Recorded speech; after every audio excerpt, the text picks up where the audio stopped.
Welcome to HOJO Radio.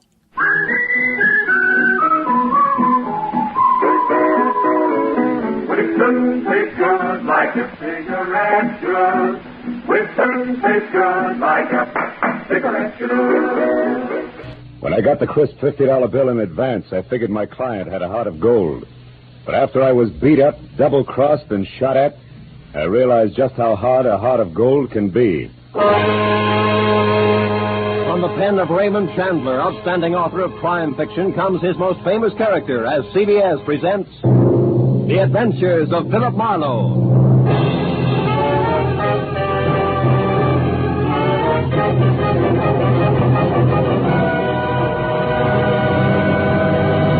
And now, with Gerald Moore starred as Philip Marlowe, we bring you tonight's unusual story, The Heart of Gold.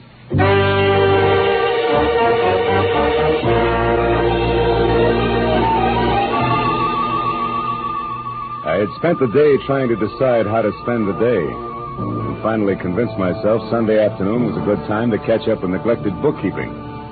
But I only got as far as the office door because a special delivery letter was stuck in the mail slot. I ripped it open and watched a crisp $50 bill flutter to the floor. Pinning it down with my toe, I turned to the letter, which was dated Saturday. Dear Mr. Marlowe, kindly investigate the party who lives at 1903 North Ogden Street to find out if his name is really Elliot Perdue and what his occupation is. Then please come to my residence at 5 tomorrow, Sunday. I live at the home of a friend, Arthur Stewart, 33 Lemonwood Drive in Bel Air. I sincerely hope that $50 will be a sufficient retainer. Truly yours, Helen Asher. Judging from the tone of her letter, it was obvious that Helen Asher didn't hire private detectives very often. Nevertheless, I glanced at my watch, which said I had to work very fast, and I headed for 1903 North Ogden. It turned out to be a small house near Selma Street. I got out of my car and walked up to the door.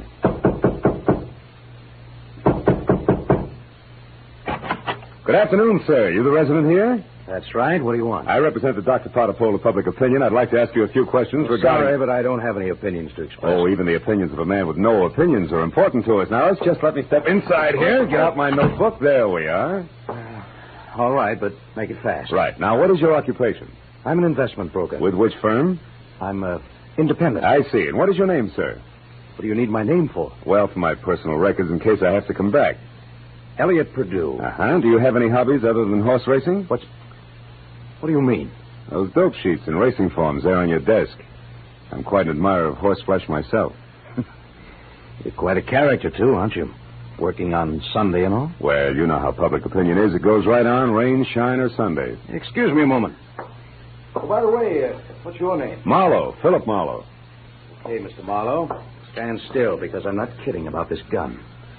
I'll beat it back to whoever hired you and tell them they're being very clumsy about a very delicate situation. One more move like this, and they won't get another chance. I knew Perdue meant business, so I left without an argument. Well, at least I had a repeat on the name, Elliot Perdue, and the occupation of bookie to toss at Helen Asher when I met her at 5 o'clock. In Bel Air, I eventually found 33 Lemonwood Drive. 200 yards of palm trees stood at rigid attention while I drove through the gate and up to the house. When the butler opened the door, he stared at me like my hat was on fire. Yes, sir. Did you wish something? Yes, I'd like to see Mrs. Asher, please. Mrs. Asher? Oh, good heavens. Mr. Stewart. What's the matter, Roberts? Who is it? Why is it... I'm Philip Marlowe, Mr. Stewart, a private detective. I have an appointment with Mrs. Asher. Is she at home? Oh, Mr. Marlowe, perhaps you can help. I don't know what to do. It's such a terrible thing. What's happened? Upstairs, not 5 minutes ago, Mrs. Asher shot herself. Shot herself? Please, if you'd come up with me. Yeah, sure, of course. I'm certainly grateful for your help, Mr. Marlowe. Yeah, this is her room. She's in here. There. Yeah, she's dead, all right. Shot herself in the left temple. Whose gun is that, Mr. Stewart? Well, it's mine. I kept it in the desk downstairs. Did you find her? No, Roberts did. I was out in the hothouse working with my orchids. You see, I've been out of town. I just came in this morning on the super chief from Chicago, and I wasn't expected back until Wednesday. Yeah, look, Mr. Stewart, do you mind telling me how well you knew Mrs. Asher? Oh, very well indeed. Ever since the accident 3 years ago, she lived in my house under my care.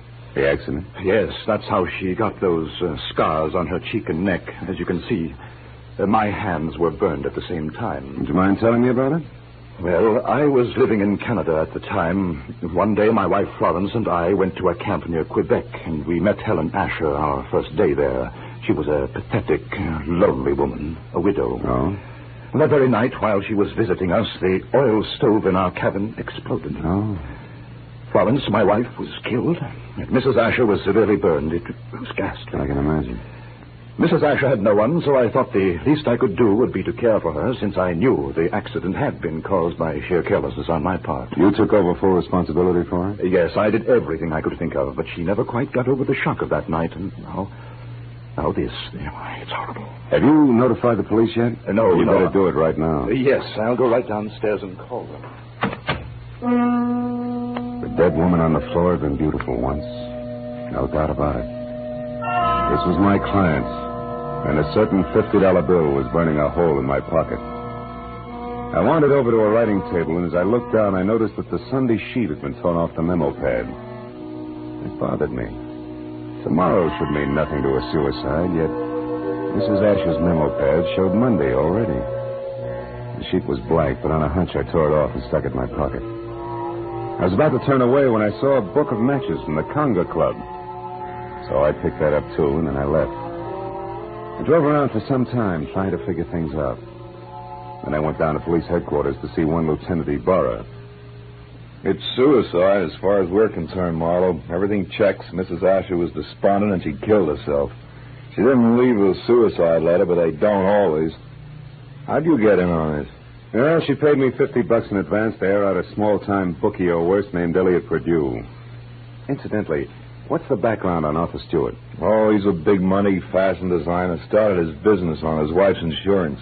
She died in an accident in Canada. He did a lot for Mrs. Asher because he felt responsible. Yeah, I know all that. But was she left-handed? Did Stewart come in on the super chief this morning, and was it the butler that found the body? That's right. We checked it all. Ah. Hey, look, Phil, do you have any good reason to think this isn't suicide? No, not really. It's just that $50 in advance that bothers me, I guess. Oh, by the way, I've got a piece of paper I'd like the boys in the lab to run a test on, okay? Sure, Casey will fix you up. Marlowe, I figure suicide now, but I can always change my mind.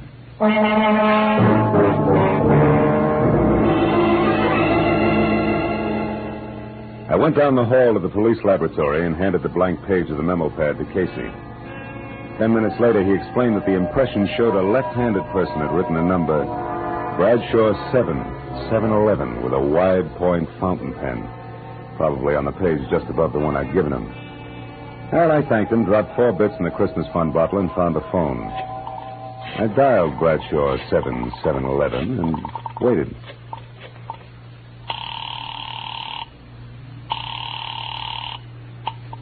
Hello? Hello? Who's this? The man in the moon. Come up and see me some other Hey, time. wait a minute. I like your voice. And besides, 711 is a very lucky number. 3 passes in a row. But don't let it fool you, Jack. The answer's no dice. Goodbye. Yes, well? I gathered she was in no mood for playing, so I decided to be strictly business and dialed again. There was no answer. I let it ring for some time, but Miss Golden's voice obviously wasn't taking any more anonymous calls. I'd left only the long shot, the book of matches I'd found on Mrs. Asher's desk. The Conga Club was on the Sunset Strip, so I drove out there, found a parking space on a side street nearby, and went in. I didn't know exactly what I was looking for, so I paid $1.10 for a scotch and soda worth 40 cents, just to help pass the time.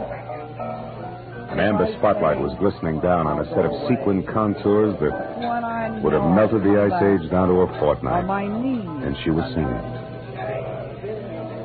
For wherever my man is, I am his forevermore.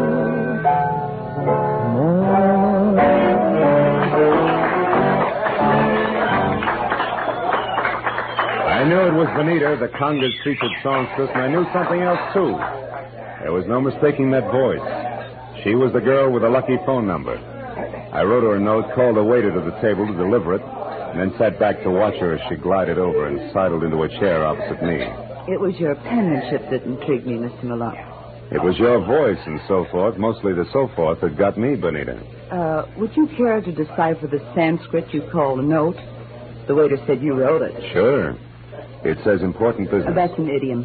If you wanted to talk turkey, how would you translate it?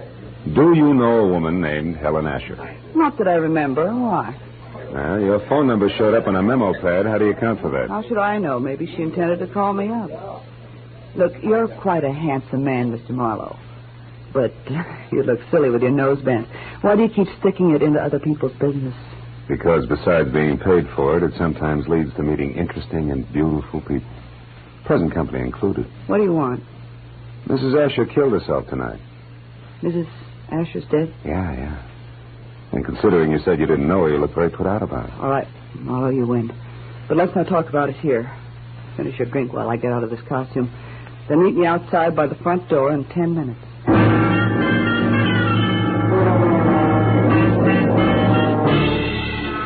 When she headed for the back of the club, I headed for the front. I got out the door and down in my car just in time to see her leave by the stage entrance. She jumped into a yellow convertible, ripped down Sunset Boulevard, turned onto Doheny, and scraped to a halt in front of the Regent Apartments. At the door, a tall, sunburned man popped up from somewhere and intercepted her. It was Elliot Perdue. A short but hot argument took place, and apparently Perdue won, because they went in together. I found the name Benita Malone over the mailbox in number 5 and got to her apartment door just as the second round started. No, I haven't changed my mind, Elliot. I've been doing a little research since you threw me over, Benita. I've got you and your precious plans right here in the palm of my hand. What are you talking about? This little heart-shaped locket on this little golden chain. Let me see that. No. I'm not showing this trinket until just the right moment. Listen, Elliot, I don't know what's brewing in that slimy brain of yours. But get this, if you try to monkey with my life again, so help me, I'll kill you. Now, get out. Benita, would you be interested if I told you that I know Mrs. Asher's secret? And would you be interested if I told you that Mrs. Asher killed herself tonight? That slows you down, doesn't it, bright boy? Yes, but it doesn't stop me, beautiful. I'll be seeing you before you know it. I ducked into an alcove and heard Benita slam the door on Perdue's coattails as he left.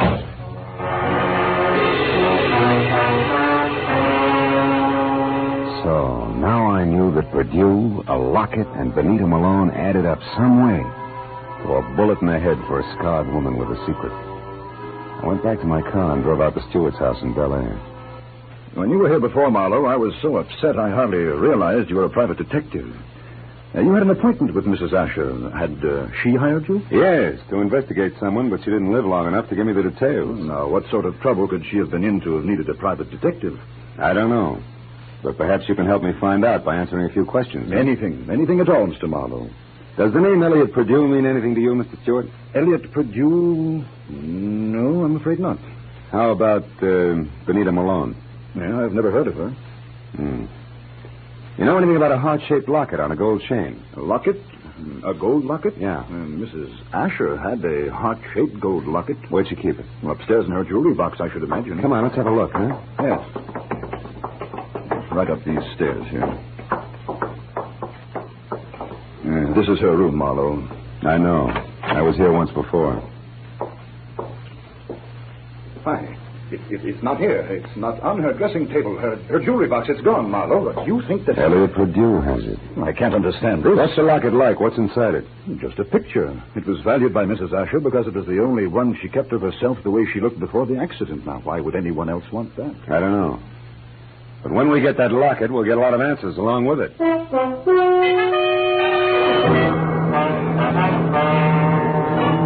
Now I was more convinced than ever that Elliot Perdue, Benita, and the late Mrs. Asher's secret were all dangling from the same chain that supported the gold locket. I said goodnight to Arthur Stewart and started back for Hollywood.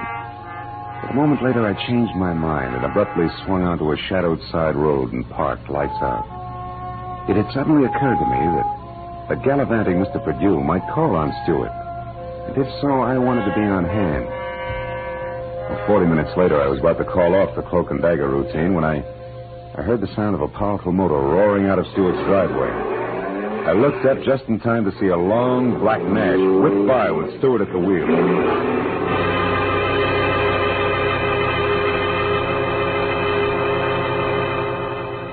From the speed of the car, I was certain he wasn't going out for the morning papers. Decided to go back to the house and question the butler while I could have him to myself. Oh, why, no, Mr. Marlowe. I haven't any idea where Mr. Stewart went. I only know that he had a telephone call, after which he dashed out of the house highly upset. Well, maybe some sick friend needed sitting up with, huh? But tell me, Roberts, did you ever hear of a man named Elliot Perdue? Oh, yes, sir. He called on Mrs. Asher here once or twice while Mr. Stewart was away on business. When did you last see this Mr. Perdue, Roberts? Yesterday morning, sir, about 10 o'clock. And one thing more, did you ever see Mrs. Asher wearing a gold locket, a heart-shaped one? Oh, quite often, sir. As a matter of fact, she asked me about it just yesterday morning, shortly after Mr. Perdue left. She couldn't locate it anyplace. A singular coincidence, huh? Oh, by the way, what do you know about a singer named Benita? Benita? I've never heard of her, sir. Are you sure she's never been out here as Mr. Stewart's guest? Why, I'm positive, sir. Mr. Stewart never has any ladies out here, of any kind. Oh? Doesn't that strike you as being strange, Robert? After all, Mr. Stewart's a very eligible widower. Widower, yes, Mr. Marlowe, but philanderer, no. Good night, sir.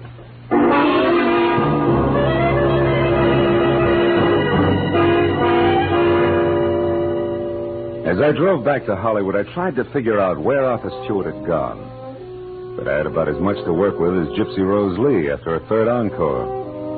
And after discounting Benita's place in the Conga, there was only Elliot Perdue's house on North Ogden. 15 minutes later, I walked up to it, but the place was as dark and as quiet as the inside of a coffin. I was about to turn back to my car when suddenly I caught the reflection of a sliver of light bouncing off the glass in Mr. Perdue's living room. I found the back door lock easy to bluff. A moment later, I stepped into the living room. Marlowe, how did you know I was here? Mr. Stewart told me. You're a liar. Arthur wouldn't... Arthur? Well, you see, Mr. Stewart and I... Oh, now it's Mr. Stewart, huh? Wait a minute, there's someone outside. Perdue. Put out your light. Now, when he finds you, keep talking, say anything. I'll be behind the door. Here he is.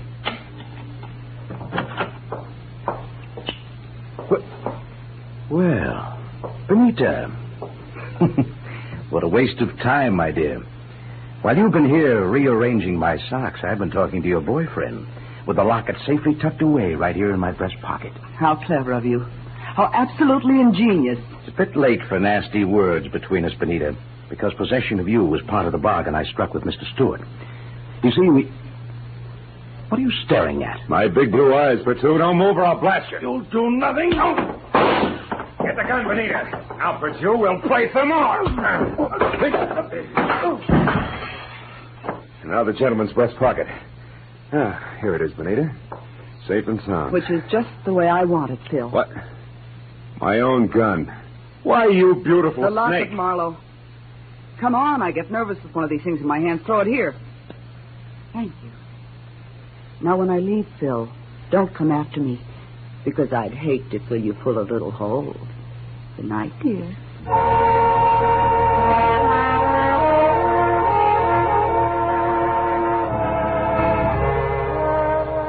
When Benita stepped out of that house, I solemnly swore I wouldn't trust another woman for the next 100 years. But a groan from the body on the floor brought me back to 1948 and Elliot Perdue.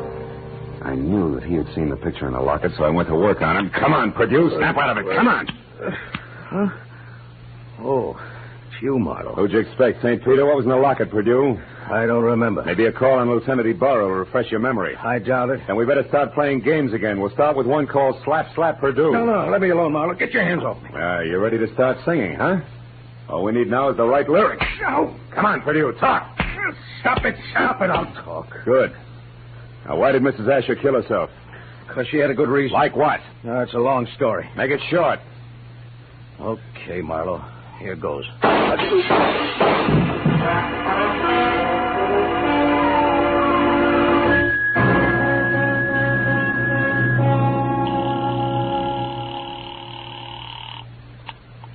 Lieutenant Ibarra speaking. Marlowe, Ibarra.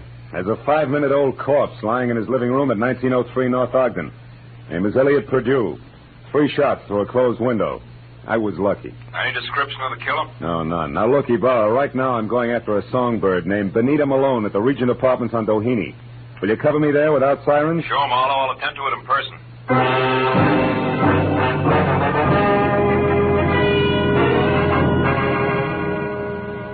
It was only a healthy centerfield's peg from Bedue's house to Benita's. When I got there, the place was dark and a car wasn't in sight. I decided to try the Conga Club. But as soon as I walked in, I began to worry because if Benita had wanted to get rid of that locket, she'd have had enough time to bury it at Forest Lawn. But I didn't know Benita, because Miss Oomph herself was singing in the amber spotlight, and dangling from her soft white neck was the heart-shaped gold locket. I love you because he's wonderful, because he's just my bear.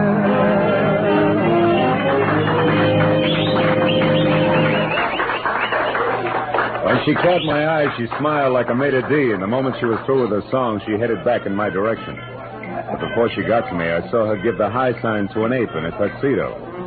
He looked at her and then across toward my table and left the room. I watched Benita glide across the floor in my direction. She was distinctly a thing of beauty. Well, Phil, what do you think of my singing? Oh, I'm just crazy about it. That and your jewelry.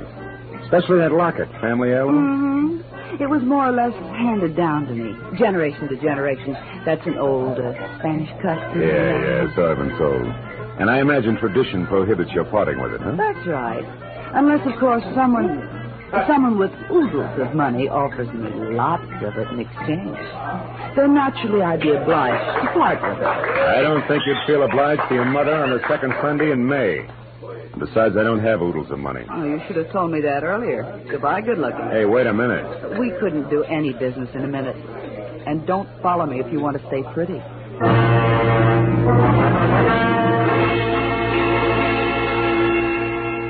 She pivoted on a spike heel and took off for a dressing room, and I knew that if I followed, I was scheduled for a nasty tete-a-tete with an ape in a tuxedo.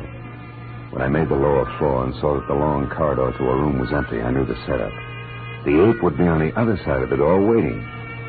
Benita still had my gun, so I got the nearest substitute for a blackjack, a full bottle of Paul Masson champagne. Then I walked noisily down the corridor as far as her door and knocked. Turned the knob slowly, kicked the door open, and stood clear. It worked. The ape's hairy hand was wrapped around my gun, and it came down in an arc that was never interrupted. And that left him off balance. The ape hit the floor, and before Benita had a chance to close her mouth, I ripped the locket from her neck, picked my gun up, and ran. I didn't stop until I collapsed against the store window. Then I opened up the locket. 2 minutes ran out on me before I realized what was wrong with the picture. Then I knew. Arthur Stewart's home in Bel Air was my next stop.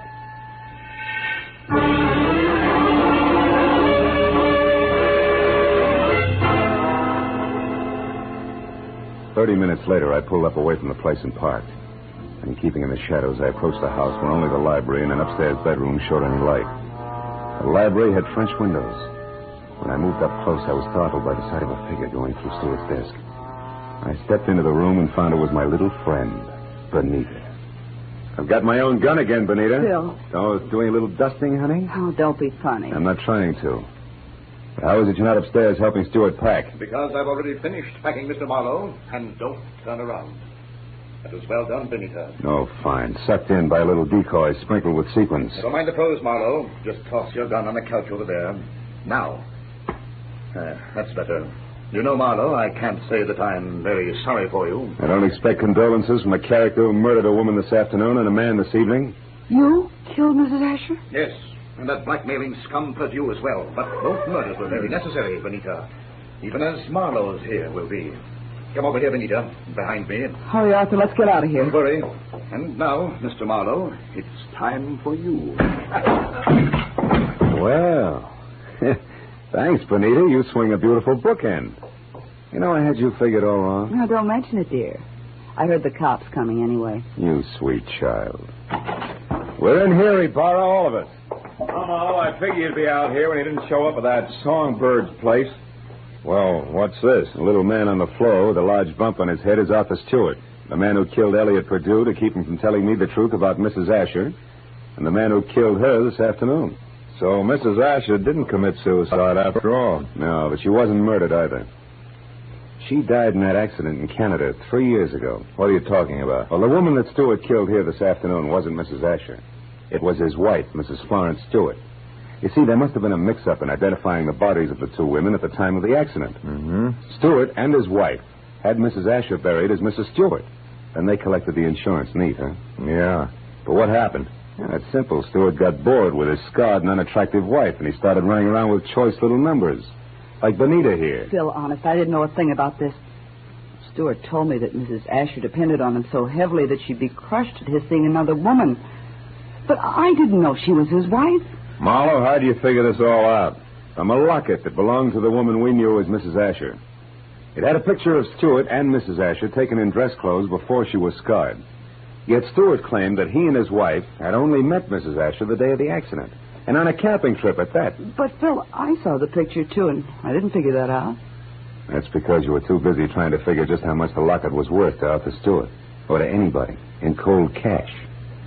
You were blinded by all the dollar signs in front of your eyes, baby. Why, Phil, how can you say such things?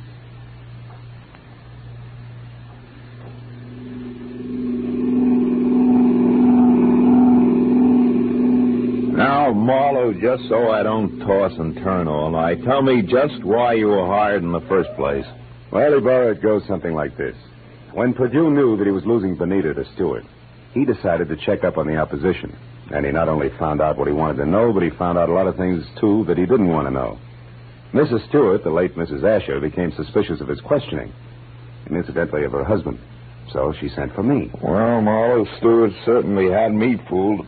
I doped him out to be a very generous guy, a great benefactor who was doing the right thing for a lonely, unfortunate woman. Yeah, looked like he had a heart of gold, all right. But a funny thing, Ibarra, in the end, it was this heart of gold, this locket here, that got him. Mind if I keep it? Not at all. You had a tough enough time getting hold of it. Good night, Phil.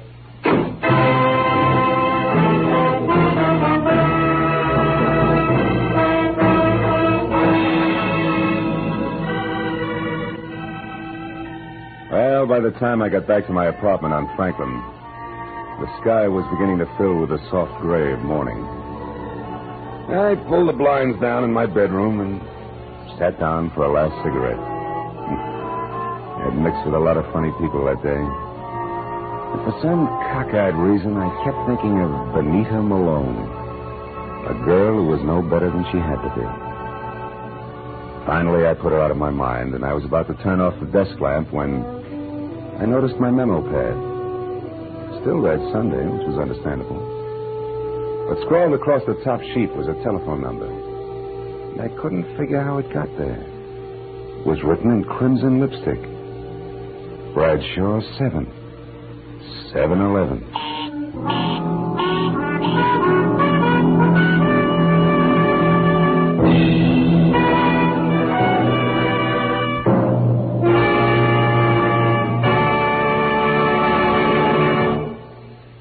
The Adventures of Philip Marlowe, created by Raymond Chandler, stars Gerald Moore and is produced and directed by Norman MacDonald. Featured in tonight's cast were Gloria Blondell, John Daner, Jack Moyles, and Ben Wright.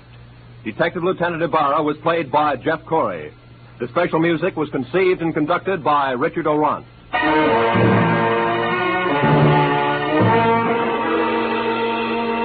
Be sure to be with us again next week when Philip Marlowe says...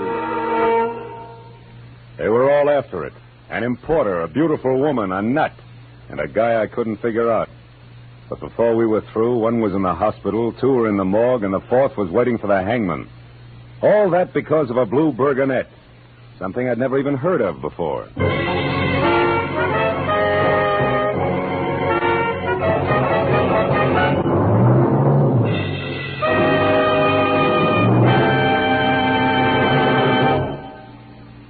Dr. Fabian, the ship's doctor in cabin B-13, tells a new story of danger in far ports tonight over most of the CBS network stations. Tonight's story, The Island of Coffins, is another original drama by John Dixon Carr, famed mystery writer. You can hear it when the ship's whistles sound outside cabin B-13.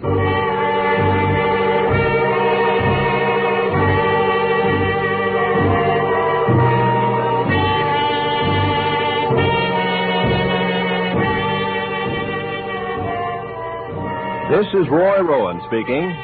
This is CBS, the Columbia Broadcasting System.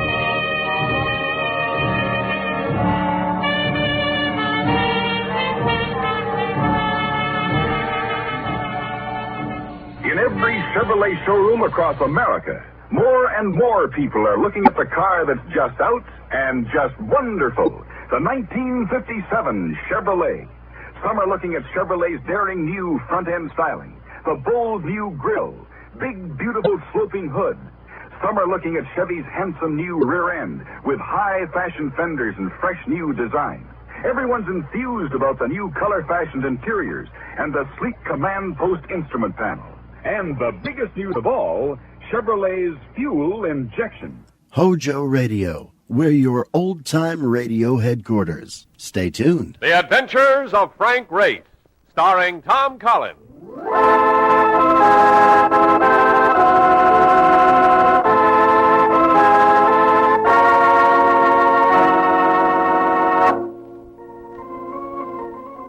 The war changed many things, the face of the earth and the people on it.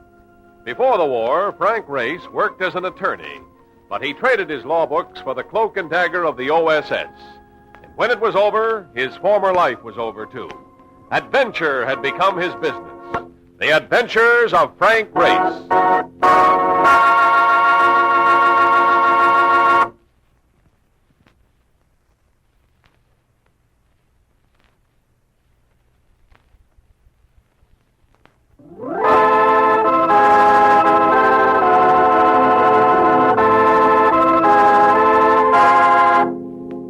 And now we join Frank Race for the adventure of the vanishing president.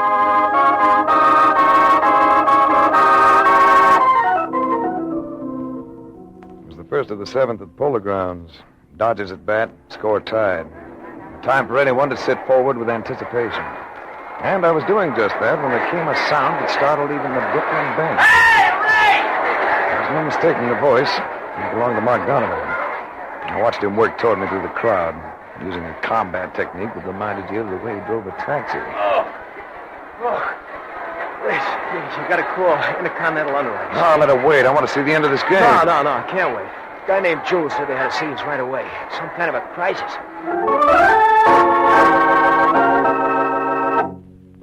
Jim Drew, chief claim adjuster for Intercontinental Underwriters. A man with the instincts of a ferret and a gaze you could use for sandpaper. He looked relieved when he saw me. I was beginning to think you weren't going to make it. I almost didn't. I was watching a good ball game. You've tackled a lot of foreign service, Race. How about another assignment? Oh, just in the middle of a hot series. All right. What's boiling? We've got another of those mysteries. Vessels disappearing without trace. 3 of them inside a month, all on the same shipping lane. Same operators? No, a different company in each case. You have a lead? 1. The SS Lucy Wilkins sails from here tonight. She's for South American ports. She's casting off without a cargo in her hold. Each of the others sailed the same way. Empty. I see. I want to emphasize something, Race. Those vessels disappeared completely. Ship and crew. It may have been piracy. It may have been mutiny. We can be pretty sure it included murder. So? So, when the Lucy Wilkins sails for South America tomorrow, we'd like to have you aboard.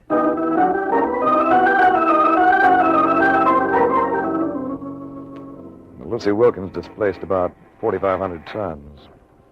She rode high out of the water. The moon made sequins of the barnacles that blistered her hull. The softness of the night was doing her a favor. But even at that, she looked what she was. A sea-going tramp that had seen better days. How soon do we get rolling? And from the looks of this scow, I would say rolling is the right word. The tickets say the 14th. They don't mention the hour. That's tomorrow. If we're going to sail tomorrow, what are we doing? What are you doing aft here? We're passengers. I'd like to know what time the ship sails. You'll have to see the master about that. I'd like to see him. He's not aboard right now. Perhaps we'd better speak to the first officer then. I'm the first officer. You'll still have to talk to the skipper. You're just brimming over with cooperation, aren't you? Would you consider telling us where we might find the captain? You know a place called the Mariner's Rest? It's a few streets over from here. No, I imagine we can find it. He'll be there if you want to see him. Not that it'll do you much good. By this time, he's probably stinking drunk. You didn't have to look very hard for the Mariner's Rest. You could hear it for blocks. Wow, the joint is throbbing. What are we going to use to get in? A shoehorn? There's always room for more. Come on. Now, this is the way to spend your last evening ashore. You want to lean against the bar, do we grab a table? Take a look, my boy. If you get even close to that bar, call for a bulldozer. And as for the tables... Is there a spot to sit down? Here, we'll make room for you. Well, thanks, but we don't want to intrude. If you don't, someone else will. I'll settle for you, fellas. Yeah, much obliged. I'm Frank Race. My friend's name's Donovan. I'm Ken Hanlon. This is Tamara DeCorder. Hello, Ray. And you too, Donovan. Black eyes and yellow hair. Real yellow hair. You see that combination once in a lifetime. A blonde Latin's always arresting. This one was enough to start a ringing in your ears. Yes, she's real, Race. Spanish father and a Russian mother. Should happen often, shouldn't it? Spanish father, Russian mother. That accounts for your name. Your name intrigues me, Race. Do you manage to live up to it? Once in a while, if I'm lucky. Hey, look, they're dancing. Dancing to that music, it would be fun. Well, it'd be a little like establishing a beachhead, but if you'll take a chance, I'd be delighted. Good. Come on, Race. In my arms, she felt the way she looked. And that was money for candy. But we didn't do much dancing. In a jam near the door, I was suddenly strong-armed free of her and swept out into the street. You gonna come with us quietly, chum, or would you like to do it unconscious? There were three of them. The one who'd spoken and a pair of silent partners. Moving casually, they herded me half a block to a waiting sedan. A few minutes later, I was pushed into the office of a warehouse, aromatic with the smell of coffee. Well, here he is, Rosario. Just like you wanted. Good work, Barnes. Stick around. Rosario bulked about 250. He seemed to have hair everywhere, except on the top of a skull that gleamed beneath the glare of a single hanging light bulb. Why did you want to take that boat? Boat? Do not fool with me. I would not like it. And, of course, you have the advantage. Let's start all over. Ask me again. Sure, I ask you. Why did you want to take that boat? You're speaking of the SS Lucy Wilkins? You know what one. Well, I'm reluctant to admit it, but I've been a little run down lately. My physician thought I could use a rest. Sea voyage seemed to be the answer. People like you don't travel on slow freighters. Well, the doctor said I could use a long rest. Sure. You need a long rest, eh? We could give you one without much trouble, could we not, Burns? Sure, without no trouble at all. So what do you say you start talking, Race? He was ready to turn it into a rough party. And I could assure myself of only one effective move. They had me standing under the hanging electric bulb, the only one in the room. So I eased a hand up as if to scratch my chin, shot it higher, and yanked. The light! Hey, somebody get a light on! Somebody... Oh! Watch the door! Watch the door! There's nothing like confusion when you're in the minority, whether it concerns politics or a brawl. While they groped, I ducked and got clear. A little while later, I elbowed my way back into the Mariner's Rest. Race, where you been? I was looking for you, so was Tamara. I took a walk around the block for a breath of fresh air. Are you kidding? We'll get all the air we want on this trip. And, Race, I got some news for you. Guess who's sailing on the ship with us? Tamara de Cordova. How do you like them apples?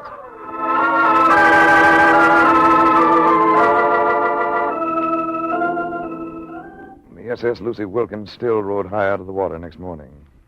But where there'd been a dock on her port side the night before, there was now only open sea. A lot of it. All rough. At 11 o'clock, Mark still occupied his bunk. As he'd prophesied, the Lucy Wilkins rolled, sashaying from trough to trough in a manner both feminine and diabolic. So, as I walked the deck, I walked it alone. Hello, Race. Hello. I wasn't sure you'd be in circulation. Oh, I'm a pretty good sailor. You look well, Race. You look unbelievable. Thank you. A woman usually needs the dim lights of evening to draw a compliment like that. You don't need anything. With this breeze in your hair and that look in your eyes. Hold it a second.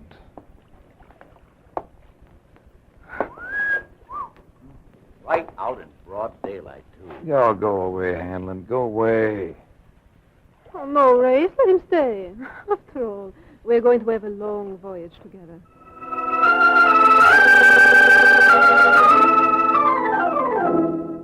We had dinner at the captain's table that night. The next morning, I came awake slowly, with difficulty, to the realization that Mark was shaking me. I felt stiff. Stretching didn't help any. The body seemed full of pulses, all of them throbbing. Come on. You just don't want to wake up at all, do you? No. You know, I feel like 4 nights in a Turkish bath. You must have got a worse than I did. Got what? You kidding? Don't you know the feel of a Mickey when you've had one? Mickey? So that's it. I've been drunk. Both of us. I'm as fluttery as an old maid at a wedding.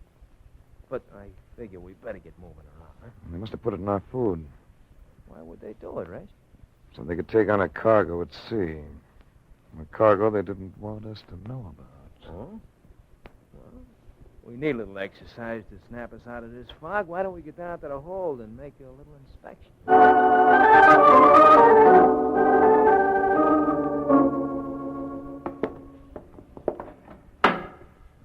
No, don't seem to be much in here either. No, wait. Turn the flashlight over to the left. Hey, bullseye. What do they got there? I'd say it was artillery. Very efficient-looking 75s. I thought them things was only good for junk. Against a modern army, yes. But against ordinary citizens, they'd be lethally effective. Well, what do you know? They picked up about a dozen of them. Hey, no wonder they drugged us. Come on. We've seen enough. You know some, Race? Kind of looks like somebody wants to start a war somewhere. Yes. We're traveling with the heavy equipment for it. Right to the end of the line. Yes, we were carrying a cargo of evil. Just 4 days later, shortly after nightfall, the Lucy Wilkins drew into her first South American port of call. Mark and I were sweating it out when... Oh, I'll get it. May I come in, Race? Of course. I must speak quickly and to the point. Why did you take passage on this vessel? I've been wondering when someone would ask me that. Oh, I'm not just being curious. Something has come up, something of critical importance. I represent a maritime insurance company. Ships have been disappearing along this sea lane. I'm here to find out why. You must leave this vessel at once. Otherwise, you will be murdered. That's a dashing thought. Oh, I'm entirely in earnest, Race. The ship is carrying arms for the start of a revolution in my country. And they can't afford to try landing them with us still alive. Ken Hannon overheard them making the plan. A machine gun has been set up on the bridge. They intend to murder most of the crew as well. Tomorrow, we've got to make it fast. We're only 4 miles offshore. Oh, Ken, tell Race how serious it is. I think I already know. How do we leave the ship? It's a black night. We'll lower a boat. Well, you'll never get away with it. Not unless someone creates a diversion. I can make enough noise to satisfy that requirement. No, Mark, I've got a better idea. I'll go forward and let the crew in on the picture. That ought to stir up plenty of diversion. You'll be taking a big risk, Race. That machine gun is trained right in the forecastle bulkhead. I couldn't leave this ship knowing those men were to be murdered. You 3 go to the boat. As soon as the scramble starts, lower it. Topside, I slowly and carefully worked my way forward, thankful for a cloud formation that switched off the moon. Everything was quiet. Too quiet.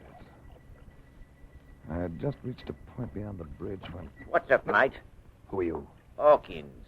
Able seaman. Either ruddy whispering. All right, Hawkins. Listen. You've got to be murdered tonight if you don't leave this ship. You and the rest of the crew. Blimey. I'm not just talking. The ship's going to land arms tonight. Contraband. And dead men tell no tales. You don't have to say no more, mate. We know about the guns.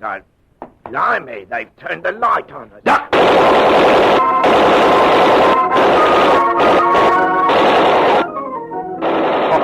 Safety. I was sure of that. Because the slugs were following me like hounds to a scent. I twisted and spun to the rail. Then it was into the drink. For me.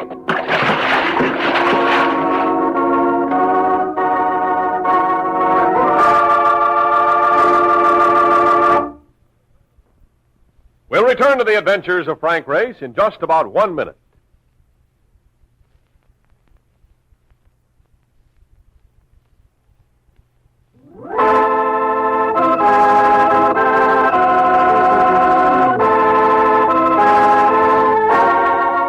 And now, back to the adventures of Frank Race.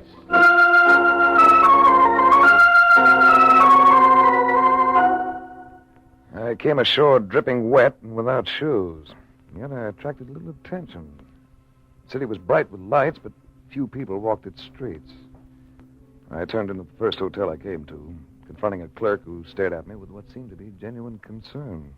Americano, you get all wet. Yeah, I get wet is about the size of it. I need a room and the location of a shop where I can buy a pair of shoes. The room we have, and with a bath. The shoes will have to wait until mañana. Senor came on a ship. Well, let's say I came most of the way on a ship. Ships. They bring trouble to my country. I remember being here once before, several years ago. At that time, the city always seemed gay, far into the night. And now there is no gaiety. The reason? Any moment it may come, the revolution. And always that is bad. A man may lose his life, or his wife, his child. Who knows? Some revolutions turn out all right. My country had one that worked out fine. Not this one, senor. This one will bring only bad. This one will bring... Go ahead. I have talked too much. I've always talked too much. If the senor will come, I will show him to his room.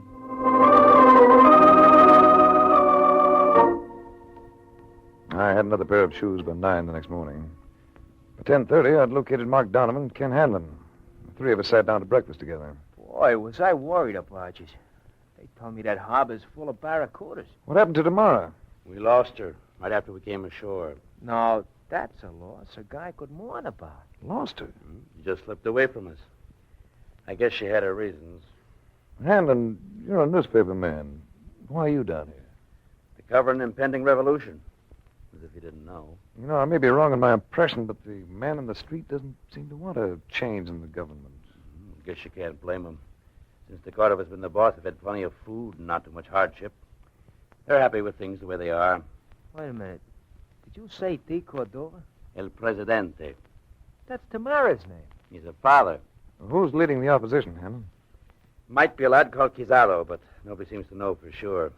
Everything's been kept beautifully undercover. How soon do you think it's coming? I filed a story on that this morning. I told him it could start any minute. What do you plan on doing today, Race? Why don't you kick around with us? Why don't we all separate? See what we can find out. We can meet for dinner.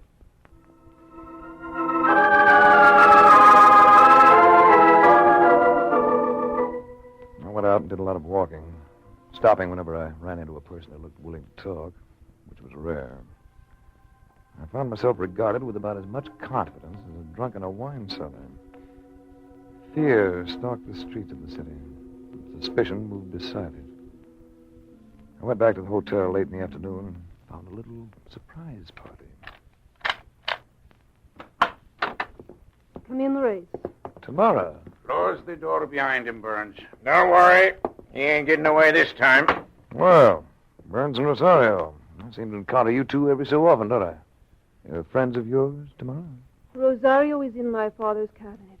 He's head of the police bureau. I see. And is this an official visit? You came ashore last night, Race. Why didn't you make a report to the police about the Lucy Wilkins being in the harbor? While I was swimming, I saw him swing her about and put out to sea. Well, you must have seen it yourself. Could it be that you did not want our government to know the ship was here? Probably should have notified someone. But I'd been through an ordeal, and I didn't think of it. Let me take him over. I'll make him talk. You content with your existence, Burns? I like it all right. Why? Then stay out of my affairs. Why, you... Oh! When you get up, you might try again. Forget it, Burns. He's too good for you. What's the story on all this? I seem to be under suspicion for something. In New York, I asked you why you were sailing on the Lucy Wilkins. You never got around to telling me. Well, Tamara knows why. I told her while we were aboard ship. You never showed me your credentials, Race. Here, take a look at them. If I have been wrong... Oh, you're upset. You got a right to be jumpy. Well, these seem to be in order.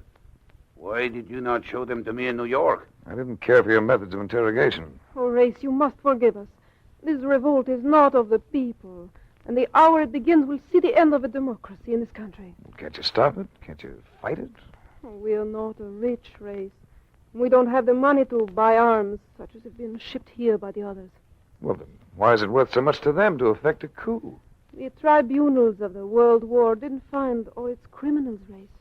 There are many of them still at large. Men who would like to begin over again by getting control of states such as ours. We know they're ready to move at any moment. The president was seized by them this morning. Your father? Yes, my father. All our chances lay with him. Without him to rally the people... Well, if they're holding your father, why don't you rally the people? They need someone to lead them, that's plain. You mean... You address them by radio. Tell them to resist in your father's name. Tell them it's only a few who try to take over. Tell them that if they stand firm, it can't happen. All right, Race. I'll do it.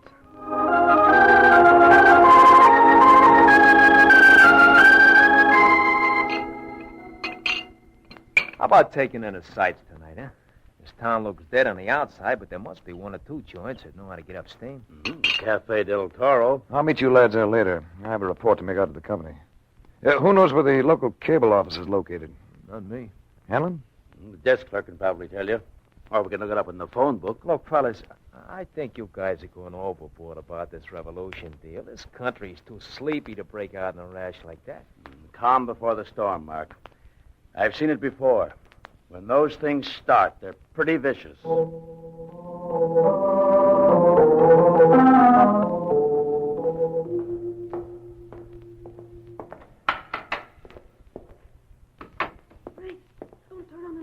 Where are you? Here. In your arms. Oh, Race, I'm in trouble. Take it easy, take it easy. It's Rosario. He's with them, Race. He showed his hand when I tried to follow your suggestion about addressing the people. I got away only because of a servant's loyalty to my father. They may have followed me, Race. Well, then we won't stay. I shouldn't have come. It only puts you in danger. There's a clerk here who'll help us get away. Come along.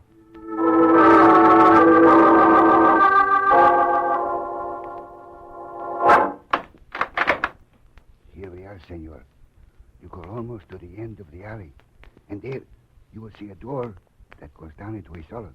And from the cellar, you can go upstairs to the Cafe del Toro. And there will be people there. And you will find safety in the crowd. Oh, gracias, amigo. Go with God, senorita. And you too, senor.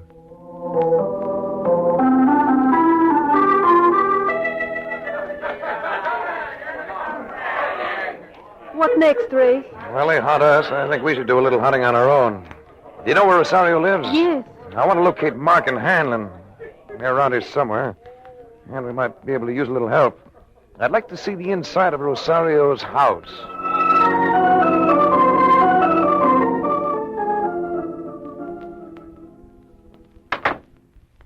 So this is the house of the chief of police, huh? What a stack of masonry.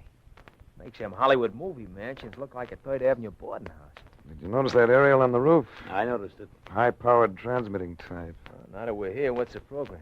Well, we'll go through the place. You and Tamara take the lower floors, Mark. Hanlon and I'll comb the upper section. Let's meet here in the living room in 30 minutes.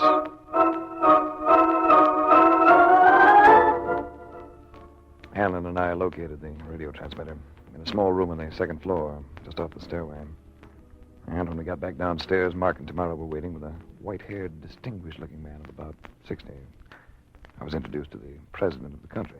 They got jail cells in this layout, and that's where they had the press, behind bars. That ain't one for the books. What about guards? There was two of them. But you know me, in the gloom, Race, I laid them out like linoleum. Then I trussed them up. Do I rate your approval? Ah, you do. Race, my father insists that in that drawer, in the desk, there is some kind of plan for the revolt. The desk is locked, but... Yeah, I'll get it. Hey, look through that window. Car driving up outside. How many in it? Rosario and 5 others. Yeah, got it. And here's your plan. Oh, that's it. It shows the places where the arms are hidden. And here comes trouble, Race, right now. So, here you are. Get your hands up. Oh, no time for you, Rosario. Oh! All for you, Burns. Mark, where's Hanlon? I don't know. Come on. Watch out, there's more of them. Both down, you and that OSS shooting. No, just winged him. Let's get up those stairs. All right, where goes with Hanlon? He's at that transmitter. It only needs his signal to touch off the revolt. Hanlon, the newspaper guy? There's Hanlon. Now, here's the door. Lock. Stand back, Mark. I'm going to blast it. Get away from that table, Hanlon. I'm going to send a signal if it's the last thing I do. Throw that gun, Race. Throw it. Hit. Bullseye. Nice pitch, Race. Yeah, pick up my gun, will you, Mark? Yes. Well, that takes care of Hanlon. Race, are you all right? Yeah, I'm all right. There's your kingpin on the floor tomorrow. He's just about to signal the start of hostilities. And if your father works quickly with that plan, he can round up those arms in a hurry. Hanlon, I can't believe it. How'd you know he'd be up here, Race? He claimed to be a newspaper man, a correspondent. He mentioned filing stories to American newspapers. But earlier tonight, when I asked for the location of the cable office, he didn't know where it was. Well, what do you know? You stopped them just in time. Oh, Race, you saved everything. I'll never be able to thank you enough. Oh, yes, you will, baby. Yeah, but we can talk about that later.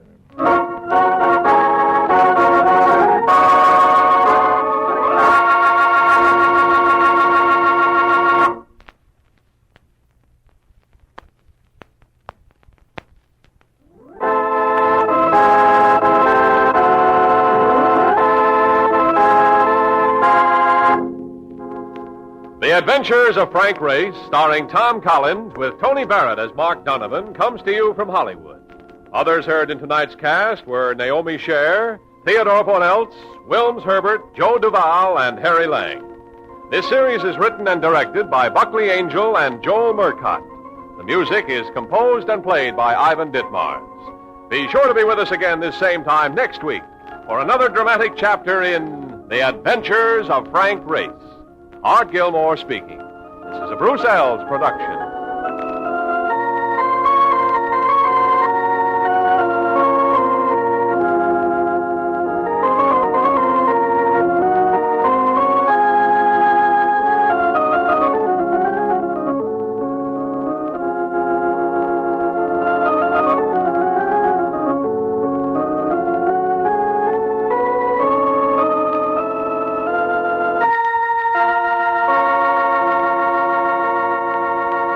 Every day more enjoyable, treat yourself often to refreshing, delicious Wrigley's Spearmint Chewing Gum.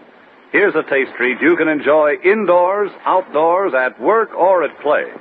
The cool, long-lasting mint flavor refreshes you. The smooth, steady chewing helps keep you fresh and alert. Adds enjoyment to whatever you're doing. Wrigley's Spearmint Chewing Gum. Healthful, refreshing, delicious. Stay tuned to HOJO Radio.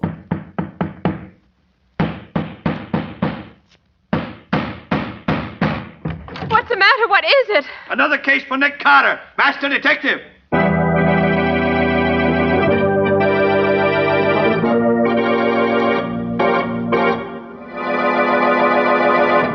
Yes, it's another case for that most famous of all manhunters, the detective whose ability at solving crime is unequaled in the history of detective fiction, Nick Carter, Master Detective. Tonight's curious adventure... The Substitute Bride, or Nick Carter and the Mystery of the Night Ferry.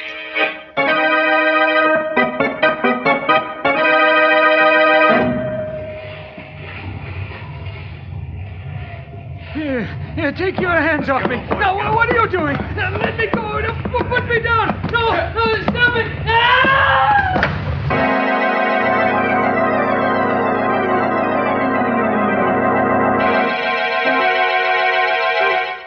Nick, there's a young man here to see you. Says he's an old friend of yours. Well, hello, Nick. Ellen Marvin. Well, Ellen, it's good to see you again. And what brings you to this part of the country? I came east to get married, Nick. Well, congratulations. Wait a minute. I'm afraid your congratulations are a little premature. What's the matter? I don't know. I can't find her. Can't find her? Well, what on earth do you mean by that? Well, look, it's like this, Nick. Alice Evans and I have been engaged for about 4 years. But for the past 3 years, she's been living in South America with friends of her family. She was due back in this country yesterday on the Gallia, so I came on from Chicago to meet her. But her boat got in ahead of schedule, and my train was late, so we missed connections.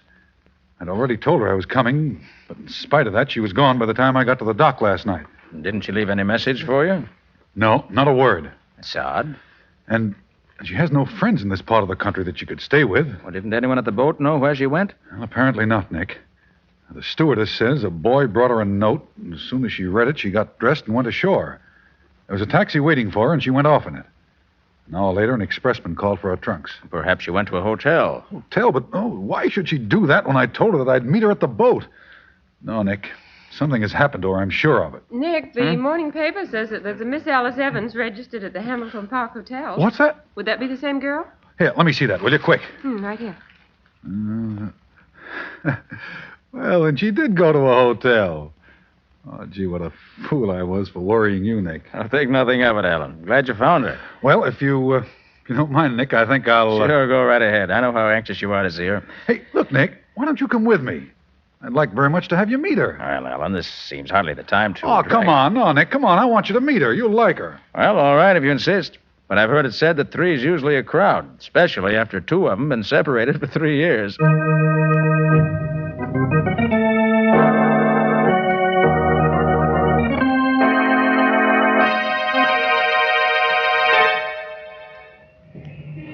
Taxi! Taxi!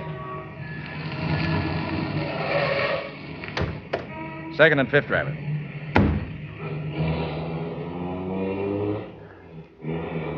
Well, Ellen, I gather that you feel that our visit to the young lady was not a complete success. Nick, something's wrong. I don't know what. So I noticed. That's why I stayed until you left. I tell you, she's changed. I can't put my finger on it, but she's different somehow. Well, 3 years is a long time, Alan. Some change would be quite natural. Oh, but it isn't that kind of change, Nick. Doesn't she look the same? Yes, she does, and she doesn't. You mean you don't think she is Alice Evans? She must be, and yet... Then you're not sure. I wish her father were here. He'd know immediately whether she's his daughter or not. Where is he? Chicago? I don't know. He told me he was meeting the boat, but as far as I know, he hasn't shown up. She said she hadn't seen him. Well, he probably was delayed in getting away. Look, you don't suppose anything could have happened to him, do you? You know, like so many rich men, he always carried several $100s with him. Well, it's possible, of course, Ellen. Was there anything distinctive about his appearance? Well, he was a shortish man, stout, white hair. Oh, yeah, he wore old-fashioned side whiskers. Well, those should make him easy to identify. I'll have Lieutenant Riley get in touch with the Chicago police and see if they know anything about him. Oh, good. Then I'll have Patsy make the round of the hospitals here in town. I'll send Penny to the terminal and the ferries to see if we can pick up any information about him there. Mm-hmm.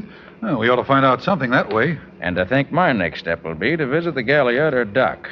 See what I can learn there.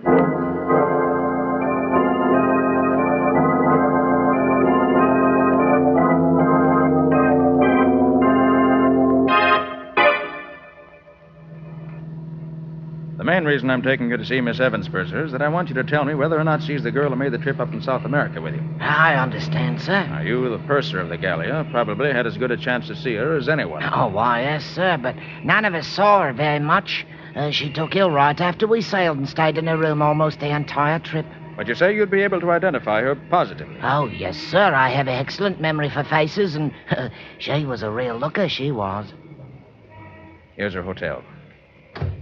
Come on. Righto, sir.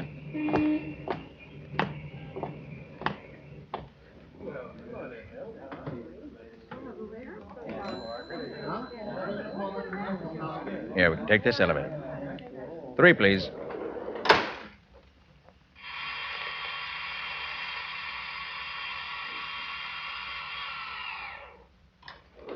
This is her floor. Her room's right across the corridor here.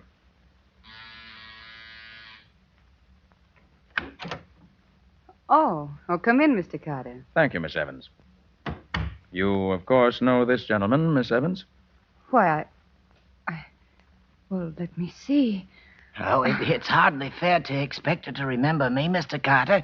She was so ill every time I saw her that I doubt if she'd ever really got a good look at me the old voyage. Oh, why, of course. Now I know who you are.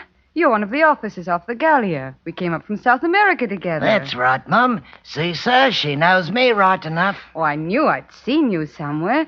If I hadn't been so sick, I'd have remembered you at once. I see. Well, Miss Evans, our call is really in the nature of business. The purser found a valuable lot of jewelry left behind in the ship, and I was called in to help find the owner. As it was near your cabin, we come to you first. I haven't missed any of my jewels, but I'll let you know if I do. Thank you. Have you had any word from your father yet? No, not a word. Do you suppose anything's happened to him? What did he look like, Miss Evans? Why, he was... I'll show you his picture. You can tell better by that. Here you are, Mr. Carter. That's my father. Are you a detective? Yes, Miss Evans. I am. Then you must find him for me. I don't care what it costs. Very well. I'll see what I can do. Shall we go, Purser? Oh, yes, sir. Good day, miss, and good luck to you. Goodbye, and thank you. I'll let you know as soon as I learn anything, Miss Evans. Good day. Well, Purser, was that the Miss Evans who made the trip with you in the Gallia? Oh, positively, sir. I'd know her anywhere. You're sure? There's no question whatever, sir. I'd swear to it on a stack of Bibles afoot, I would.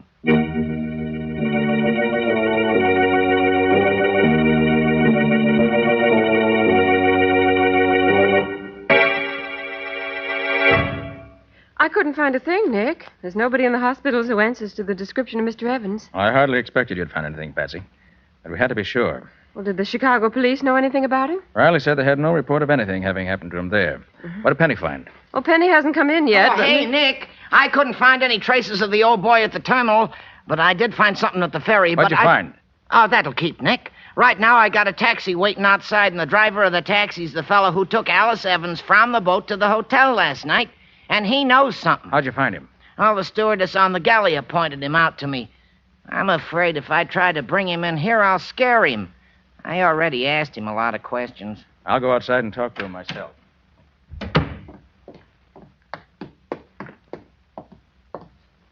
Oh, driver, I'm Nick Carter. So what? I ain't interested. But I am. I'm interested in what you can tell me about a young lady you picked up at the Gallia last night. You took her to the Hamilton Park Hotel, didn't you?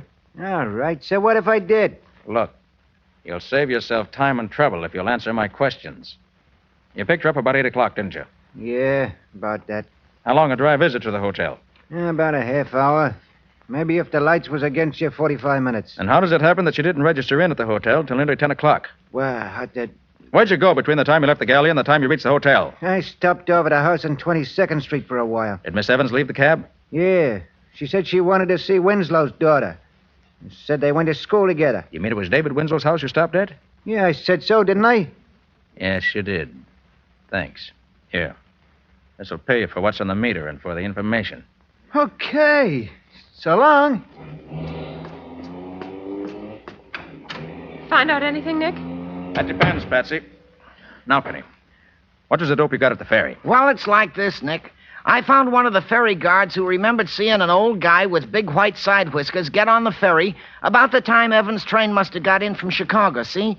Well, this guard got such a kick out of the whiskers that he watched for the old guy to get off the boat at the other side so he could get another gander at him. And did he? Nah, the old guy didn't get off. What? What? Was you sure? Sure. And the old guy wasn't on the boat anywhere. Well, that would sound as if something might have happened to him during that ferry ride. Oh, Alan. Nick, I've got some news. Mr. Evans was alive this morning. Is that so? How do you know? I'll tell you. I went to see Mr. Evans' banker this afternoon to see if he had any word from him. He showed me a check that Mr. Evans had made out this morning. A check for $50,000. Dated this morning? Mm-hmm. Yes. It was made out to John Smith and endorsed by David Winslow. David Winslow? You're sure of that, Ellen? Yes, I'm sure. Why, Nick? Here's why.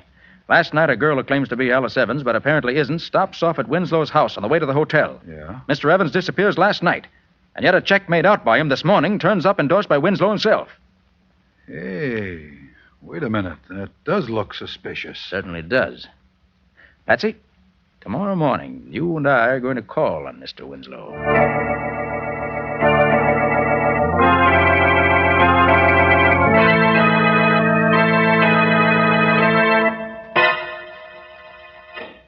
It's very good of you to see me, Mr. Winslow.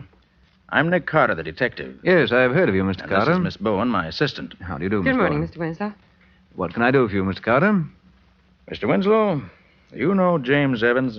Only very slightly. Are you acquainted with his daughter, Alice? No, Mr. Carter, I'm not. I see. Did a check of Mr. Evans recently pass through your hands? Why, yes, it did. I cashed one of his checks yesterday. Did you know that Mr. Evans disappeared the day before the date on that I check? didn't. Well, he did. You don't say. Would you be in a position to know if the signature on the check were a forgery? Oh, the signature was genuine, all right. When Mr. Smith presented for payment a check in the amount of $50,000, I naturally sent the check to Mr. Evans' bank for verification. They said it was good, so I paid Smith the money. I see. You said a few moments ago that you didn't know Alice Evans. Yes, I did. But didn't she call here night before last? Why, yes, she did. She called to see my daughter. They were classmates at school. My daughter was not at home, so she talked to my wife for a while and left. I thank you for your trouble, Mr. Winslow. Not at all. Come on, Patsy. Time we're running along. Okay, Nick. Good morning, Mr. Winslow. Good morning. Good day, Mr. Winslow. Good day to you, sir. Patsy, I'd be tempted to believe what he said, even if I didn't know that he has an excellent reputation in banking circles here in town. Well, what he told us certainly sounded straightforward enough to allay... Hold it, Patsy. Huh? See that man going in the house next door? Oh, yes. What about him, Nick? I saw that man at court a few weeks ago, charged with murderous assault. What? And now we found him going into the house next door to Winslow's. Patsy, I want you to get back to the office immediately. Tell Penny to see what he can find out about that house. The address is 832 West 22nd Street. Yes, Nick. I want to know more about that place.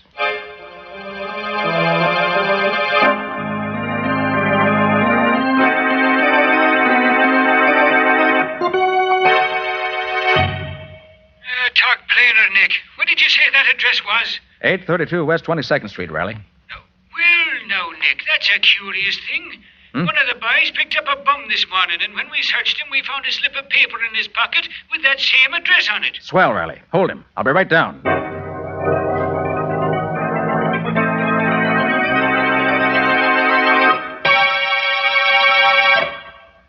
I don't know, I tell you.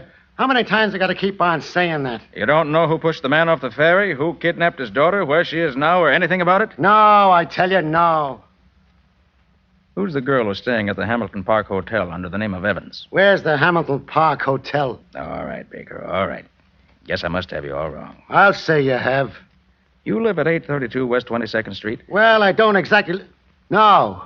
Who does live there? Oh, how should I know? Where does David Winslow live? Ah, right next... Who's David Winslow? Riley, Yeah, Nick?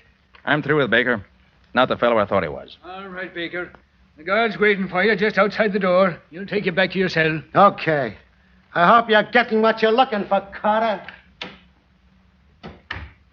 Well, Nick, what did you find? Riley, Baker thought he told me nothing, but his answers weren't as clever as he thought they were. Yeah? Actually, he told me that Evans was thrown off the ferry into the river and that he was picked up in a rowboat which was waiting for him. Well... And I also discovered that he knows David Winslow and that he knows what goes on at 832 West 22nd Street. Say. All of which, while not conclusive evidence, tells me I'm on the right track. Nice going, Nick. Well, what's next? Riley, I want you to release this man Baker at once. Well, release him, Nick. But why? I want to be sure the rest of the gang knows I'm on their trail. The first thing Baker will do when he gets out of here will be to tell them. They'll undoubtedly make some move to try and stop me. And that may bring him out in the open.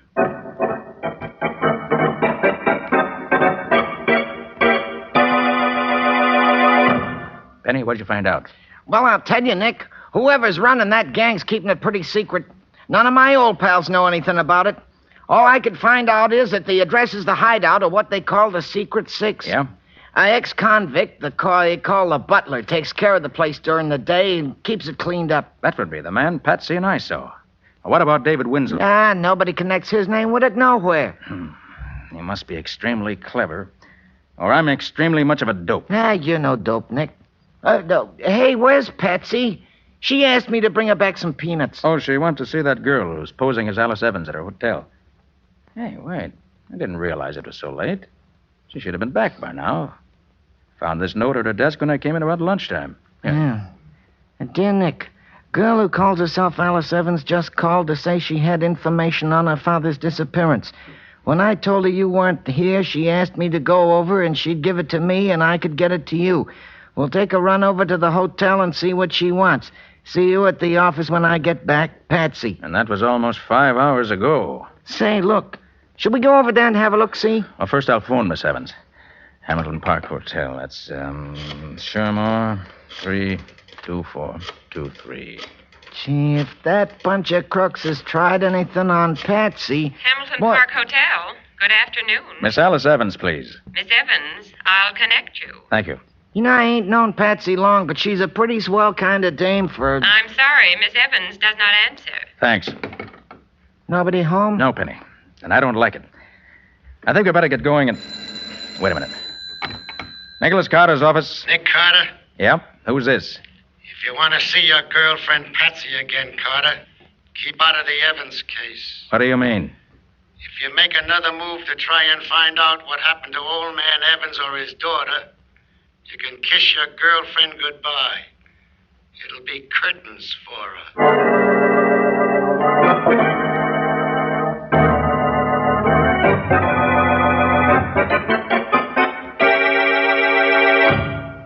Hey, but look, Nick, just because the Secret Six meets here doesn't mean that they'll be keeping Patsy a prisoner here. I know that, Penny.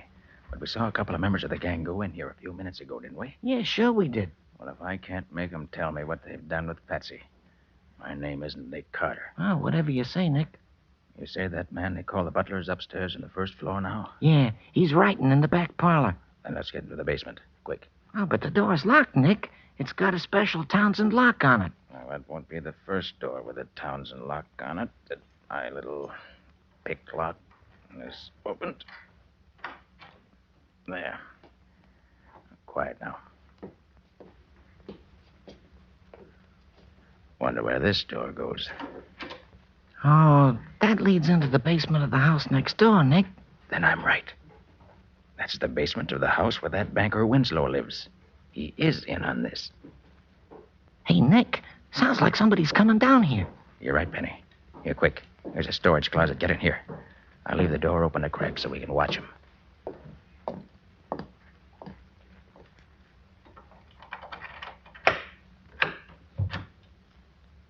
It's that butler, Penny. You're not going to gag me again, are you? That must be old man Evans. What's that stuff you have there? Now, if you call that food, you can take it away. Penny, if one of us stands on each side of that door, we can grab the butler when he comes out. But don't let him call out. Those other guys might hear him. No, whatever you say, Nick. Like this? Go on. that's get the out idea. of here. Go on, get out. Here he comes. Now. Good. All right, let's drag him into Evans' room. Here, quick. Now, shut the door. Okay. What's this? What are you doing? You're Mr. Evans, aren't you? Oh, yes, I Well, I'm am. the detective, Nick Carter. Well, oh, thank heavens. You know where the other two men are that we saw come in here a little while ago? They're probably in the room where the gang meets at the end of this hallway, sir. Butler! That's Winslow. Quick, Mr. Evans. Yes? What did this butler's voice sound like? Why, very much like yours, except that he had a kind of dialect, no particular country, just foreign. Butler! Confounded. How does the where butler are you? address Winslow? Just Senor Winslow, I I think, see. sir. Yes, Senor Winslow. You call me? I've called you several times. Where have you been? I've been trying to find something in the back of the storage closet. You wish something, Senor? Yes. When the boys come in for the meeting tonight, tell them not to leave until I get here, no matter what time it is. You understand? But of course, they must not leave until you come. I will tell them. All right, and don't forget. Wait, that was amazing, Mr. Carter. It was almost a perfect imitation. All right, Penny. You better get this butler chap tied up and gagged before he comes to. Well, whatever you say, Nick. Mr. Evans. Yes? You know why you were kidnapped and brought here? Why, yes, Mr. Carter. They want my fortune. I know they've kidnapped my daughter and substituted in her place a girl who looks enough like her to be her double. They plan to have her get possession of everything she can, sir. Then they forced you to write that check for $50,000, didn't they? Yes, but, Mr. Carter, do you know where my daughter is? I'm sorry, Mr. Evans, I don't. But I expect to know very soon. Oh. Come on, Penny. Let's get down the hall and let those thugs tell us where Patsy is. Whatever you say, Nick. What do I do then, boy? well, yeah, all right. Hold it, Benny. I'll turn the knob on the door very gently. Then when I give the word, we'll rush them, just in case there may be more than two in there. Whatever you say, Nick. Easy now. Yeah, all right. Get your hands up, all of you. What is it? Oh, nice shooting, Nick. He should have known better than to pull a gun on you. All right, you get up. Get sewn to your wrists, that's hurt. Come on, get up. Now drop your guns on the floor. Come on, let's have them. Now then. What have you crooks done with my assistant, Patsy? You heard what I said. What have you done with her? We don't know nothing about her. No? Well, maybe you don't know it, mister, but when I get mad, I can be dirty and mean, and somebody gets hurt.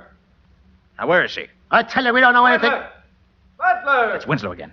Penny, keep a gun on these two. They open their mouths, let them have it, and shoot to kill. Butler, why don't you answer me? Pardon, senor. We are having a conference. We did not expect you until later. You are coming in here? I just wanted to tell you that I don't expect to be Put him up, Mr. Winslow. I'll do the telling from now on. Why, what's the meaning of this, Mr. Carter? You can't... Shut up. Where's Patsy? Where's who? You heard me. What have you done with my assistant, Patsy Bone? I don't know anything No. about... Where is she? No, don't. Where is she? Don't. You'll break my arm. Stop. For the last time, where is she? Oh, stop it. Stop it. I'll tell you. Oh, my arm. Well? Oh, she's upstairs. Second floor, back bedroom. Door locked, I suppose. Oh, I'll get her, Nick. I took the butler's keys away from him. Good boy, Penny. Make it snappy. I'll watch these two for a nickel thugs. Yeah, whatever you say, Nick. All right, Winslow. Get over against the wall with the rest of you cheap bums. And if you've hurt one single hair on Patsy's head, you'll be lucky if you live long enough for me to turn you over to the police. She's all right. We did nothing to her at all. Lucky for you. Tell me, Winslow, why'd you throw Evans off the ferry boat? Wouldn't it have been easier to have kidnapped him someplace else? I had the ferries watched for several days and found at the time of night, in the bitter cold weather we've been having, the rear deck of the ferry's almost always deserted. So we planned it that way. We had other plans ready in case that didn't work out. Oh, Nick, am I glad to see you. Oh, Patsy, are you all right? Anybody hurt you? No, Nick. They were a little rough, but they got as good as they gave me. Look at that black eye on the guy on the left. Good for you, Patsy. Hey, Nick, after I got Patsy loose, I looked in some of the other rooms, and I found this dame in the front room up there. Says she's Marion Blake. My name is Marion Blake. You're not Marion Blake. You're Alice Evans. No, I'm not Alice Evans. I'm Marion Blake. Aren't you saying that you're Marion Blake because you're afraid the gang will hurt your father if you admit you are really Alice Evans? What? Well, you're quite safe now, Miss Evans. Oh, Mr. Evans. Yes? Will you come in here, please? Why, yes, Mr. Carter. My father here. And free? Yes, Miss Evans. Here he is. Oh, Alice, my dear. Oh, I've been Penny, so worried about you. you better go get Riley. Are you You'll find him all right? waiting just around the corner. He can take over now. Tell me where you were. Mr. Carter, I can never thank you enough for what you've done. We owe you our lives, Alice and I. You don't owe me anything, Mr. Evans. Getting rats like these out of circulation gives me more satisfaction than anything else ever could.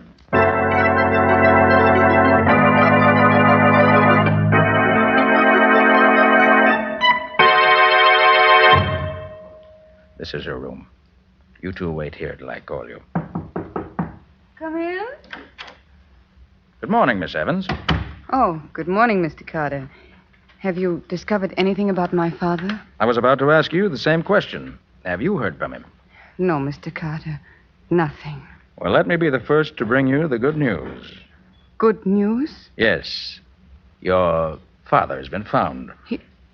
He's been found? Yes. He was kidnapped and imprisoned by some crooks who were trying to steal his fortune. Oh, my poor father. Where was he found? In a basement room where the gang was keeping him prisoner. Has he told you what happened to him? Oh, yes. He told us everything. Everything? Oh, by the way, Miss Evans, I brought a friend with me this morning. I thought you might like to meet her. May I ask her in? Yes. Yes, of course. Alan, will you bring the young lady in? Okay, Nick. Do you recognize this young lady, Miss Evans? All right, Mr. Carter. Can drop that Miss Evans stuff now. I see you know the whole story. Practically the whole story, yes. Oh, Alice, have you met the real Marion Blake? No, I haven't. My goodness, she does look like me, doesn't she? Yes, but you didn't fool me, dear. No, I suppose I was crazy to believe that I could fool a man who was as much in love with you as he is, Miss Evans. The resemblance is certainly close enough to fool almost anyone else, though. Why, she even sounds like me. Miss Blake, whose idea was it to substitute you for Alice Evans? My husband's. He was the head of a Chicago gang.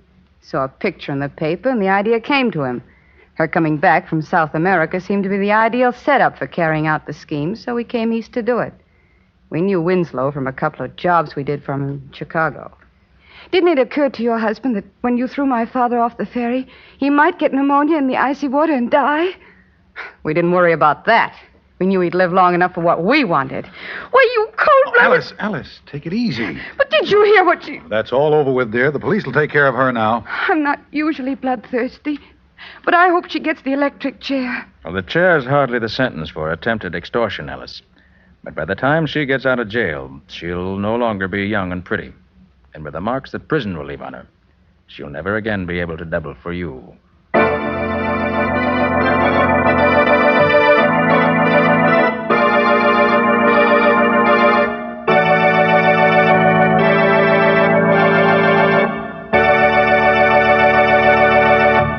This was another strange experience of Nick Carter, Master Detective, called The Substitute Bride, or Nick Carter and the Mystery of the Night Ferry. Another of the curious adventures of Nick Carter, which are brought to you regularly at this time by WOR Mutual.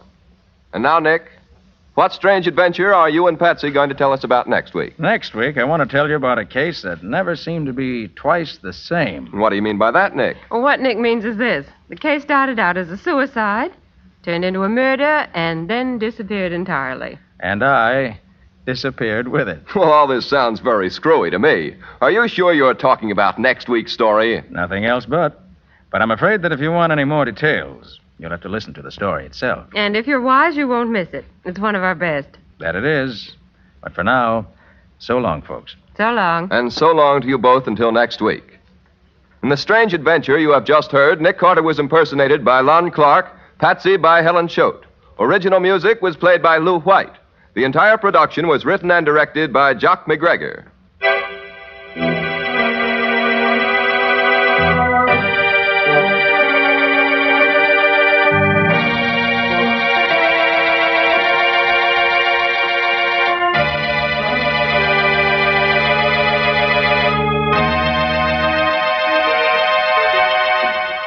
Next week, at the same time, listen to another curious experience of Nick Carter entitled The Disappearing Corpse, or Nick Carter and the Mystery of the Apartment House Murder.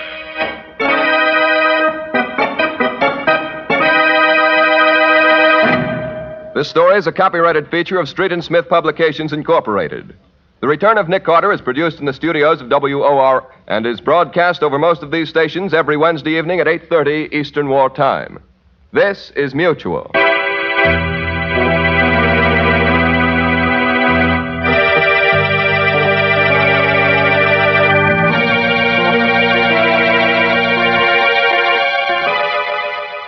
Champions are made, not born. Yes, sir. Get on your way. Get on your way. Get on your way with Wheaties. It's good to know that champions are made, not born. Gives us all a chance. For instance, let's go back to 1943 and listen to the story of champion Mickey Mantle of the New York Yankees. Mickey worked hard to learn the game. As he got on his way to fame, he practiced batting, learned to throw. And Mickey knew what champions know. Wheaties for breakfast, away you go. No wonder Mickey's got all that steam. Mantle and Wheaties, they're still a team. Why, Mickey Mantle grew up on Wheaties, been eating them since he was 12. So good for a guy. There's a whole kernel of wheat in every Wheaties flake. Come on, Mickey, belt that ball. He's on his way, on his way. He's on his way, on his way. Get on your way with Wheaties. 'Cause champions are made, not born. Yes, sir. Get on your way. Get on your way. Get on your way with Wheaties. Breakfast of champions.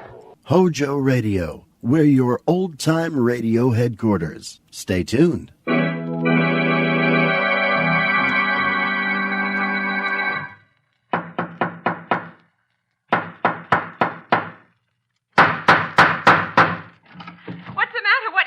Another case for Nick Carter, Master Detective.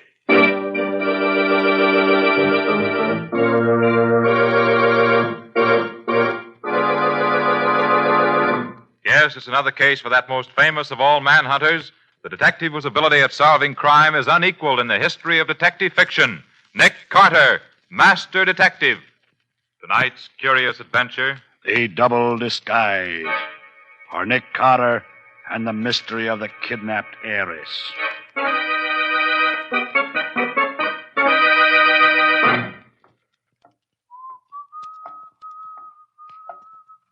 Pardon me. Could you tell me which way to Bond Avenue, please? Bond Avenue? Why, yes. We'll just walk 3 blocks Okay, straight mister. ahead. There's a stick-up. What? Yeah. Hand it over and be quick about it. And what over? Your wallet, of course. Come on. Oh, come now. Isn't it quite late in the evening for this sort of thing? There's nothing funny about this. I mean business. You haven't been in the business very long, have you? That's enough talk. Just hand it over. Hand it over, I'll shoot. You really would shoot me, would you? Yes. This is your last chance. Please, I don't want to have to kill you. Okay. But you won't find very much. All right, I'll take that toy pistol now. There. Oh. You knew all the while. Sure. Would have fooled most people, but you just happened to pick on the wrong man. I'm Nick Carter. Nick Carter? Gosh, I guess I did. My name is Brown. Chester Brown. Well, Mr. Brown, let's have it. What's the story? You're no gunman. Oh, you're right, Mr. Carter. I've never done this sort of thing before. Now, why'd you try to hold me up, then? Oh, I was desperate. I've been out of work for 3 months now. In times like these? Yes, I know, but I'm a salesman. There's no need for them now. How about manual work? I tried that, but my heart isn't very strong. Oh, I see. Married? Yes. I was married 6 months ago. Where do you live? We live in a couple of rooms in a boarding house. Only a few blocks from here, Mr. Carter. Why do you ask? I'd like to go home with you and meet your wife. Oh, that means you aren't going to turn me over to the police. No, not yet, at least. Oh, thanks. But one never knows, Mr. Brown. Let's go.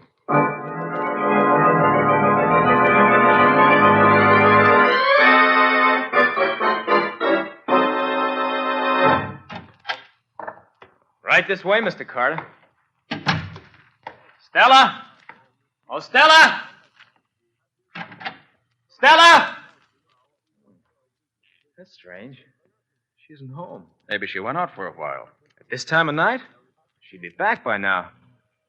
What does it mean? Well, it probably doesn't mean... Oh, wait a minute. Here's a note. Perhaps this will explain things. Here, let me have it. Dear Chet, I'll be gone for a few days. Don't worry about me. All our troubles will soon be over. We're coming into a fortune. I can't explain any more now. You're Stella. Well, congratulations. Ah, look what's enclosed. $100 bill. May I see it, please? Oh, here you are. Gosh, I can't believe it. It's too good to be true. Tell me, Mr. Brown, is your wife any rich relatives? Rich relatives? Never heard her speak of any. Mother and father no longer living. Well, she has an uncle, a man by the name of James Spear. He lives somewhere out in Colorado. Maybe it's he. Yes, maybe. What are you doing, Mr. Carter? Just checking the number on this bill against a list I have here. But why? What is it? Mr. Brown, I'm afraid my congratulations were a bit premature. What do you mean? Have you read the evening paper? No, I haven't seen a paper all day. Why? Michael Stillfield, the banker, was murdered last night. $10,000 was stolen from his private vault in one of the cleverest safe-cracking jobs seen here in years. Yeah, what's that got to do with this? The stolen money consisted of $100 bills. So what? The bill your wife left for you was one of those stolen by the murderer. Oh, but Mr. Carter, she had nothing to do with that. I feel sure of that, Mr. Brown. Well, then why should you want to... Suppose you went out tomorrow morning and tried to spend that bill. What would have happened? Why, Oh, I see. I'd have probably been arrested as the murderer. Exactly. But why did she leave that bill for me? Because she's as much a victim of this frame-up as you are. Brown, if my hunch is correct, someone's trying to make trouble for you and for her. Oh, but Mr. Carter, Now, look, why Brown, should... Don't ask questions yet. Just listen to me. Pack up a bag and get out of here tonight. Go to 73 Bleecker Avenue. That's a rooming house run by friends of mine on the other side of town. Sit tight until you hear from me. Don't tell anyone where you are and don't use your right name. But suppose my wife comes back. I said to leave it all in my hands. Oh, but why Brown, should I... don't be a fool. If you don't follow my directions, you may be dead before morning.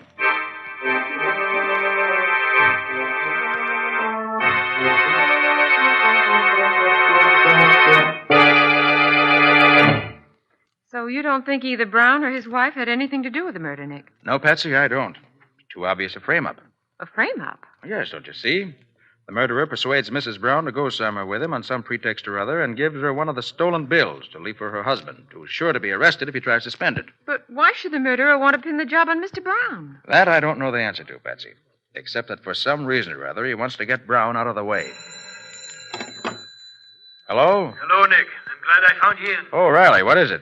You still say you're not interested in this Tillfield killing? Well, as a matter of fact, Riley, something's happened since you spoke to me about it. I've changed my mind. Oh, so you've heard already. Heard? What? About the big Postal Express robbery down on Front Street. That's where I'm calling from. I know, that's news to me. What did they get, Riley? $40,000 in negotiable bonds. Right out of the vault, Nick. Not bad. Yes, and this is the interesting part. Yeah? Do you know who those bonds were being shipped to? Michael Stillfield.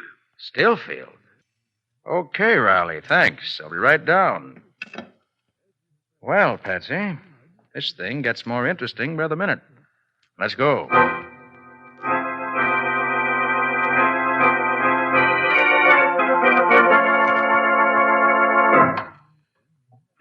Here you are, Nick. Hello, Patsy. Hello, Lieutenant. Well, Riley, let's have a look. Sure thing, Nick. Come on inside. This is Mr. Johnson, Nick. He's in charge of the express office.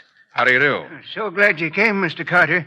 Nothing like this has happened in the 30 years I've been with the company. Well, I suppose there's always a first time, Mr. Johnson. That's the vault over there, Mr. Carter. Oh, thanks. Certainly don't come any finer. That's true, Mr. Carter. Absolutely burglar-proof. Or so we thought. Was anything else taken? No, just the bonds. And they're as good as cash, you know. When did you discover that they were missing? This morning. They were put in that vault last night. I watched the bookkeeper do it myself. I see. And you were the one who closed the vaults? That's right. I closed it and adjusted the time mechanism myself. Seems to be intact. That's just it, Mr. Carter. I can't understand it. Neither the vault lock nor the time attachment have been tampered with. It looks like the devil's own work. It's absolutely incredible, Mr. Carter. But there you have it. The safe was open and the bonds are gone. Well, what do you make of it, Nick? There aren't many men who could have pulled off this kind of a job. You're right there, Nick. As a matter of fact, I don't know anybody but Nick Carter who could have done it. He's that handy with locks of all kinds. You have some idea, Mr. Carter? You say the bonds were put in the vault last night? Yes, that's right. About what time would you say? Well, we received them from the west on the 5 o'clock train. Did you say from the west? Well, yes, they came from Colorado. And they were addressed to Michael Stillfield? That's right. And they were put in the vault a little after 5. And as you already know, that's the last we were seen of them. Thank you, Mr. Johnson. I don't think we need bother you any further. I do hope you'll be able to track down that thief. It's more than a thief you've put me on the track of. The man we're looking for, Mr. Johnson, is a murderer.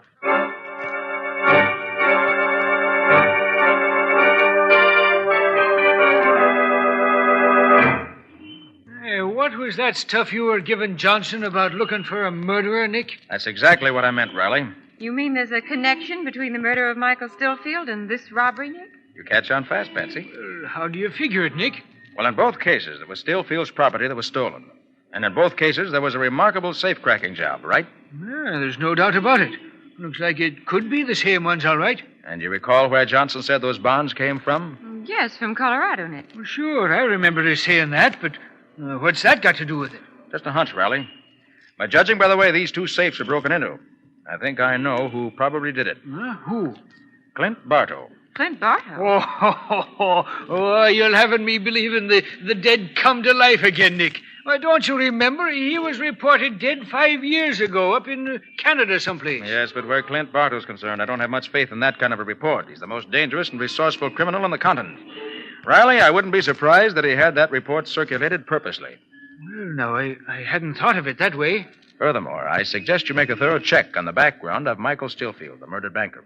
An idea there may be some interesting facts turned up. Okay, Nick, it's as good as done. When you get the information... Well, What is it, Nick? we're being followed. Huh? Well, not for long we won't be. Now, just let me... Wait a minute. I I want to handle this my own way, Riley. You continue on the way you're going. Patsy and I'll turn up this side street. Okay, Nick. I'll be seeing you. So long. So long, Riley. Lieutenant. All right, Patsy, come along this way. Is he still following Nick? Yeah. He's hanging on, all right. Here. Into this doorway here. Okay. Now what? Well, just wait. He'll be along. Yeah, here he comes now. Stay here, Patsy. Be careful, Nick.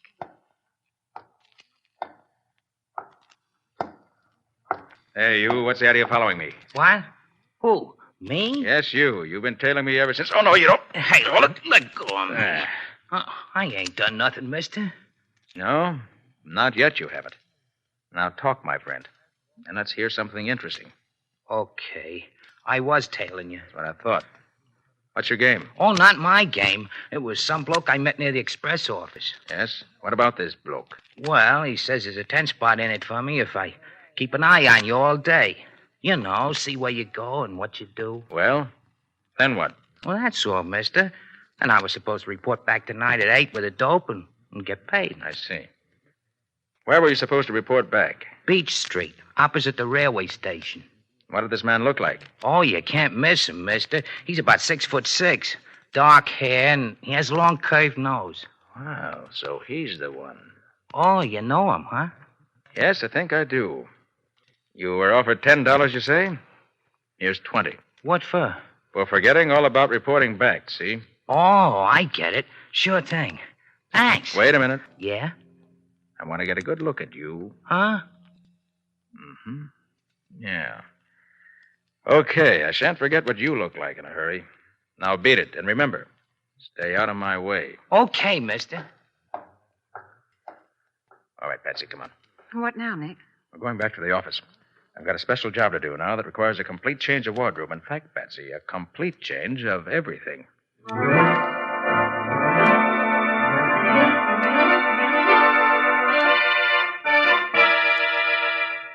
There, that does it.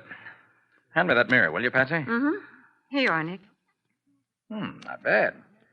Well, Patsy, do you think I look like the man who was following us? Simply perfect, Nick. Why, I positively couldn't tell the two of you apart now. Now the voice. Okay, lady, thanks. Well, I guess I better blow it. The mob's waiting for me. Nick, Yes, what is it, Patsy? I'm afraid of what you may be letting yourself in for. No, don't worry. I'll be watching my step. You better. Make one false move with Barto. Yes, Patsy, I know the kind of man I'm up against. Oh. Hello? Oh, yes, Riley. Oh, you did, huh? What'd you find? Mm-hmm. I see. Yeah, that's fine, Riley. Oh, no. I've got a plan of my own. Yeah, I'll do that. All right, Riley, thanks. Bye. What is it, Nick? Patsy, my suspicions were right. The report came through on Michael Stillfield. He proves to be none other than James Spear. Spear? You mean Mrs. Brown's uncle? Right. Seems he made his money out west many years ago, then got into some difficulties there. Changed his name and came east. And he never got in touch with his niece? Apparently not. Well, then that fortune Mrs. Brown spoke about in her note is true. Yes. According to his will, she becomes sole heir to the entire estate, being his only surviving relative. Well, not bad. If she lives, Patsy. If she lives. Well, why shouldn't she live, Nick? The person she left home with last night must be the same person who killed Stillfield. The $100 bill she left her husband proves that. And you think that... I think that if that person is Barto, she's in very real danger. Stillfield owned the fortune and was killed. Now Mrs. Brown owns it, and she may very well be next on the list. Oh, I see what you mean. What time is it now, Patsy? 7:30. Okay, I better be off. I'm going to keep my 8 o'clock date. You will be careful, Nick. Yes, of course I will. You know what you're to do. Yes, I'll do just what you told me. Good. Well, so long, Patsy. I'll be seeing you. I hope so, Nick.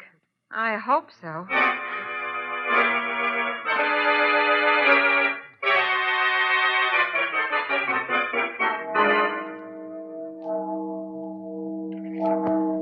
Now, 8 o'clock.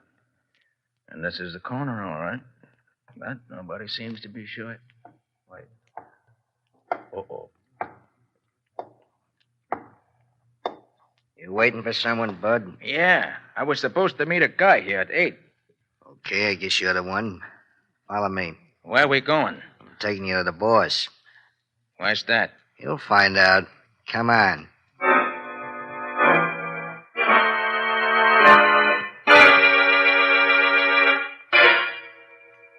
you are. Just a minute. It's me, boss. Is this the guy, boss? Yeah. Come in. Close the door, Malone. Well, what'd you find out?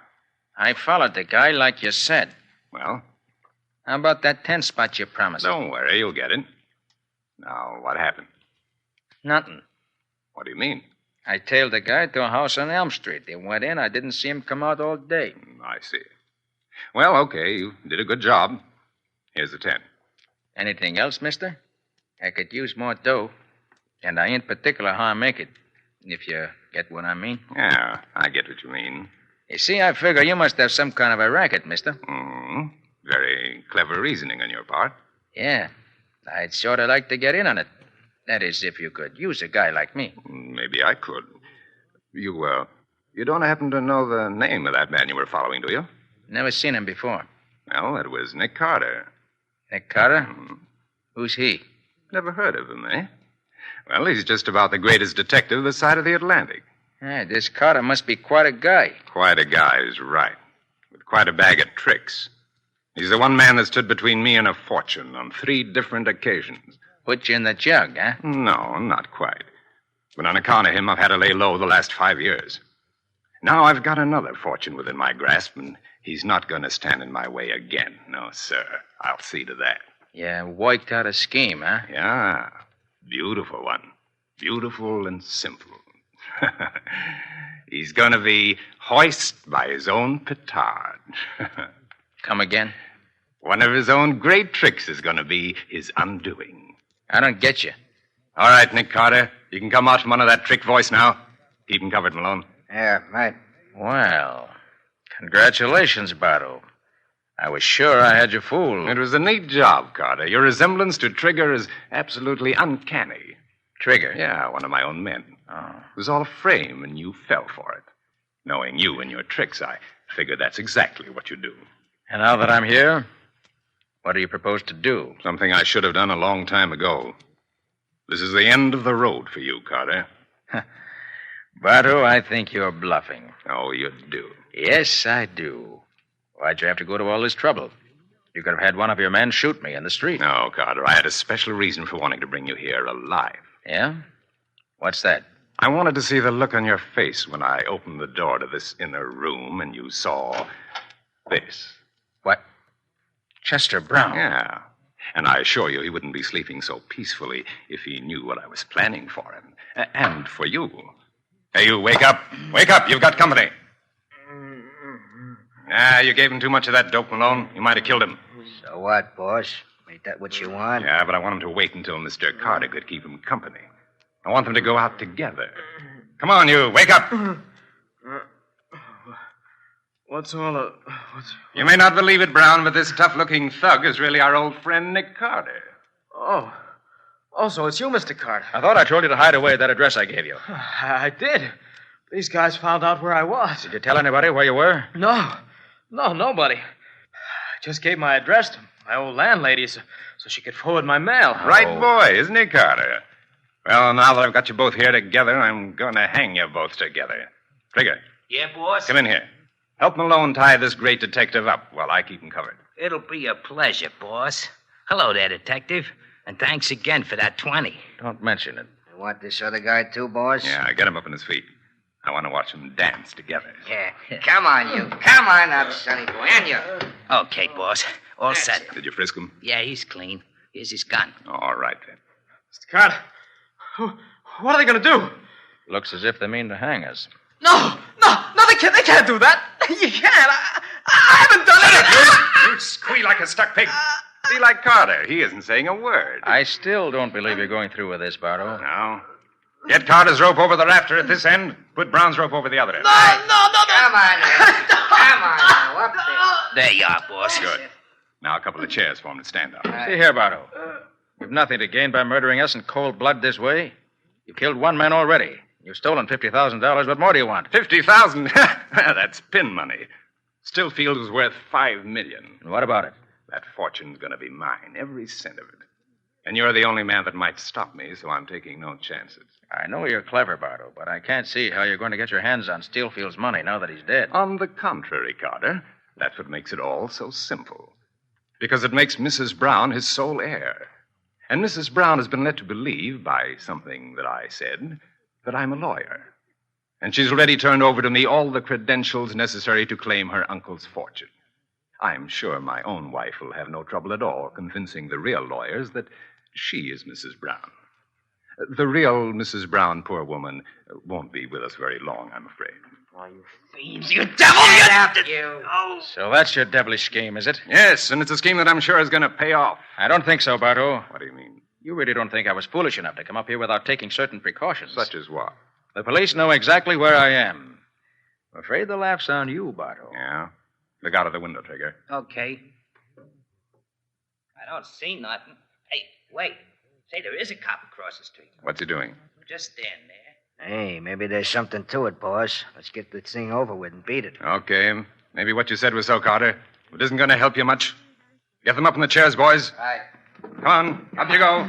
Come on, up you go. Yeah, that's it. Are the ropes tied fast, Malone? Yeah, boss. Both of them are okay. Well, goodbye, Mr. Brown and Mr. Carter. No, you can't! Ropes, Kay. In the street. Kick the chairs away, boys. No, you Dance, Carter, dance, dance! All right, boys. Let's get back to the hideaway.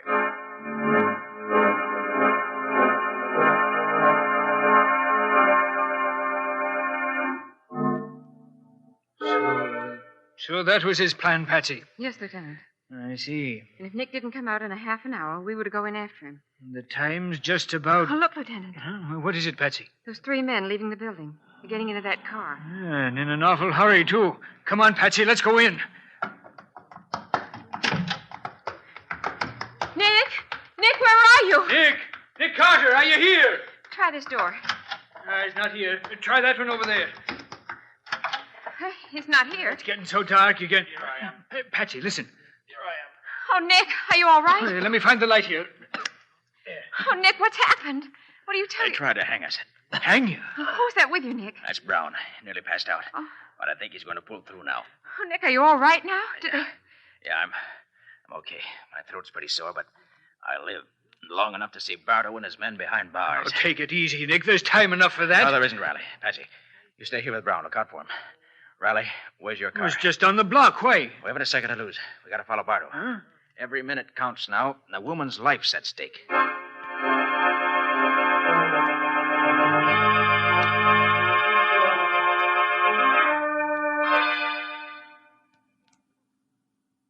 There's no sign of him yet, Nick. Oh, that's all right, Riley. Keep straight ahead on this road.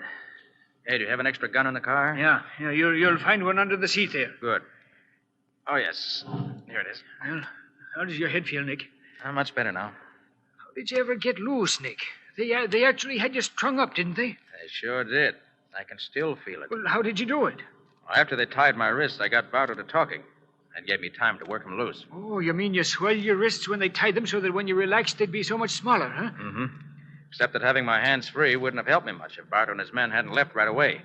Fortunately, they saw you coming across the street, and they ran as soon as they strung us up. Well, what did you do then, Nick? By that time, I'd worked my hands loose.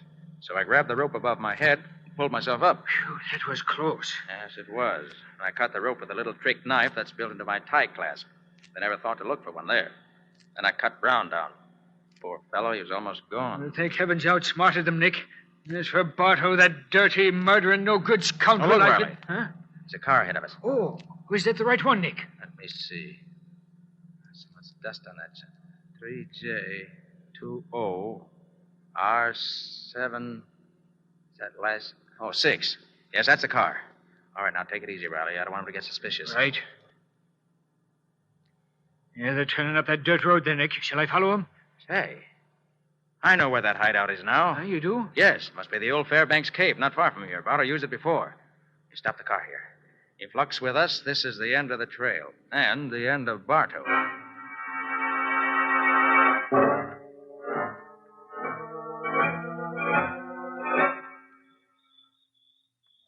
Yeah, that's it over there, Riley.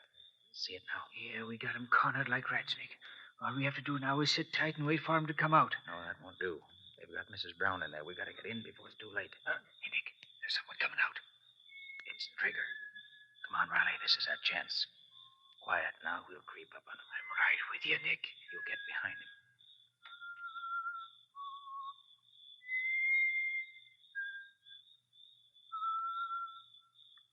Oh! Ah, that was worth $20. Now for the boss himself.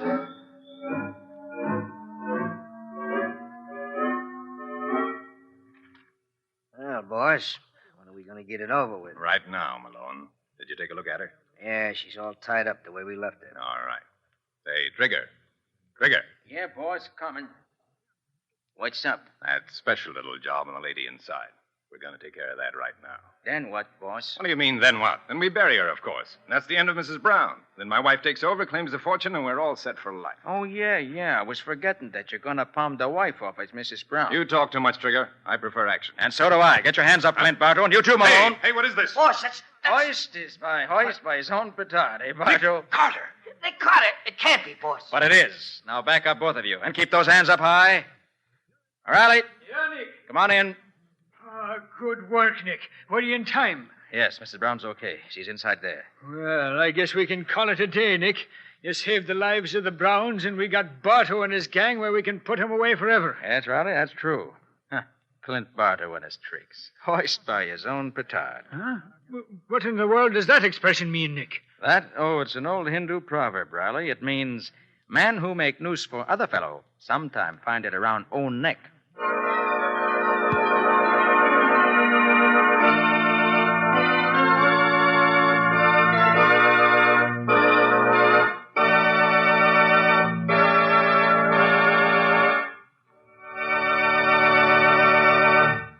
This has been another of the strange adventures of Nick Carter, Master Detective, which are brought to you regularly at this same time by WOR Mutual.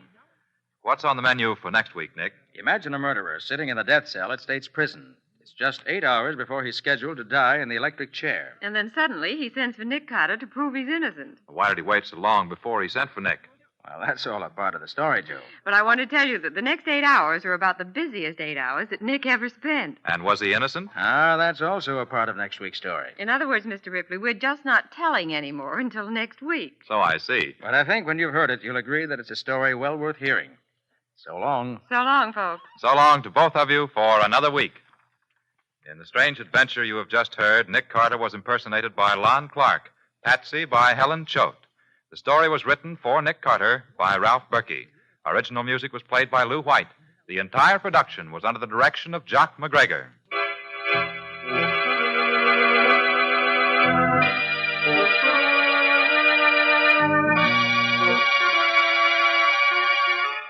Next week, at the same time, listen to another curious experience of Nick Carter entitled 9 Hours to Live, or Nick Carter and the Mystery of the Death House.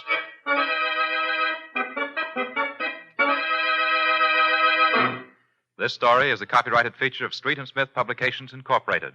The Return of Nick Carter is produced in the studios of WOR and is broadcast over most of these stations every Saturday evening at 7 o'clock Eastern Wartime. This is Mutual.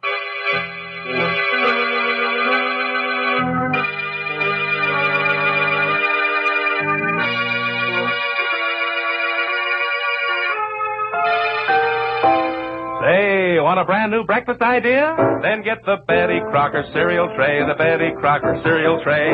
Yes, indeed. Try the brand new cereal assortment with 10 individual packages in all. 4 Wheaties, 4 Cheerios, 2 Kicks. All top favorites and all extra fresh. Yes, it's fun to take your pick from Wheaties, Cheerios, and Kicks. Get the Betty Crocker cereal tray, the Betty Crocker cereal tray. Get that tray today. Stay tuned to HOJO Radio.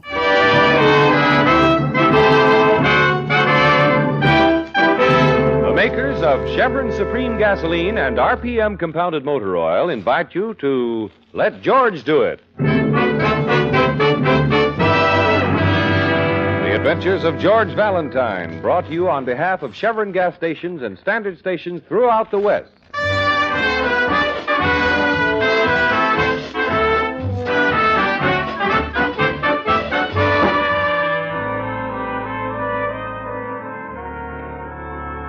Tonight's adventure begins as George, feeling very safe after making a special trip downtown to pay the premium on his accident policy, walks briskly down an isolated street to where he has parked his car. Suddenly, from the open stairway of a building, a cascade of small round pellets bounces to the pavement, followed closely by a young woman in great haste. There is a collision, and George hits the sidewalk with the force of a blockbuster.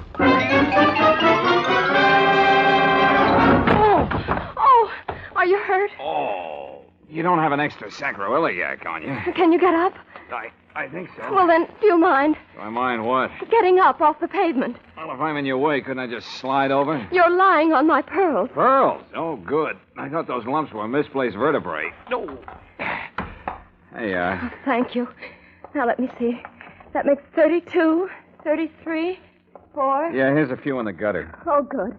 Yes, 35, 36, 37. Hey, if you see any teeth down there, they're Oh, mine. I'm sorry you fell down. 38, 39. Oh, here's one of my trouser cuffs. Thanks, 40.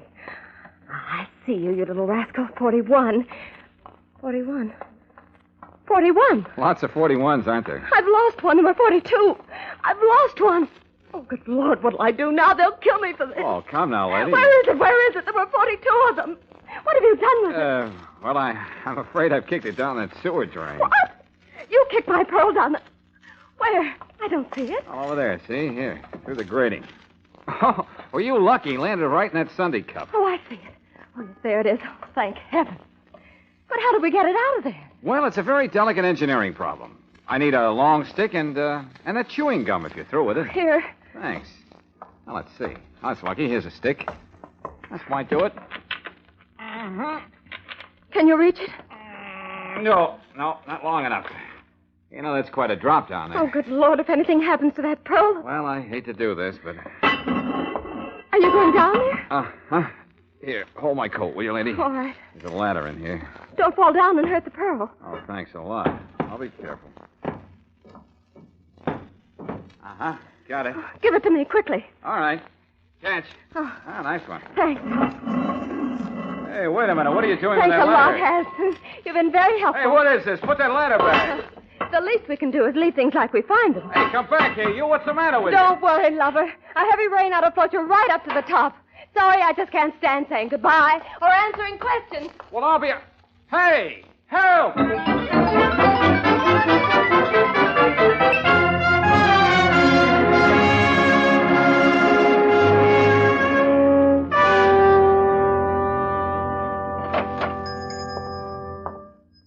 Yes? Something for you, sir? Yeah. This looks like the right place. Are you Mr. Zaghetti? To be precise, Bela Zaghetti. I am he. Oh, Mr. Zaghetti, I can see by the layout here you're a jeweler. Now, I wonder if... To be precise, I am not a jeweler. I manufacture artificial gems. To put it this way, I do my small part to brighten the lives of those who otherwise are not very bright. Is this exact? Yeah, probably. Well, what I want to know is, have you recently brightened the life of a young lady with a string of artificial pearls? To be precise, a blonde, Miss Dale Quidden. Yeah, that's right. I saw her coming out of this building, and I thought that... A beautiful job. Smooth and pink and utterly perfect. Yes, she was. To correct myself, I refer to the string of matched imitation pearls. Pink ones, 42 on a rope. She was pretty particular about the specifications. Oh, yes. They were a duplication of... But if I may ask you a question? Sure, of course. To put the question in this way, why do you ask this question? Well, I admired her set. I was interested in buying it, but she wouldn't sell. I wondered if you could arrange for me to have a duplicate set. Oh, it would take many months. How much would it cost? To be precise, $300. Well, that's a little too precise. She told me you made hers for $200. But no, it was the same. The price is not different. Oh, well, maybe I misunderstood. But I'd like to check. Not that I distrust But no, you. there is no doubt. I am an honorable man. Please, verify this. Yeah, I'll do that, if you'd like to give me her address. But, of course, I have a record of my sales. You will find out. That's all I want, Mr. Zaghetti. I just want to find out.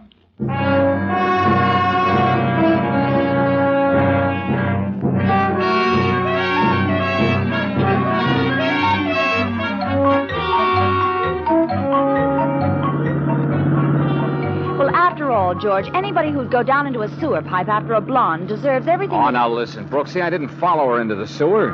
I was doing my good deed for the day, and she ran off with my coat and wallet. What were you looking for, a merit badge? Oh, now, Brooksy, listen. Well, it's a nice way to meet a girl, I must say. Sprawled senseless in the gutter. And all she has to do is blink those big brown eyes and... Blue eyes. Blue eyes. And you go scurrying down the drain pipe like a...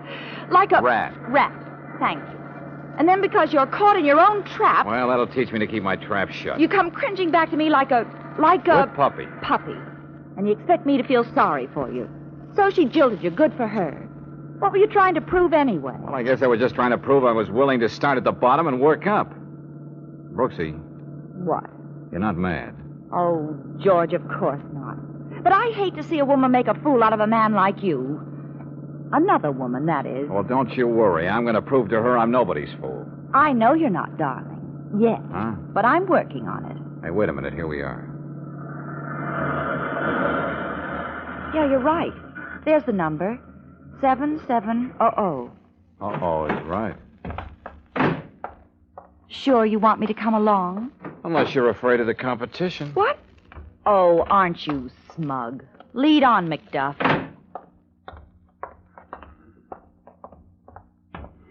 Yeah, here's her name on the box. Miss Dale Quillen. I'd like to give her a piece of my mind. Now, Brooksy, let me do the talking. Yeah? Miss Dale Quillen? You're kidding? I mean, she means, is Dale Quillen at home? You're kidding? Is he kidding? Well, someone is. Hey, did you get a look at that house? What, through that solid wall of muscle? Well, the place is a wreck. Furniture turned over, paper scattered on the floor. Poor housekeeper as well as a crook. What are you going to do? What is this, a gag? We've decided to wait. What are you, a mad character or something? Blow. Oh, come off it now, handsome. Anybody can see you've got a heart as big as all outdoors. Yeah? Then stay outdoors. Hey, character, get your foot out of the door, I'll chop it off. You know, you could be a lot of company for us while we're waiting. Yes, sir. A lot of company. Yeah? Give me your address and I'll drop you a postcard. If you want it any clearer, I'll step outside. Come on, I dare you. Hey, take it easy, Claire. I warned you, joker. Let him go, Nubbin. You're too quick with the fist. You're all friends now. Yeah, that's a great little equalizer you got there. It is small but persuasive. Bring him in, Nubbin. I think we have interest in common. Come on, you... In one piece, Nubbin. Perhaps you can take him apart later. Inside, kidder. Yes, Nubbin is just a big, playful child. He loves to take things apart, but he has never quite learned how to put them together again. Now, shall we talk?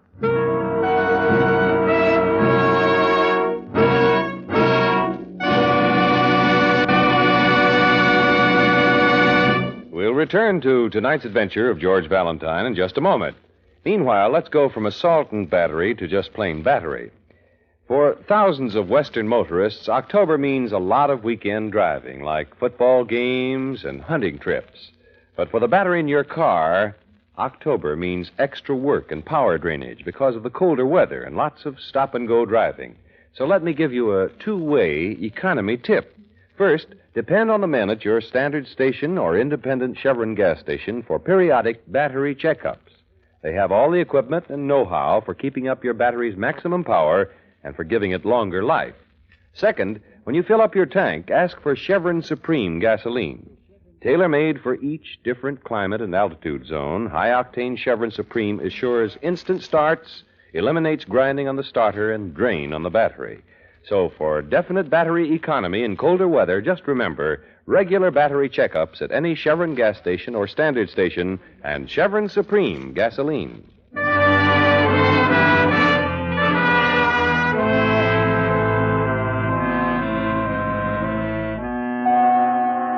And now back to the second part of 42 on a Rope, tonight's adventure of George Valentine. Well, it seems that George's curiosity following his strange encounter with a mysterious girl and a broken string of pearls has landed him in a tight spot. For minutes now, Baptiste and Nubbin have been questioning George and Claire until... I've told you everything I know. This girl, this Dale Quillen, made me look silly, so I came here for an explanation. Now I feel even sillier. You have come here looking for something. So have we. Naturally, we are all sincere people. Perhaps we can help one another, Monsieur. Valentine, George Valentine. And it depends on what we're looking for. Naturally. Pink pearls, no? 42 on a rope, is it not? We're looking for Dale Quillen, remember? Naturally. Because when we find Miss Quillen, Baptiste Lavon also finds his pearls, n'est-ce pas? I wouldn't know. Who's Baptiste Lavon? Oh, my apology. It is I. Oh, I see. Well, what makes a string of phony oyster fruit so important anyway? Phony? I do not know this phony. Ringers, fakes, dupes. Artificial, counterfeit, paste. Ah, the replicas. You refer to this fraudulent string, huh? Uh-huh. Yeah, that's it. Where'd you get them? They were left by Miss Quillen at the check room of the Union Station. She sent me the claim check. At the same time, no doubt, boarding a train for some distant city. Why would she do that? Because they are worthless. Good imitations, no more. Value perhaps $300. As you say, phony. You're trying to say she pulled a switch on you? Ran off with the real pearls, your pearls, and left you the ringers? That is correct. As always, Baptiste Lavon was sincere. I trusted her with 42 exquisite gems. Gems collected by no other than Louis XIV to give to his Antoinette. Tell me, Lavon, where did you get hold of Marie Antoinette's choker? Spoils of war, Monsieur Valentine.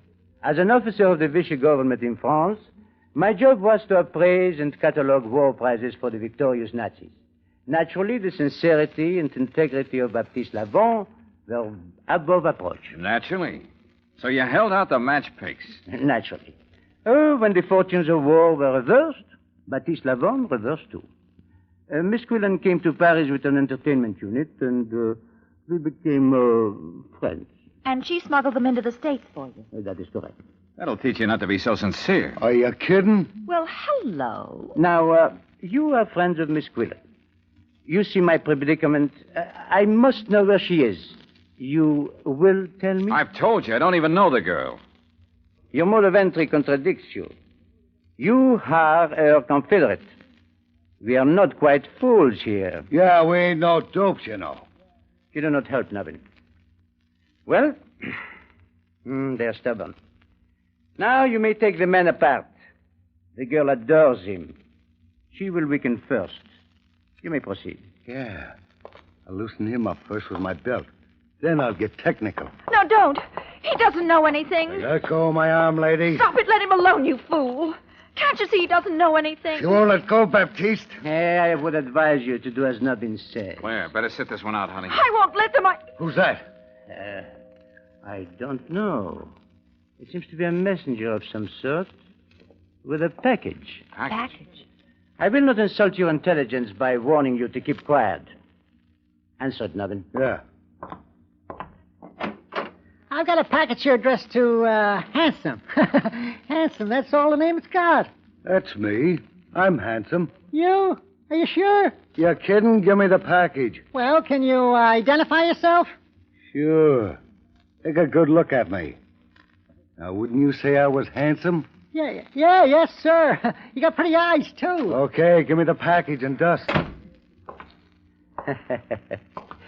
Handsome, is it? This is surely not Nubbin, nor is it Baptiste Lavon. Handsome, then, is Monsieur Valentine. No, not me. No, it's... Oh, yes, Monsieur Valentine. I will open the package for you. Sacre bleu. They're not here. It's nothing but a map. Yes, but a large map of the city, with 4 small crosses marked on it, and these words, X marks the spot.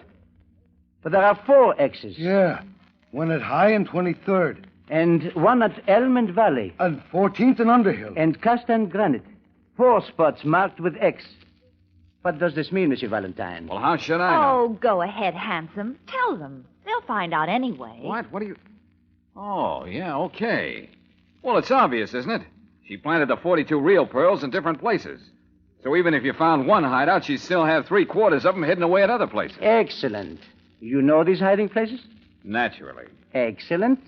We will all go hunting. Nubbin, the young lady, you and I, and the gun. Please do not forget the gun.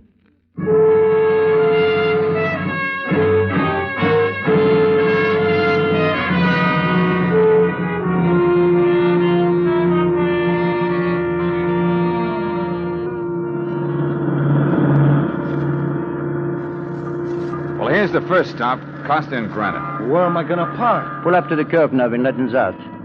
Then drive around the block and pick us up here. Okay. Now, where is it? Quickly. I cannot control myself. Well, you see that big office building there? Yes. You see that window up there with the jeweler's sign? Where? I don't see it. Higher. Look higher. No. Where is it? No, it's higher yet. That's higher. No. Oh! Come on, Brooksy, run for it. Into that theater. Oh, George, we haven't been to a movie in ages.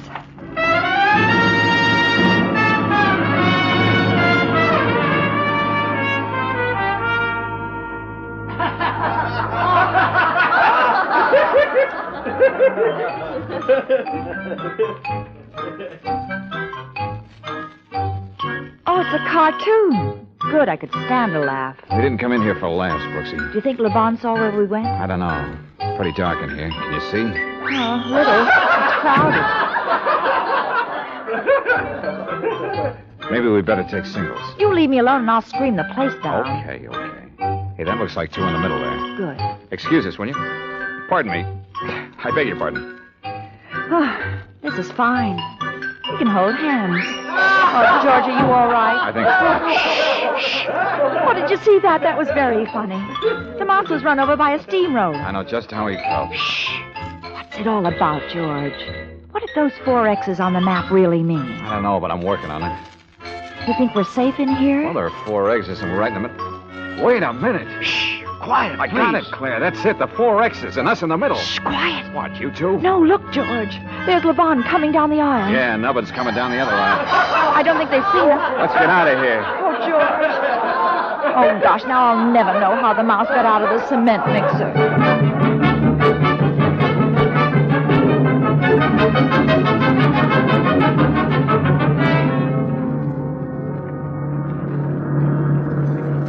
Is anybody following us now, George? No, I think we've shaken them. Driver? Yes, sir. Got a map of the city? Yeah, here you are. Good, thanks.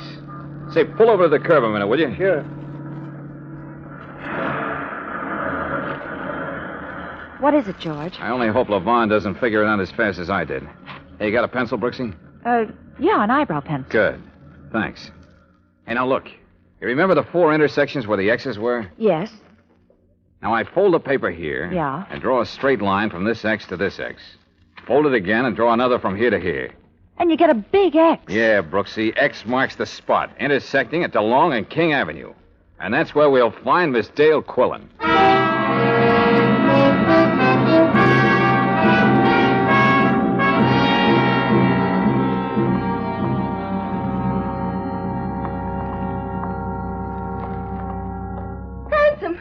Oh, it's you. You made it. Hello. Then you did mean me. Of course. Who else? I don't believe we've met before.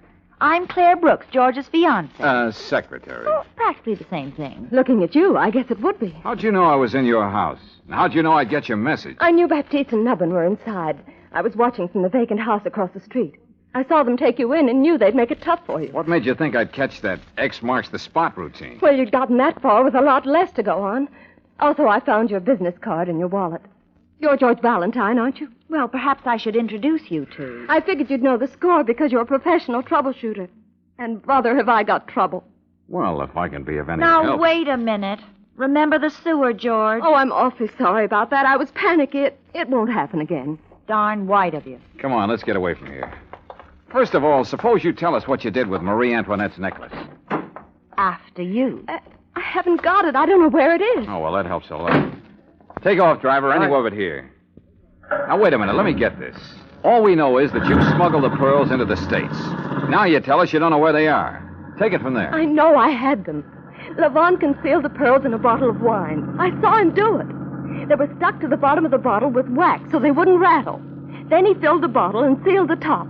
I paid customs duty on the wine and got them through. Very smooth. Go on. Well, when I got here, the seal was still unbroken. But, well, you won't believe this, but when I opened the bottle, the pearls were gone. Somewhere in the middle of the Atlantic, somebody had made a switch. You're telling me the pearls were hijacked from you? It's true, I swear it. But do you think Levon would believe that? He'd say I double-crossed him. Men are so skeptical. Do you believe me? Well... Say you do. Say you'll help me. All right, I do, and I'll help you. Oh, swell. Now, all we've got to do is find the person who stole the pearls from the girl who smuggled them in for the boy who stole them in the first place.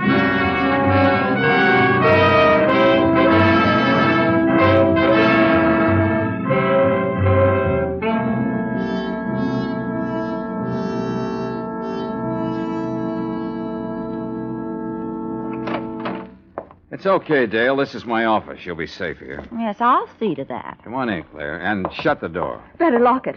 Should I swallow the key? Why did we have to stop at the library?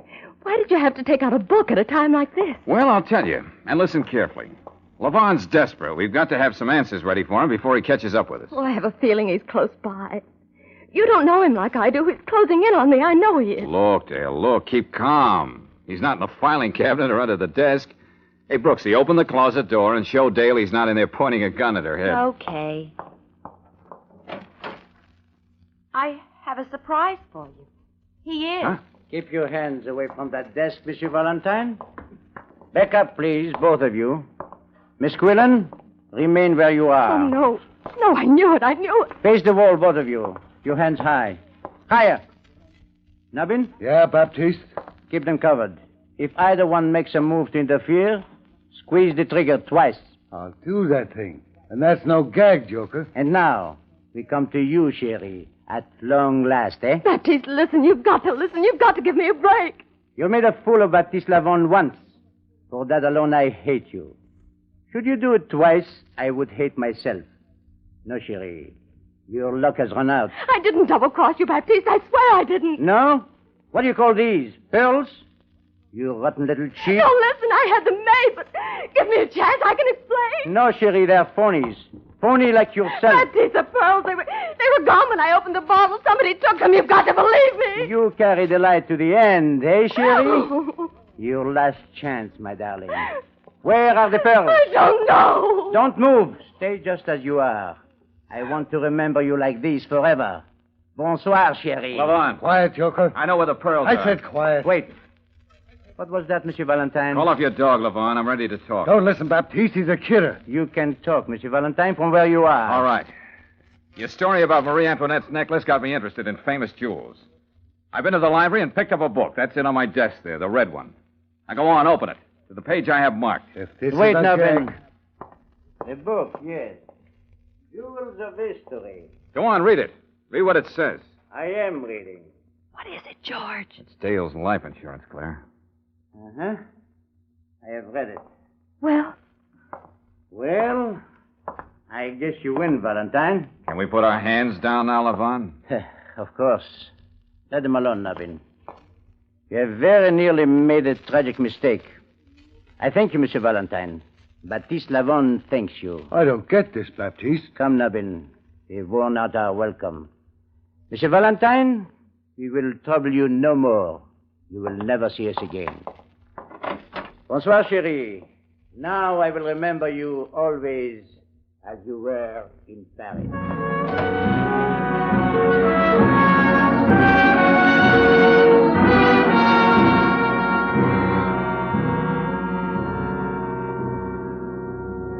It was a miracle, that's all it was, just a miracle.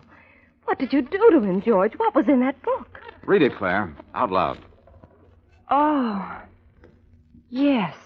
Cleopatra's Pearl.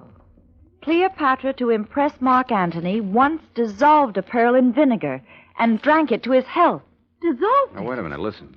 Go ahead, Claire. Pearls which consist of carbonate of lime are extremely soluble in weak acids. They will dissolve in vinegar containing 6% or more of acetic acid, or in wine which is turned sour. It was the wine that did it, the wine in the bottle. According to the U.S. Bureau of Chemistry and Soils, pearls consist of 91 7/10%. Never mind the rest, Claire. That's enough. Well, how do you feel now, Dale? Completely dazed. Lavon didn't have an argument in the world. He knew he planted the pearls in that wine bottle himself. He had nobody to blame but himself. I can't believe it. You saved my life, and Oh, George. Now what? Now I have to go to jail. Well, it's going to be kind of hard to hold you there. Why? Well, technically, since there weren't any pearls in the bottle when you brought it through the customs station, you actually didn't smuggle anything in, even though you meant to. Lavon filched the pearls from the Nazis, but I doubt if any of them will turn up to claim them. No, it was all a wild goose chase for something that simply didn't exist. Well, I'm going to confess my part of it and take what's coming to me. First, George, Yeah? may I kiss you? He saved my life, Miss Brooks. May I? Where I'm going, it'll be a long time between kisses. Well, things aren't much better around here, but... Oh, all right, go ahead. Honestly, I think I must be going loony. Goodbye, George. Dale. Just a minute. Yes? Be a nice girl and hand it over. What? Oh, come on, Dale. You certainly haven't forgotten why I got into this in the first place. And if you think I'm going to let you walk out of that door with my wallet, you're loony.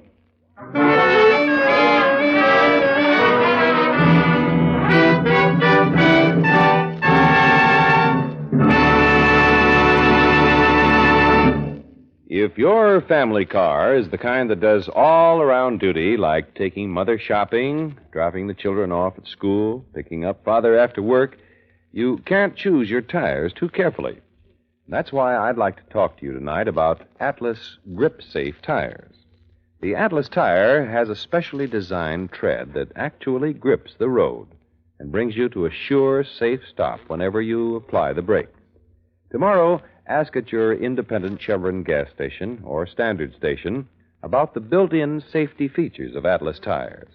Then try them on your car for extra protection and extra riding comfort. Best of all, when you buy an Atlas passenger car tire, you get a written 1-year guarantee against the cuts, bruises, and blowouts that threaten the life of ordinary tires. While you're talking tire safety and comfort at the standard station or independent Chevron gas station, ask for those two other motor car friends, Chevron Supreme Gasoline and RPM Motor Oil.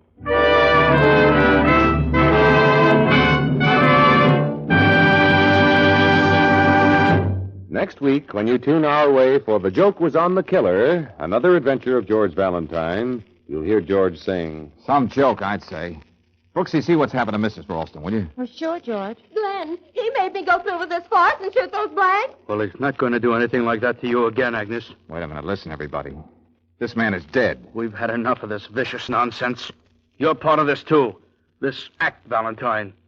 Now I know it. And you, get up. Oh, leave him alone. Come and help me with Mrs. Ralston, George. Now stop this, all of you.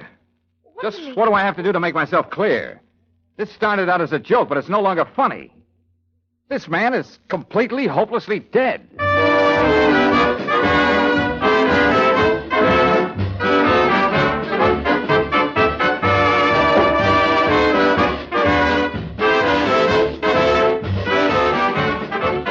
Clinic care, hospital care, a visiting nurse in your home. They are made possible by funds from Community Chest. Thousands of persons, old and young, benefit each year from health services of Community Chest. So give generously this October for your community's health and welfare. Chevron gas stations and standard stations throughout the West invite you to be with us again next week for The Joke Was on the Killer, another adventure of George Valentine, brought to you by the makers of Chevron Supreme Gasoline and RPM Compounded Motor Oil. Let George Do It stars Robert Bailey as George with Frances Robinson as Claire. Tonight's story was written by Doug Hayes and directed by Don Clark. Also heard in the cast were George Sorrell, Jim Nusser, Betty Moran, Jack Crucian, Victor Rodman, and Dick Ryan. The music is composed and conducted by Eddie Dunstetter. Your announcer, John Heaston. Listen again next week, same time, same station, to Let George Do It.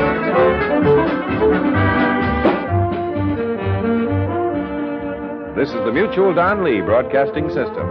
KHJ Los Angeles. Memo from stationers.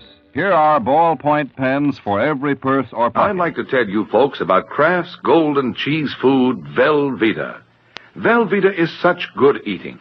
Just taste that grand, rich, yet mild cheddar cheese flavor. And Velveeta is so good for you. It's rich in important food values from milk itself. For swell-tasting snacks, for good hearty sandwiches, for thrifty, easy hot dishes, it's smart to keep stocked with Velveeta. Get it tomorrow in the handy quarter-pound package or in the economical 2-pound loaf. The cheese food of top quality. Velveeta is made only by Kraft. Keep it tuned right here to HOJO Radio for more classic old-time radio.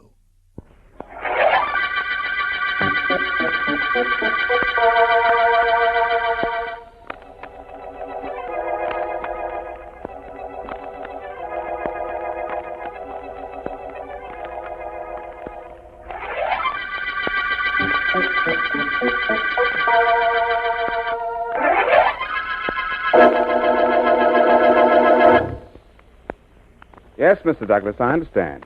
You want 6 girls to model evening gowns for your fashion show tomorrow night. And they've got to be tall, slender, and attractive, Mr. Bennett. I understand. They will be, Mr. Douglas. In fact, I can give you the same girls you had a few weeks ago. Oh, do that. They were very satisfactory. Goodbye. Goodbye. Well, do you think we have time to finish our little conversation now? Oh, I'm sorry, Sugar. Business is business. You understand? I understand more things than maybe you realize. All models aren't dumb, you know. They just look dumb. Sugar, listen. You're going on a photography job tomorrow afternoon for me. 2 girls, you and Betty Down. Oh, wait a minute, Sugar, will you? Mr. Bennett speaking. Douglas again, Bennett. Oh, yes, Mr. Douglas. I just wanted to make sure of something. One of the girls you're sending me for my fashion show will be Sugar Keen. Oh, yes, of course, Mr. Douglas. In fact, she's right here in my office at this moment. Oh, fine.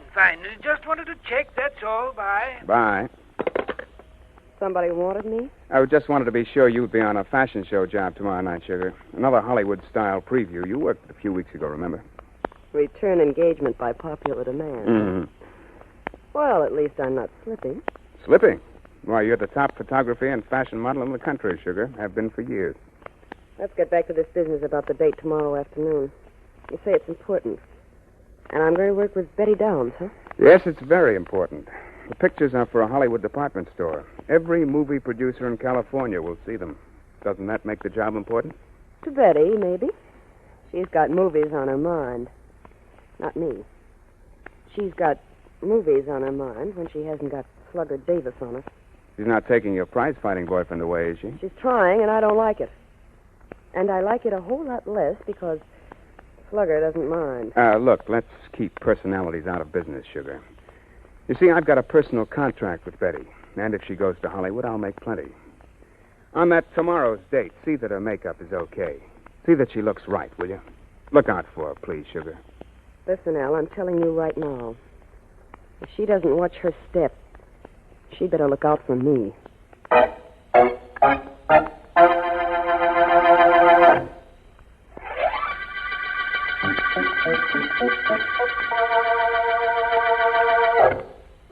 No, Miss Downs, not like that. Like this. Who should do blue? Who should do blue? The lips round. Project the words. Now, once more, please. Who should do blue? Who should do blue? No, Miss Downs. For 20 minutes now I try to teach you how to speak. How to speak. Like this. We, thee, he, she. How now, brown cow. Who should do blue? And what comes out? We, thee, he, she, how now, brown cow. Who should do blue? You learn nothing. I'm sorry, Pierre. I'm trying. Trying? Trying is not enough. Doing. You must do. Alors, once more, please. The oo sounds. You ready? No, I'm not ready. I'm tired of making ooh sounds. Oh, Pierre, I'm so tired. Oh, I am sorry, my dear. You model all day, and then in the evening you work with me. It is very difficult for you, n'est-ce pas? You rest a while. We try again in a few minutes, eh? Who is that? Come in. Hi, Betty. What's the good word? Hello, Slugger. Sugar Keen isn't here. She isn't even expected, I don't think. I'm not calling for Sugar, Betty. Not tonight. I came to pick you up. Hiya, Frenchie. I'm Slugger Davis, next middleweight champion of the world. You're Pierre, ain't you? I am Pierre, ain't I? Well, ain't you? Talk, sacre, no. Maybe it is you who ought to come take lessons from me. Well, I talk plenty good with my hands, Frenchie. That's all I got to worry about. You might worry about Sugar Keen. She isn't going to like your calling for me, Slugger. No, I guess she ain't. But ain't that too bad, Betty? Ain't that just too bad?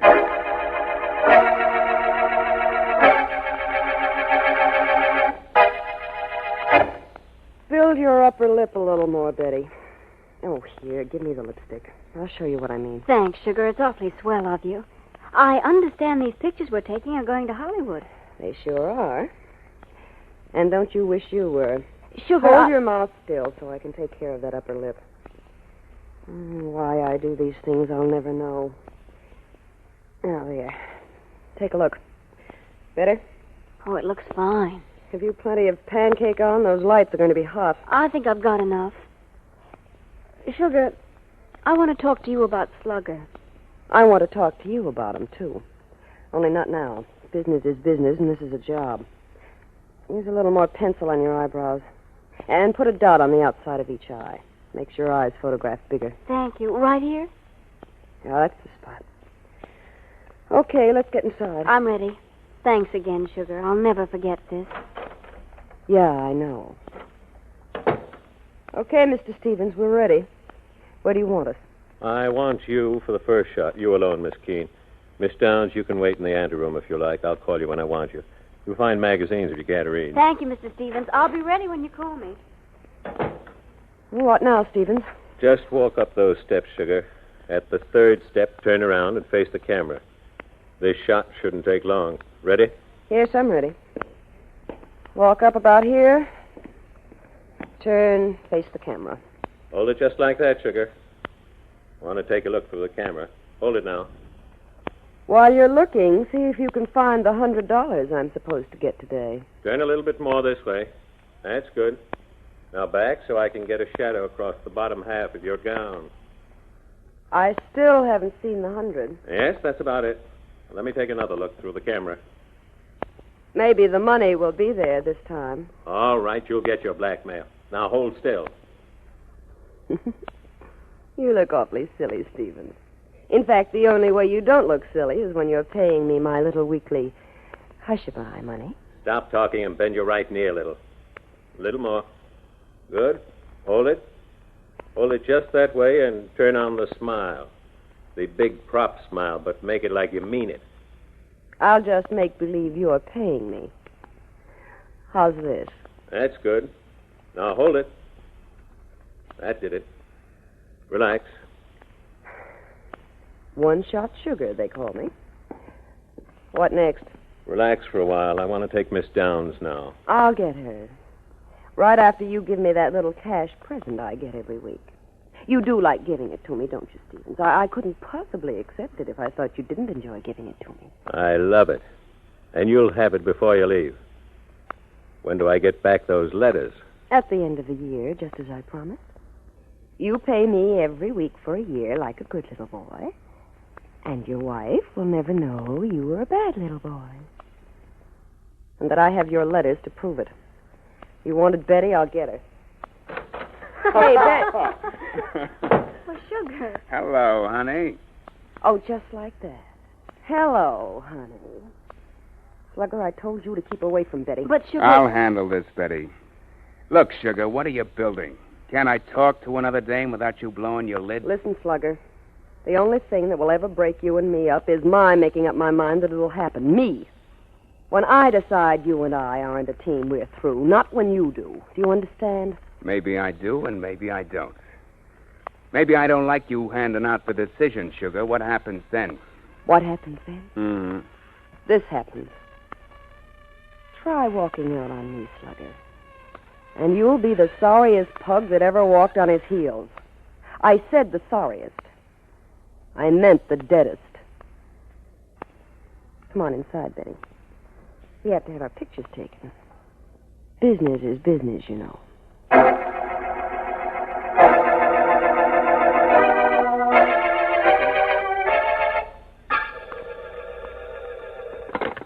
Officer Philo Vance, private investigator. Miss Deering speaking.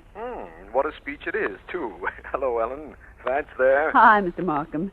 You're not taking him out of the office, are you? I'd say it was more a matter of his wanting to go than my taking him. May I talk to him? Why, of course. Just a moment. The district attorney, Vance. Markham, splendid. Would you hand me the phone, please? There you are. Thanks. Hello, Markham. Vance, this is one of those calls. There's been a murder. How soon can you come up? I'm practically there now. Who was killed? A photographer's model named Sugar Keene, Vance. She was throttled. A wire wound tightly around her neck. Sugar Keene, eh? Do you have the wire? No, I don't. It's missing. Sergeant Heath is Miss Keene's employer, Al Bennett, up here, and I'm phoning you from her apartment in the Belmont Towers. I'm on my way, Markham. I did want to meet Miss Keene, but I would have preferred to have her answer when I said, how do you do? Bye. I heard that, Vance. So Sugar Keene has been murdered. That's what the man said. You sound as if you knew her. Only by sight. I've seen her pictures in the magazines. Everybody has. In fact, I think there's a picture of her in this magazine here. Now, wait till I find it for you. Yes, look. Here's a picture. Girl on the right. Oh, she was lovely, wasn't she? Vital statistics. Her name, Sugar Keene. Height, 5'10". Weight, 120. Single. Brown eyes, blonde hair. Is seen very often with Slugger Davis, middleweight challenger. Very interesting, Ellen. You know, you're an ideal secretary. There isn't anything that you don't know or can't find out, is there? Oh, I wouldn't say that exactly, Vance. I wouldn't mind knowing or finding out something about you. You mean there are things about me you don't know, Ellen?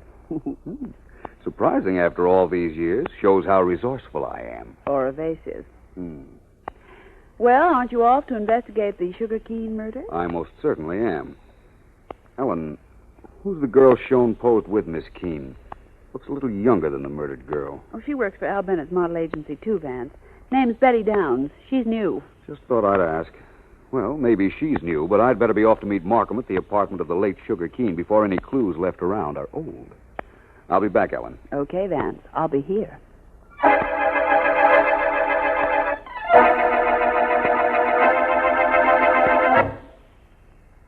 Miss Keene worked for you, didn't she, Mr. Bennett? You must know who didn't like her. Well, I'm sorry, Sergeant Heath. I wish I could help you, but this has upset me terribly. You see, I've known Miss Keene so long, ever since she was a child. But you've got to give me time to think. You've just got to. Sorry, Mr. Bennett. I didn't mean to be tough. You've gone over this murder room without missing a thing. Can't find any clue to work on. I thought maybe you could help us. Well, maybe I can, but not right now. I can't do anything right now. Look, can't I leave? Please, you know where to find me if you want me again. I'll ask the district attorney. He's talking to his friend Philo Vance in the next room. There just doesn't seem to be anything at all that points... Hey, D.A., is it all right for Al Bennett to leave? Oh? He's the head of the model agency this Keene gal worked for. He wants to go home. Let him go, Heath. We can get him if we want him. Okay, D.A., just wanted to get an okay from you. Well, Vance, you know all the facts. What do you think? Markham, it's hard to form an opinion at the moment. You say she was strangled with a wire of some sort. That's right. The police are tearing the murder room next door apart, trying to find it. I wish we could lay our hands on it. Is that the only wish you can make, Markham? Because if it is, I can fill it for you. This is the murder weapon, I think? Where did you get that, Vance? It was lying here in a corner of this room. I saw it glisten while you were talking to Heath just now. The police haven't gotten around to this room, apparently.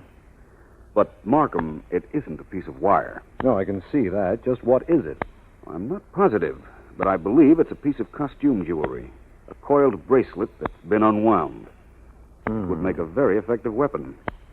Here, take it, and my handkerchief with it. There may be fingerprints on it. Segments of fingerprints, anyhow.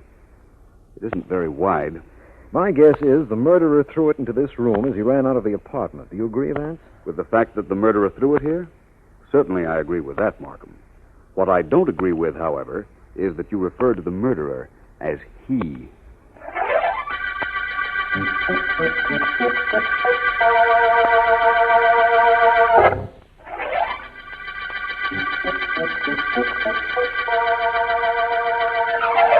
This is District Attorney Markham.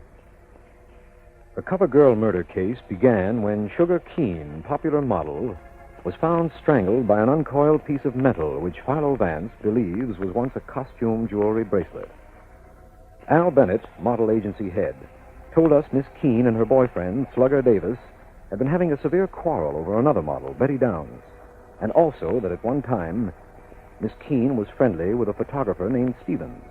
To see Miss Downs, who, at the moment, is about to make an appearance as a model at a fashion show.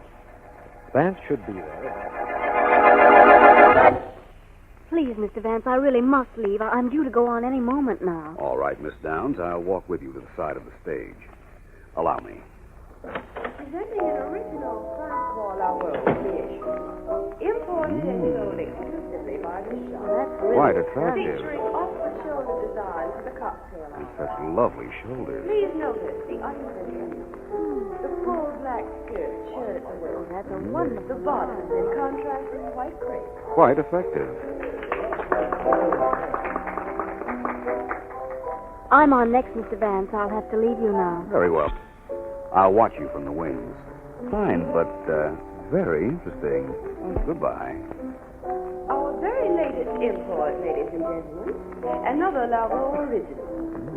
For very formal evening wear, severe black relieved by a gold band at the waist. Completely backless. I beg your pardon, Mr. Vance. Mr. Bennett, is it not? Mm-hmm. The long black glove. Fashion show doesn't seem the same without Sugar Keen in it, Mr. Vance. You should have known her. She was wonderful, lovely, exquisite. All three? She was everything, Mr. Vance, everything. Mr. Bennett, did you know it was a bracelet that strangled Sugar Keen? A bracelet, Vance? One of those coiled bracelets, Bennett. So that you might Someone take unwound the it, lines of used each it on song Miss Keen's and neck. revel in the originality. You think, Miss Downs? Possibly. Maestro? I understand she was part of a triangle, along with a pugilist named Slugger Davis. People have been killed for less. Tell me, as far as you know, did Miss Downs own a coil bracelet? Well, yes, as a matter of fact, she did. I've seen her wear it. Really? I almost didn't want to hear that. Well, I'll see Miss Downs later on. I've another call to make at a gymnasium. Perhaps the challenger to the middleweight championship of the world can forget the ring to discuss a bracelet.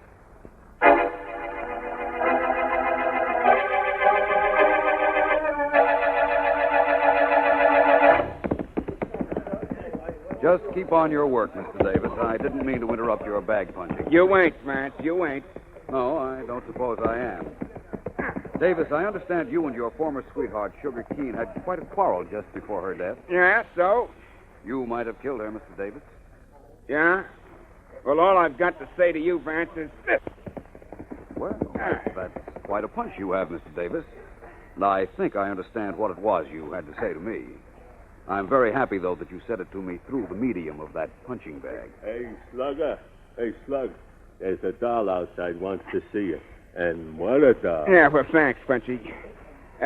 You want in on this, too, Vance? For just a second, I want to verify one fact. Huh? It has nothing to do with you, believe me. Is this the door we use? Sure. Wait till I throw this robe over my shoulder. There. Okay, let's go. All right, Betty. Slugger, Good afternoon, Miss Downs. Mr. Vance, I didn't expect to find you here. You said you had something to ask her, Vance. Go ahead. Very well. Miss Downs, I've been informed that you owned a coiled bracelet. Costume jewelry, I believe. Is that correct? Yes. Yes, I own a bracelet like that, but I can't find it anywhere. And I don't understand where it can be. No. I wonder. What upsets me is that I only bought it yesterday. Well, I've never had a chance to even wear it. So you say. I just want to check one more thing. Did Sergeant Heath take your fingerprints? Forget it, Vance, and beat it. Heath took everybody's fingerprints, and I've taken about all that talk of yours I can stand. Get out of here. Betty and I have things to say to each other. Have you really? Perhaps it might be a good idea for both of you to devote the things you have to say toward perfecting an alibi for each other.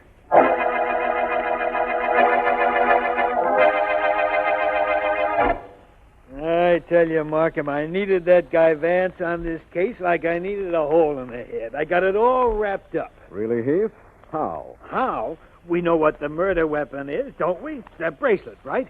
Yes, and if memory serves me, it was Vance who found it. Sure, because he was in the room next to the murder room, and that's where it was. But who checked the fingerprints on it, and who found whose they were? Me, that's who. Whose prints are on the bracelet? Whose prints? Betty Downs, that's whose. She had to get her prints on the thing when she unwound it to strangle the Keen gal. Hello, Markham. Heath. Hello, Vance. Hiya, Vance. Vance, you're just in time to help with a hosanna or two to be hurled in Sergeant Heath's direction. He has fairly conclusive proof that Betty Downs murdered Sugar Keen. You bet I have. Congratulations, Heath. I hate to say this, but I know who killed Miss Keen. I've known for some time now. You have? Sure. As soon as the DA mentions his name, you say you knew it all the while. Oh, but I did, Heath. Congratulations just the same, even though Miss Downs is definitely not the murderer.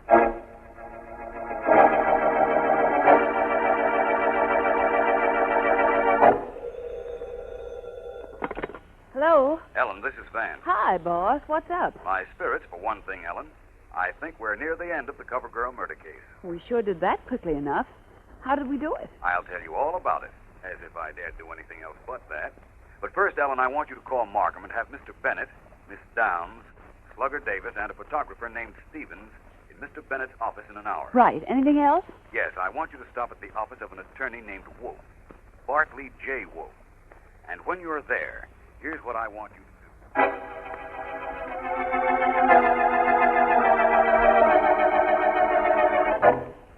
Forgive me, Mr. Bennett, for using your office as a meeting place, but it's centrally located and completely convenient. Perfectly all right, Mr. Vance. Perfectly Thank you. all right.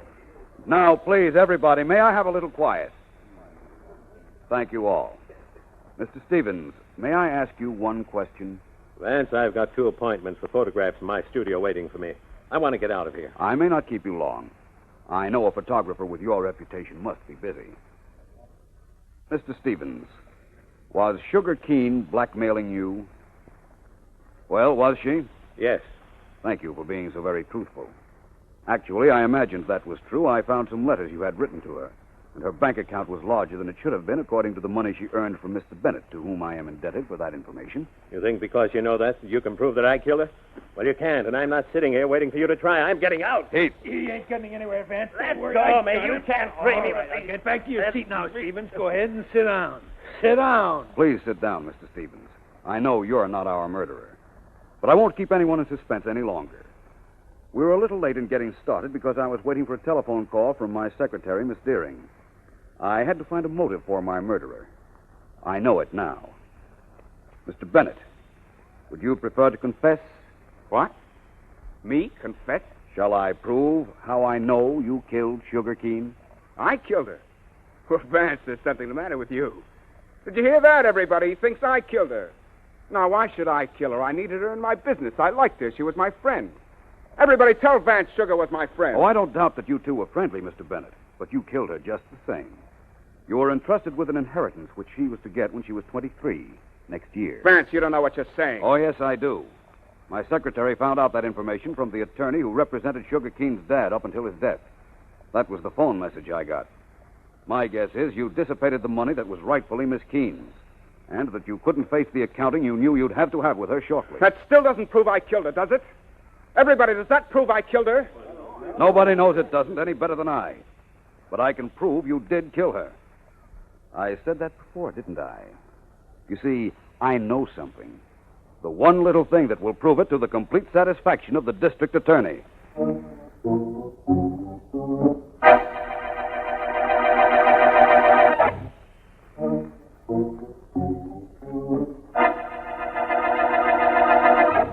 You mean to tell me, Vance, that you're going to let me crawl with curiosity and you're not even coming down to the office? That's right, Ellen. Well, it's partly right. I can control your curiosity even though I won't be down today.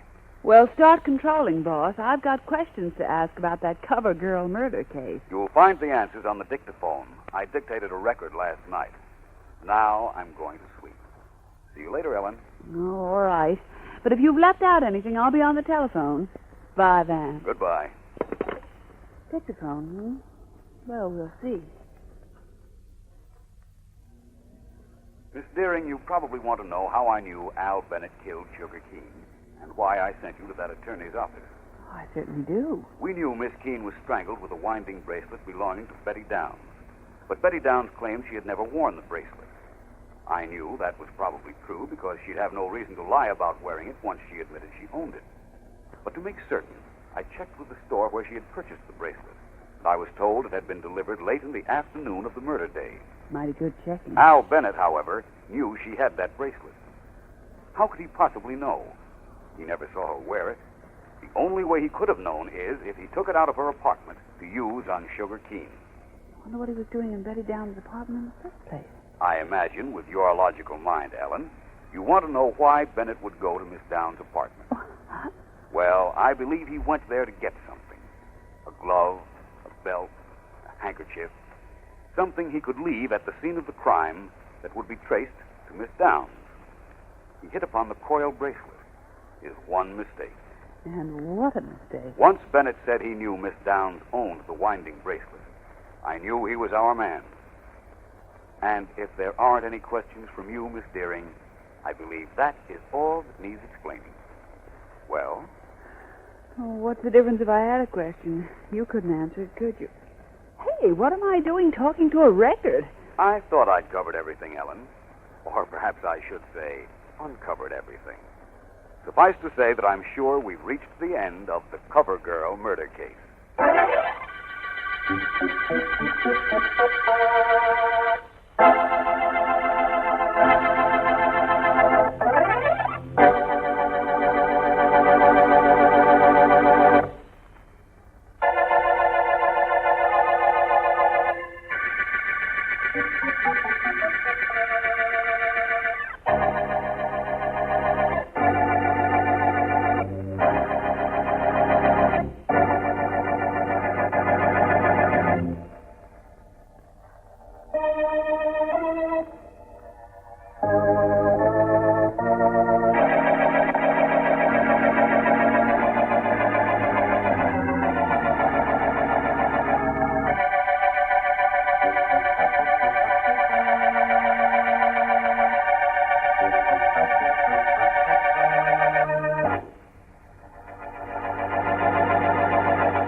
You know, everybody's working at top speed these days.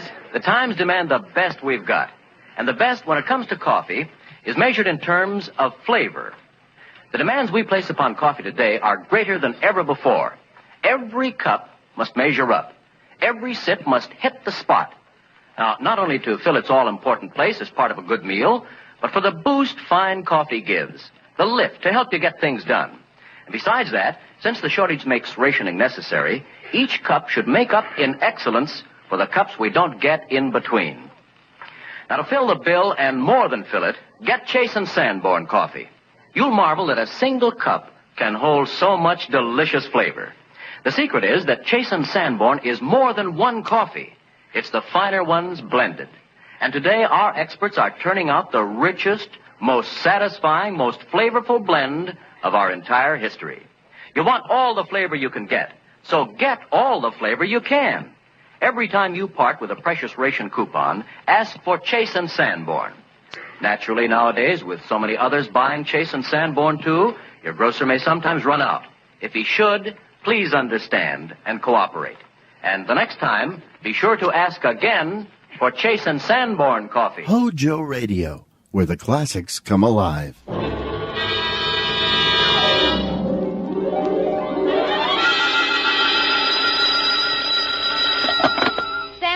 Detective Agency. Ahoy!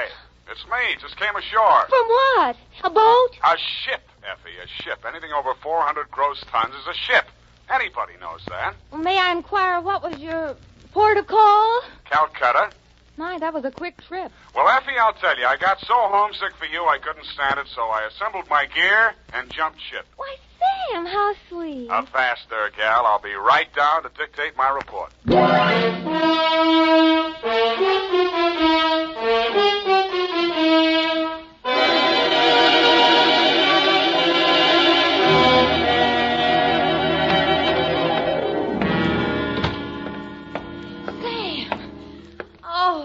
You are alive. Bon voyage, Effie. I've been worried sick. Where have you been? On my way to Calcutta, sweetheart, where the dawn comes up like thunder. Sam, what are you talking about? Calcutta? And the flying fishes play. Ready, Effie? Sam, why did you want to go to Calcutta, of all places? I didn't, Effie. I hate Calcutta. I was Shanghai. To, Mr. Philip J. Fogg, purser, SS Lurene. How do you spell that, Sam? Lurene. Oh, that's pretty. Sam, how could you be shanghaied in this day and age? I mean, isn't it against the law? Stow it, Effie. You're pumping bilge water. Sam, I am not. From Samuel Spade, license number 137596, when you have the time, regarding the Calcutta trunk caper. Dear Mr. Fogg, the following report will explain the enclosed voucher, which is a claim against your company for the amount of $500 and no cents. It will also answer any questions you might be asked concerning the recent unpleasantness on board your ship. It all started yesterday morning in San Francisco when my secretary announced briefly and caustically that there was a lady outside who wanted to talk to me. I judged that she was worth talking to. She was. Spade, your secretary let me in. Well, I'm glad she did. What can I do for you? I'm Marcia Hopkins. I see. Mrs. Marcia Hopkins. I see. However, my husband is dead. I see. It's about my sister that I've come to you, Mr. Spade. I'm dreadfully worried about her. Who's your sister? Miss Constance Pendleton. And she's become involved with a ne'er-do-well, a completely worthless scoundrel, and a real foreign bluebeard. All three? It's one man, Mr. Spade, a Bulgarian, Major Andrea Rodnik. They're going to be married this afternoon, and I'm positive that his only interest is in her money. I'm convinced that he's going to kill her soon after the ceremony. He's done it to other wives in Europe. I've warned Constance and pleaded with her, done everything I could to stop it. But she's completely infatuated with him and refuses to listen to me. Mm-hmm. What do you want me to do? Prevent the marriage if you can. Get the truth about Rodnik's background and face Constance with it. Oh, Mr. Spade, in some way you've got to make her realize the seriousness of the situation. He's a ruthless character. Well, do what I can, Mrs. Hopkins. Oh, thank you, Mr. Spade. Oh, I've felt so alone and helpless until now. Oh, really? But you will do everything you can, won't you? We've got to save her life.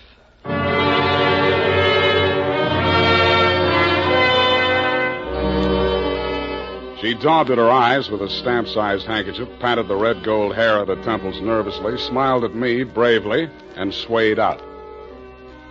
By telephone, I learned that the Vrodnik-Pendleton marriage license had been issued 4 days before, and that on the same day, Constance Pendleton had withdrawn a savings account to the tune of $45,000.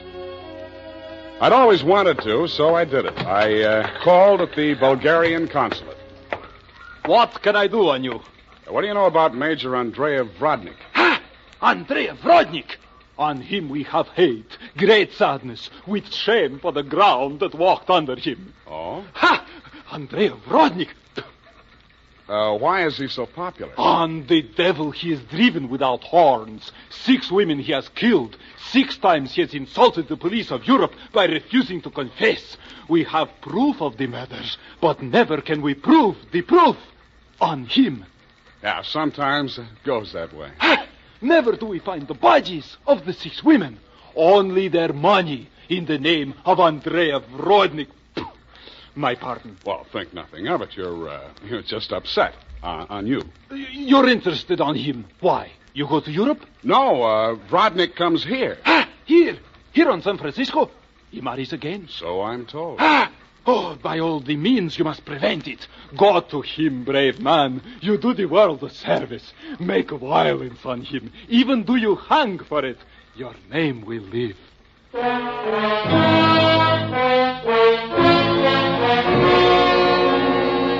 With those valiant words goading me on, I left.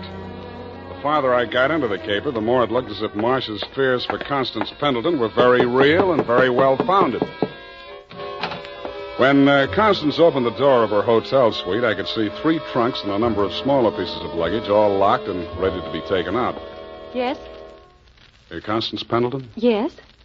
I'm a detective. My name is Spade. Detective? What do you want? I want to talk to you about that Bluebeard you're going to marry. Get out of here. You listen, I'll talk, and then I'll get out of here. I just left the Bulgarian consulate. Vrodnik has been accused of the murders of 6 women in Europe. Each of them were wealthy. Each of them married him, and each time Vrodnik came into all their money. Are you trying to blackmail me because of the lies about my fiancé's past? If you are, you're wasting your time. Well, no matter what I'm doing, I'm wasting my time. But to put you straight, your sister hired me, and I am now resigning. She's worried about you, not me. Then you should spend more time investigating your clients, Mr. Spade. You could have saved both of us some time. I have no sister. This is my wedding day. Goodbye, Mr. Spade.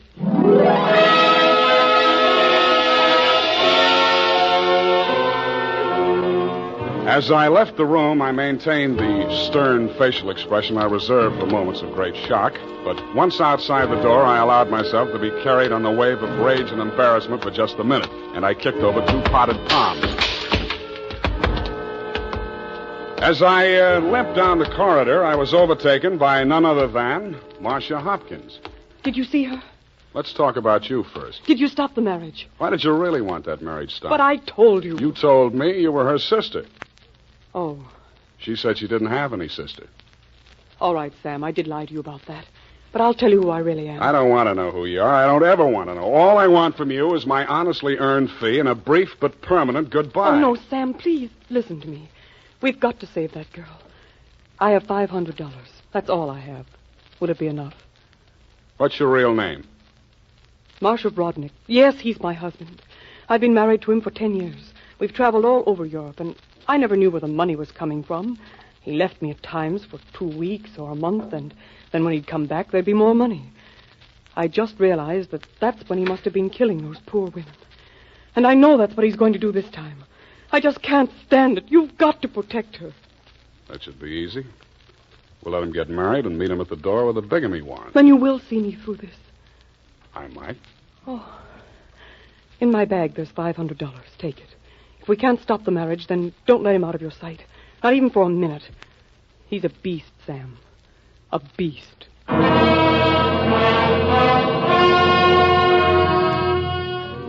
Marcia dropped me in front of the Beast's Hotel, and I climbed some fake marble steps to the second floor and knocked at his door. The man who opened it was heavy, handsome, in a swarthy, coarse sort of a way, and glowing conceit through 2 eyes, one monocled, one not.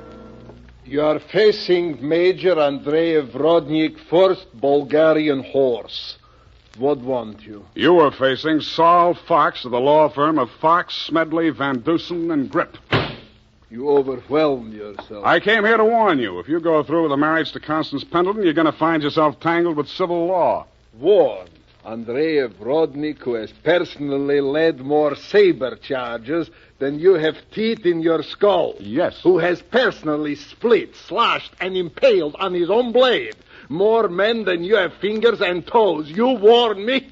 What is this talk? You're going to have a bigamy charge slapped on you 5 minutes after you slip her the ring. The warrant signed by Mrs. Marcia Vrodnik. Bigamy? Ha! I laugh. This is not bigamy. Marcia's your wife, isn't she? That bigamy was committed when I married her. I had another wife then. You call yourself a lawyer, then you know that only the second marriage is bigamy. The ones following that are nothing but interludes. Okay, Major, go ahead and have your interlude. I'm just warning you. Oh, speaks. We are being married on Redwood City from a justice of the peace 1 hour previous. Then we are sailing through the SS Lurin at midnight with our honeymoon. Already a droshky waits for the baggage and luggage. Go now before I'm losing my temper. If you're ever in Calcutta, look me up. Da!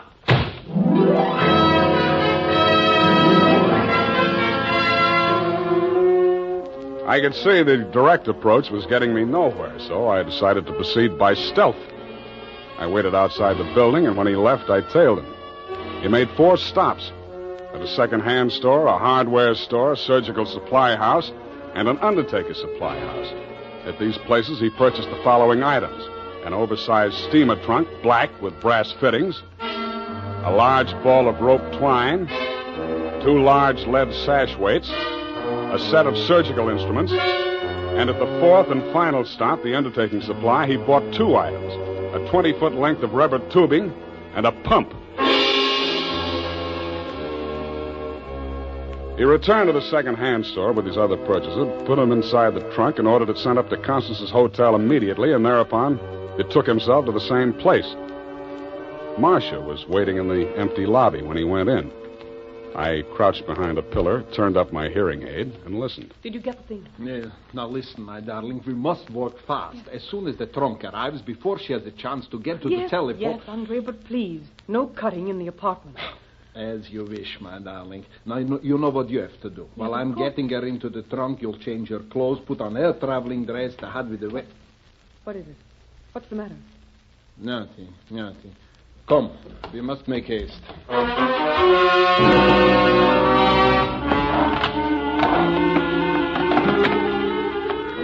They made haste to the elevators, and I made haste to the row of house telephone booths around the corner and called Constance's room. Hello? Mrs. Rodnick? Speaking. Listen, get out of that room right away. Don't take the elevator. Go down the stairs. Who is this? What are you talking talking about? I haven't got time to explain, and you haven't got time to listen. All those stories about your husband are true. He's going...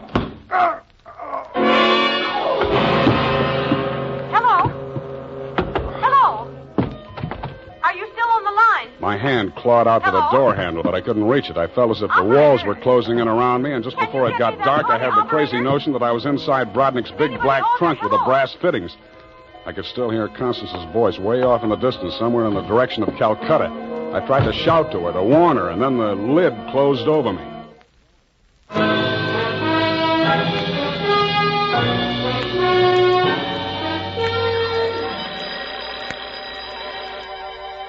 I shook my head trying to get the bells out of it. Then I remembered where I was and what had happened. I was still wedged into the bottom of the phone booth where I'd slumped when Brodnick sapped me. I got out of there somehow and grabbed a taxi for the Embarcadero. The time was 11:55. The SS Lorraine was scheduled to sail at midnight.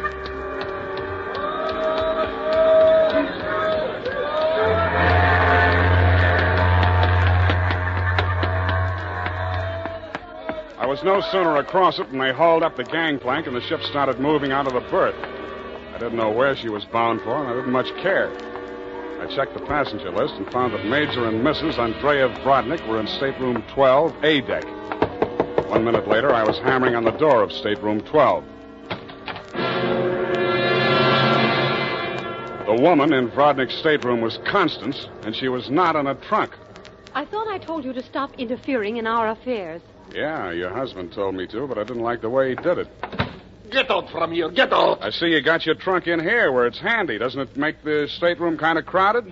Why don't you give up, Mr. Spade? 2 times already. You are twice a fool.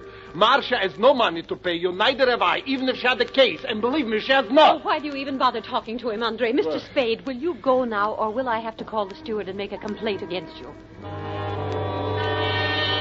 I went. I still thought Marcia Hopkins was somewhere on that ship. I still didn't like the look of that trunk. I found the purser's office and went in. You looked at me as if you thought I was a stowaway, Mr. Fogg, and you were right. I'll have to make arrangements for you to ride back with a pilot, Mr. Spade. You realize, of course, that you're subject to a fine. Look, I don't want to do anything illegal. You know, it was just an impulsive thing. Couldn't I book a passage? Oh, there's the matter of your passport. You could arrange your visa and so on in San Pedro. We'll put in there in the morning. Well, that's good enough. How much is the fare? Oh, let me see. That's $483.87, exclusive of tax. Oh, hey, now, wait, I wasn't thinking of taking quite such an extensive voyage, you know. I just wanted to get a little sea air and... how much to Pedro? I'm afraid you don't understand, Mr. Spade. This is not a coastwise steamer. Our first official port of call is Calcutta. Yeah, I know, but... Calcutta? That's in India. Well, don't you have something a little less expensive, like steerage or... There is only one stateroom available, number 14A deck.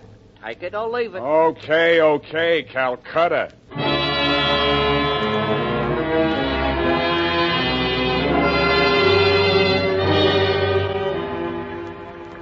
After buying my passage to Calcutta, I had exactly 12 cents left.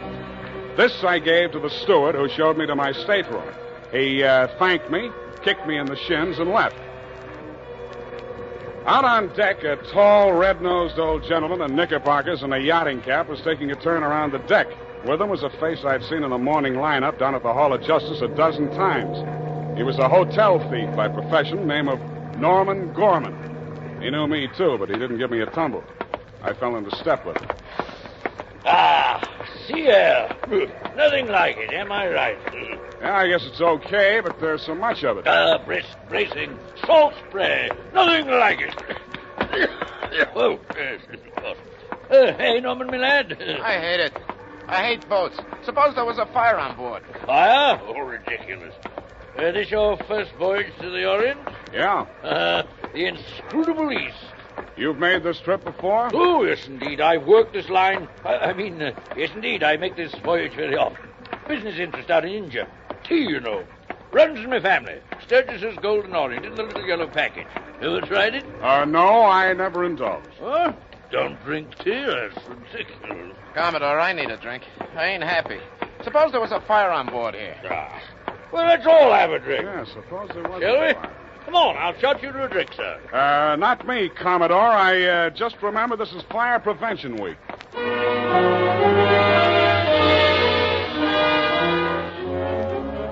The nearest fire alarm to Brodnick's stateroom was on the companionway leading to the A-deck corridor. It was a glass-enclosed box with a small hammer hanging on a chain. I broke the glass and turned the key. In 3 seconds flat, the entire population of A-deck were shoving each other up the companionway, grabbing for life preservers as they went. The steward hammered on the door of stateroom 12, opened it, shouted inside, and Brodnick and Constance reluctantly came out. I ducked inside, grabbed the handle of the trunk, and started dragging it. When I got it into my stateroom, I broke the lock and lifted the lid. It was Marcia, all right. There was just time to see that before the stateroom door flew open and the ship's officer stuck his head in. I didn't move at you. Didn't you hear the alarm? Why, no, I didn't. What's wrong? Never mind that. Here, take this life preserver. Get going now. Okay, don't touch me. It makes me nervous.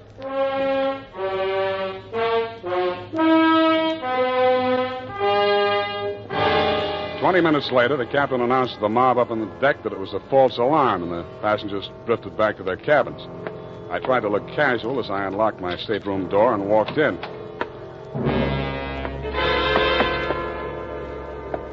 Then I stopped trying. The trunk was still there, but the lid was standing open, and it was empty. I went down to B deck and found the cabin occupied by Norm and the Commodore. That door was locked, so I kicked it in.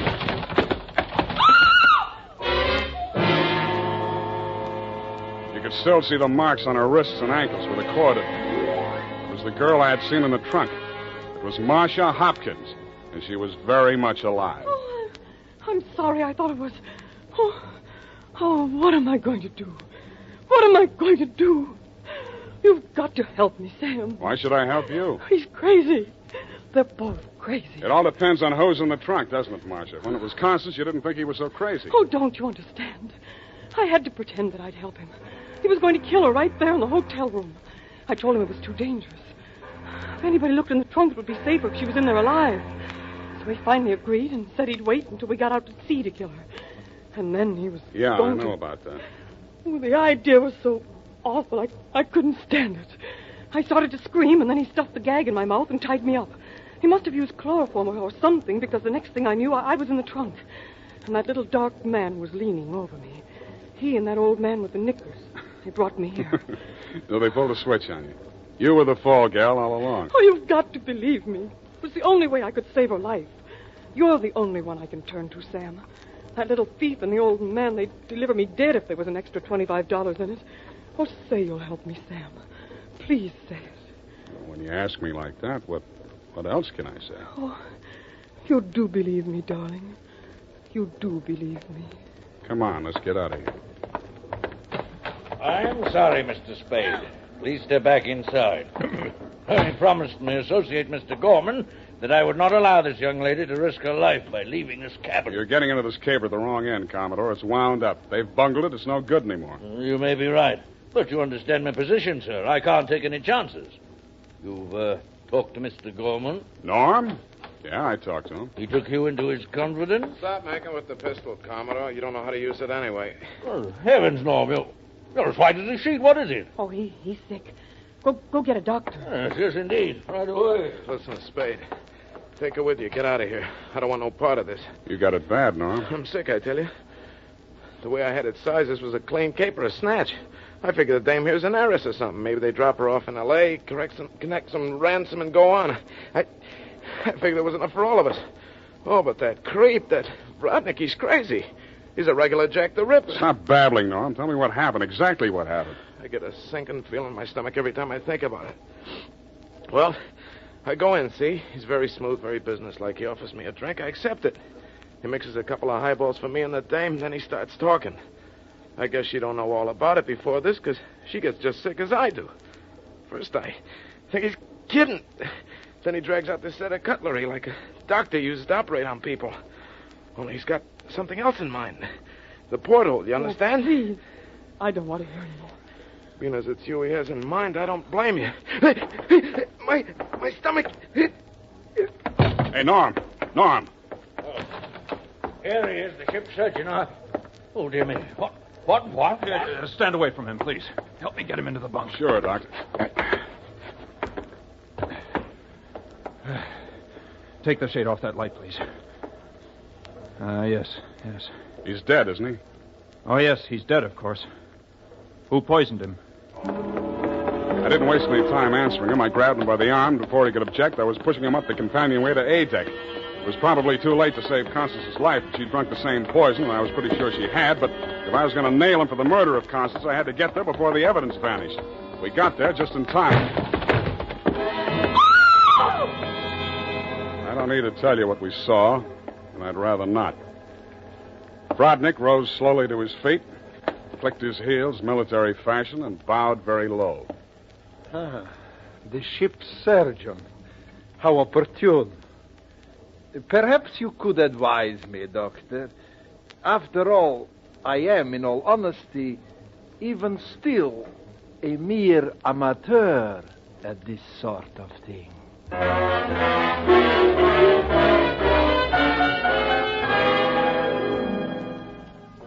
After Brodnick had been taken into custody, we took another turn around the deck. It was daylight, and the ship was lying to off San Pedro. This time, the fresh air really felt good, and so did Marcia. It's all over, Sam. Yes, sweetheart, it's all over. But not between us. Say it, Sam. Say it's not all over between us. How can it be? I knew it. I knew you felt the same way. All my life before, it's been like a terrible nightmare. It never really happened. But it did happen, sweetheart. Oh, but you can forget it, darling, can't you? Please forget it. I'd like to, Marcia. I really would. Hold me close, Sam. Never let me go. You're beautiful. Is that all, Sam? Nothing else? Yeah, lots else. That's why I think we better say goodbye right now. Because when I feel like this, I get foolish. And if I get foolish with you, I'm likely to wake up in a trunk someplace.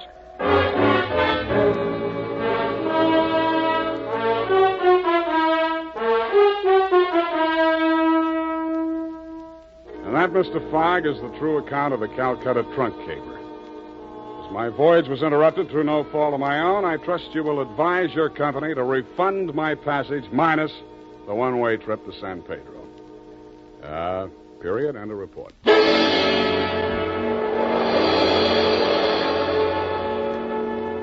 Sam Spade is played by Howard Duck. You know, in a great many businesses and trades, a man's or a woman's hands are exposed either to weather or to such things as paints, chemicals, and abrasives.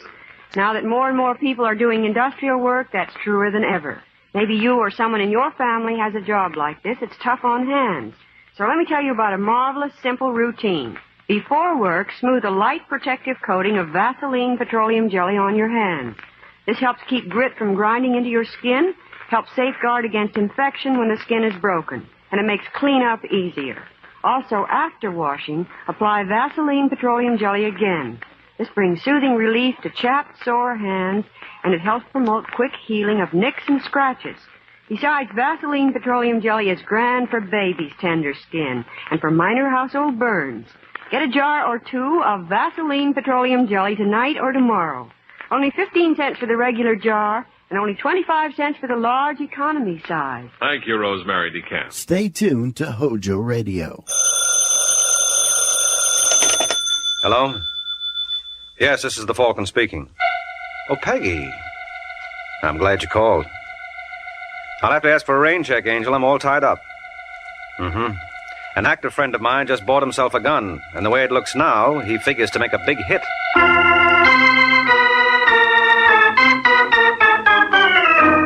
The Adventures of the Falcon, starring Les Damon. You met the Falcon first in his best-selling novels. Then you saw him in his thrilling motion picture series. Now join him on the air when the Falcon solves the case of the disappearing doll.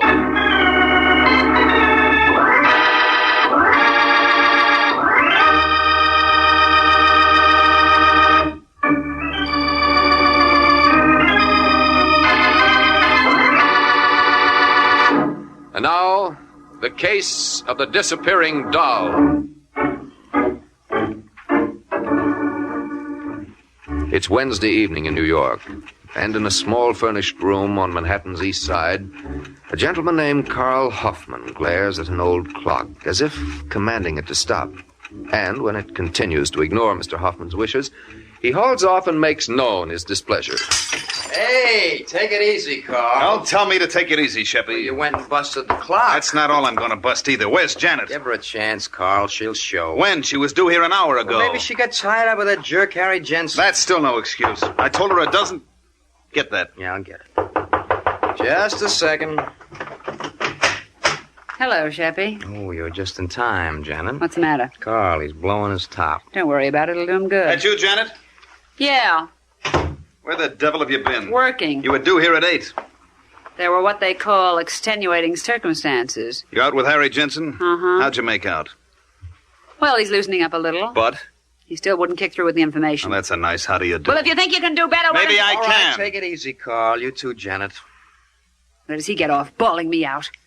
How long have I had to work on Harry? Look, we know it's only been a week, but time is getting short. Vince Dario will be here tomorrow. Who? Vince Dario. Carl's bringing him in from Toledo for this. Why? Because he's the best man in the business, that's why. And Yeah? Vince isn't the kind of a guy who'll hang around if we can't promise him action. Well, I'm doing everything I can. Yeah, sure she is, Carl. Now, why don't you two just kiss and make up? All right, I'm sorry, Janet. Forget it, honey. Come here, baby. Don't mind me, folks. Grab yourself a walk, Sheppy. Come on, fellas, break it up, huh? We got work to do. He's right, sweetheart. When do you think you'll have something to report from that Harry Jensen character? Well, they wanted to see me later tonight. Well, maybe tonight's the night. Maybe. How about it, Janet? You know, I think if you got him good and plastered, he might start talking. That's never been a problem with Harry. The tough thing is to make him quit. We'll get him started in the right direction, baby. And when he stops, we'll be on Easy Street.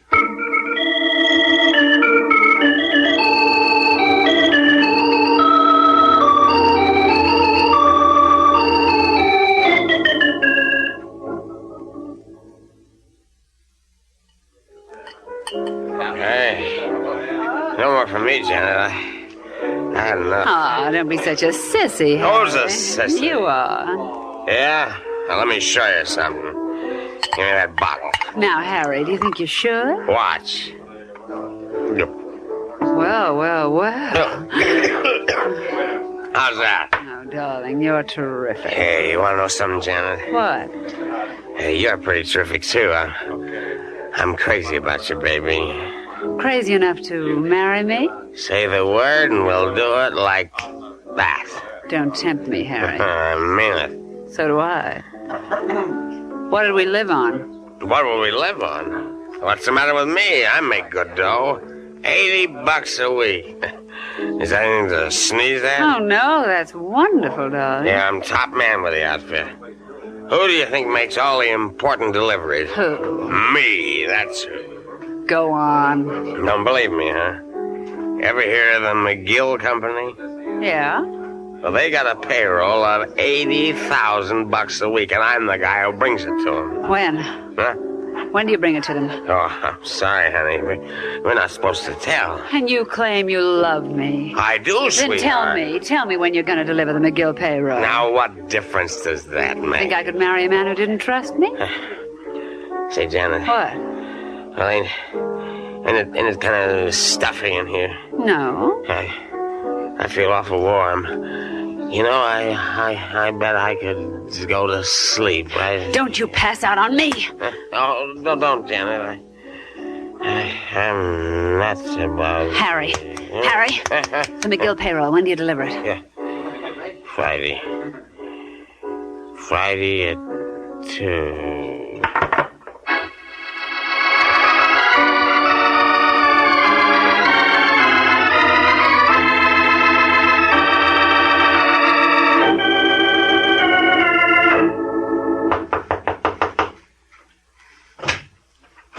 Yeah, what do you want? I'm looking for Carl Hoffman. Well, who are you? It's all right, Sheppy. Let him in. Hiya, Vince. Hello, Hoffman. Sheppy, Vince Dario. Glad to know you. Thanks. When'd you get in, Vince? About 20 minutes ago. You couldn't have timed it better. Got something hot? Mm-hmm. Did you ever hear of the McGill Company? The people who make all those plumbing fixtures? That's right. Don't tell me you're figuring on knocking them off. That's what I'm figuring on. I wish you would have told me that in your letter. Why? Because I wouldn't have wasted my time coming to New York. Let him go, Carl. Shut up, Sheppy. Now, before you make up your mind, Vince, maybe you ought to hear the deal. There's no deal where you have to walk into a plant like McGill's. We don't have to walk in. We grab on the outside. Come again? The messenger who delivers the payroll is a character named Harry Jensen. We know to the minute what time he'll get to the factory. Now, you interested? I'm still here. They're tearing up the street in front of the place, so he has to park his bus a block away. Now, he'll come down Remsen Street. That's where you and I take over. Sheppy will be covering the street with a Thompson from a vacant room across the way. Sounds all right. It gets better as it goes along. Now, we give the dough to Janet. Wait a second. Who's Janet? A girlfriend of mine. I don't like it, Hoffman. What's the matter now? I don't like any caper where a babe is involved. You don't know this, babe. How do you think we find out when they're going to deliver the payroll? Oh. Yeah. She's a real stylish kid. What's her last name? Halsey. Wait till you meet her. I'd like to very much. It's all up to you, Vince. What do you say? We got the time, the place, and a girl. What more can a fella ask?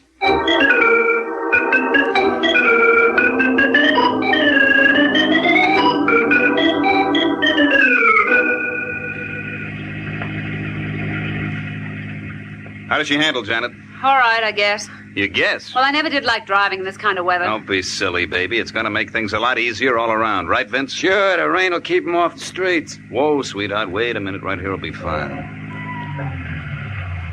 Should I shut her off? Now, keep her running. And remember, when you start off again, go right into second and don't feed her too much gas. Yeah, I got it. What time is it, Vince? Make it a couple of minutes to 2. Mm-hmm. You see Sheppy across the street? Think so. Well, that does it. Are you sure you know what to do, Janet? Yeah, as soon as I get the bag, I head straight for my apartment. That's right. Don't hang around no matter what. We'll all be over to your place by 9 to divvy up. Supposing you aren't. Don't give it a thought, sweetheart. It'll take more than What? Is that our friend Harry? Where? On the corner. Yeah, that's him. All right, Vince. Here's where we go to work. Lots of luck, honey. Thanks, baby. Give me a cigarette. Yeah. Where's that lighter you're so proud of? Oh, what do you know? It works. Here he comes. Hey, buddy. Me? Yeah. Can you tell us what Tremont Avenue is? Oh, you're on the wrong side of town, mister. I tell you what you better do. No, I'll tell you what you better do. Don't make a move, bud. Not even a teeny one. Hey, what is this? Just what it looks like. Pass that grip to my friend. Go on. Sorry, pal. You know how it is. No hard feelings, I hope. Oh, that's all right, mister. I got a good memory for faces. I won't forget you. In that case, let me give you something else to remember me, boss.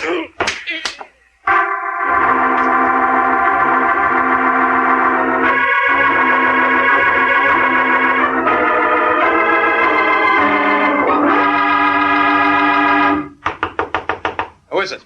That's Sheppy. Open up. Hello, Carl. Vince. Hi. Went off like clockwork, didn't it? Yeah. Where's Janet? She ain't here. Huh? What? No. I was the first one in. It's lucky I had a key to her place, huh? And you're lucky I don't have a suspicious mind. Well, I have. Did she phone in? Uh-uh. You told her to come straight here, didn't you, Carl? Yeah? Well, you don't think she had an accident, do you? No. We would have heard about it. I had the radio in the car tuned to the police calls. But if the cops snapped her... You kidding? There was nobody within miles of her. After you chucked the bag into her car, she took off. She'll show up, Vince. She better. She's got all the dough. Just what are you getting at? You told me yourself she's a very smart girl. Women who are beautiful shouldn't be brainy. Meaning? I think we got a double cross. You're nuts. I'll leave it to Sheppy. No. Janet wouldn't do that, Vince. Why not? Well, because she never did it before. Did she ever have 80 grand before? Look, what are you worried about? It isn't even 9 o'clock. Well, supposing she doesn't show by 9. Then I'll start looking for her. And if she isn't dead when I find her, she'll wish to heaven she was.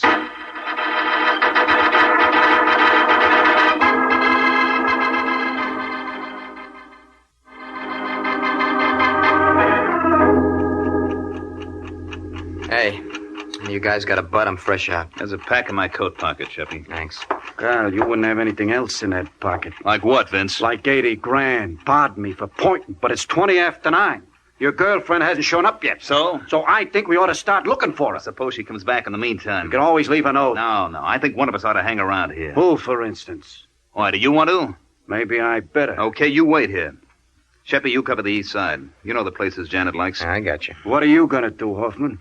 I got an angle I want to try. Like what? Never mind. But if Janet's tossing us a curve, I think I know the one guy who can throw her out at home. I'll let you know how I make out.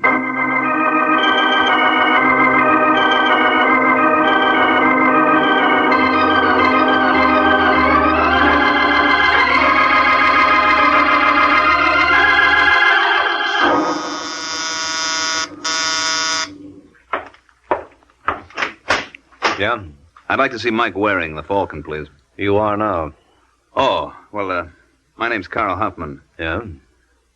Can I come in? Oh, sorry. Thanks. Sit down. Much obliged. What's on your mind? Well, I'm looking for a girl. Aren't we all? No, I mean, this is a special one. Her name is Janet Halsey. Janet Halsey? Yeah. She's my girlfriend.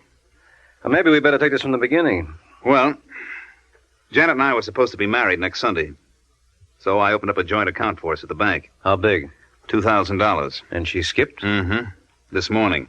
She lived at the Brighton Towers. How do you know she didn't meet with an accident? Well, she's done this same thing before. Oh, she has? Yeah. She served 3 years in the women's penitentiary under the name of Lois Hart. She got out in 48. Well, how come you trusted her with your money? Well, you know how it is, Waring. You always hope that this time it's going to be different. Mm-hmm. Well, I'll see what I can do, Hoffman. As you say, the first problem is to locate the girl. Yeah, and the moment you do, will you give me a call? I'll be waiting at the Brighton. Brighton? Didn't you say that's where your girlfriend lived? Yeah. I'm using her apartment to operate from. Uh-huh. You see, I wouldn't want to miss her if she came back. Well, I guess that does it, Falcon. I'll be waiting for your call.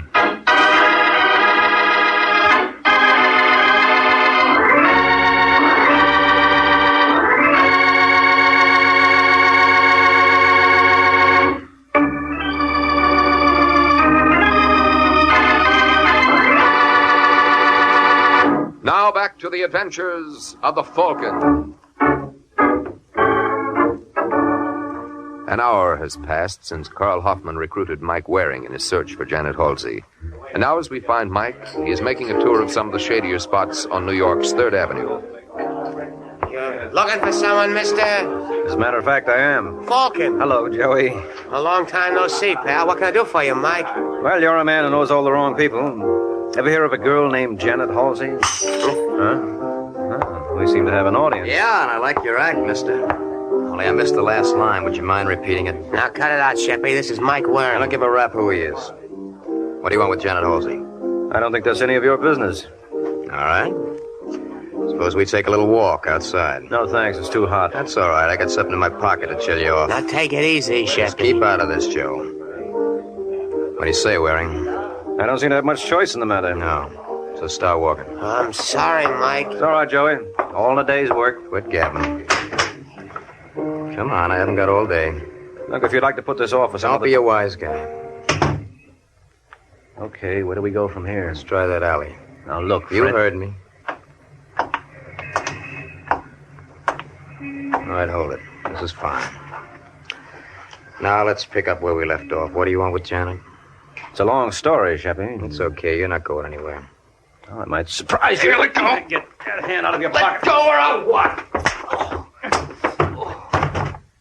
All right, punk, on your feet. Let me alone. I said on your feet. Why are you so interested in Janet Halsey?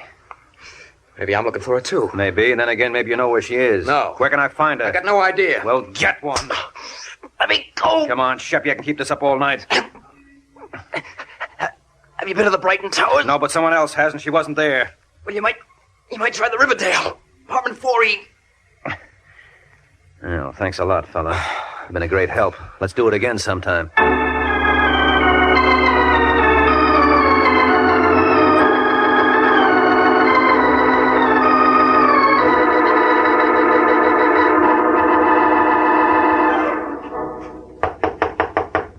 Who is it? Carl. Where's Sheppy, Vince? Out looking. Did he phone in? No, I guess he had nothing to report. How did you make out? Not so hot. I guess that leaves me up the well-known creek. What are you griping about? We're all in the same boat. Yeah, but I didn't bring Janet into the act. You did, Hoffman. Okay, and I'll find her. I don't see you making any progress. Maybe not, but I hired somebody who will. Who? A fellow named Mike Waring. A private dick? That's right. What's the idea? You going off your trolley? Relax, will you, Vince? I gave him a song and dance about wanting to find Janet. This guy Waring has plenty of contacts. Well, I don't like it. You, the boy, was belly aching that I wasn't doing anything. You didn't have to go that far. No, how far would you go for 80 grand? Yeah, I guess you're right. Thanks. That must be Sheppy. I'll take it. Yeah, what do you want? I beg your pardon. I must have the wrong number. Wait a minute. Is that you, Janet? Hello. Hello. What's the trouble? I think that was Janet. You're imagining things. Don't tell me. I'd recognize her voice anywhere. What made her call and then hang up? You know something, Vince? That's just what I was wondering. I'll be back in an hour.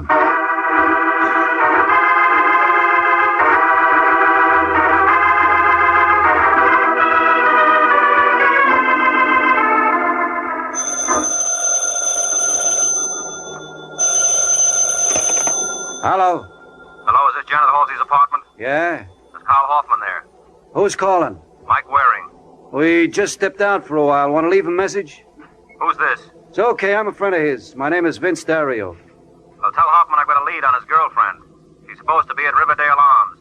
If you'll meet me at the 86 Club, we'll go over together. Thanks a lot, Mr. Waring. I know Carl'll be glad to hear that.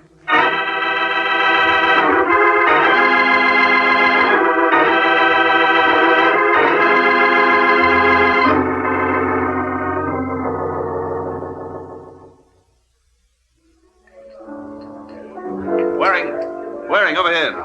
It's about time, Hoffman. Sorry I'm late, but I just got your message. Where'd you get your dope from?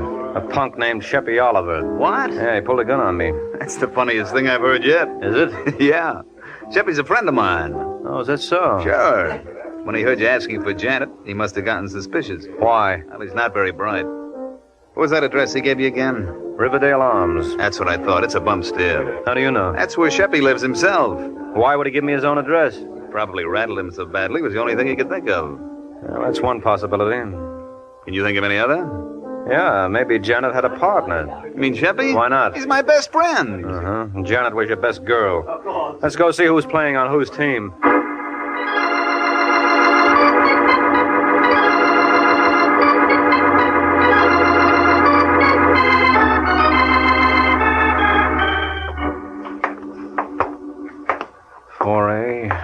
It's the last one down the hall, Waring.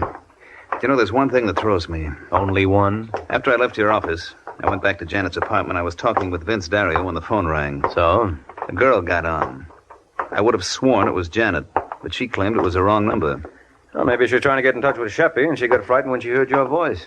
Could be, but I never thought Sheppy was her type. This is the place. I just can't believe that he... What's the matter? Unlocked? Yeah.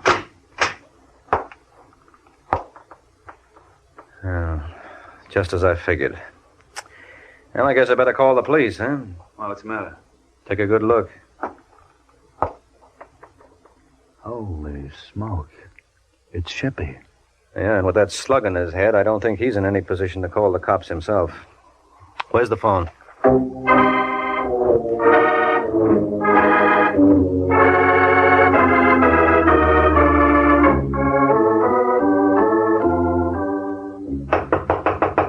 Come on, Vince, open up. Keep your shut up, What took you so long? I was busy. Who's your friend? Oh, that's right. You boys haven't met. Mike, this is Vince Dario. How do you do? Hi. How did that lead pan out? Not too bad. You find Janet there? No, we found Sheppy. I don't get it. He was murdered. Murdered? By who, Janet? That's one way to look at it. Still any other? Yeah, I suppose Janet was working with a man. You mean Sheppy? I don't see it. That's just what I said. Look, Carl, suppose we forget the whole thing. What do you mean? We gambled and lost. Oh, you surprised me, Vince. A couple hours ago, you were bawling me out for not doing anything. Now you're willing to write the whole thing off. There's no use crying over spilt milk. Sure. With 80 grand in your pocket, you can always buy yourself another quart. Oh? You say something, Waring? Just Look, Carl, you've been hinting at something all along. What is it? I think you know where Janet is. You're crazy. I was a sucker not to see it before. Don't be a fool, Carl. Can't you see what Janet's doing?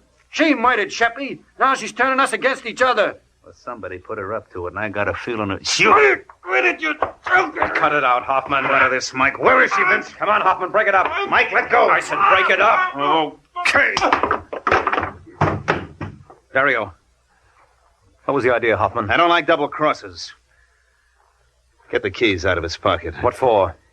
I got a hunch Janet is holed up in his apartment, and I'm going to play it to the hilt.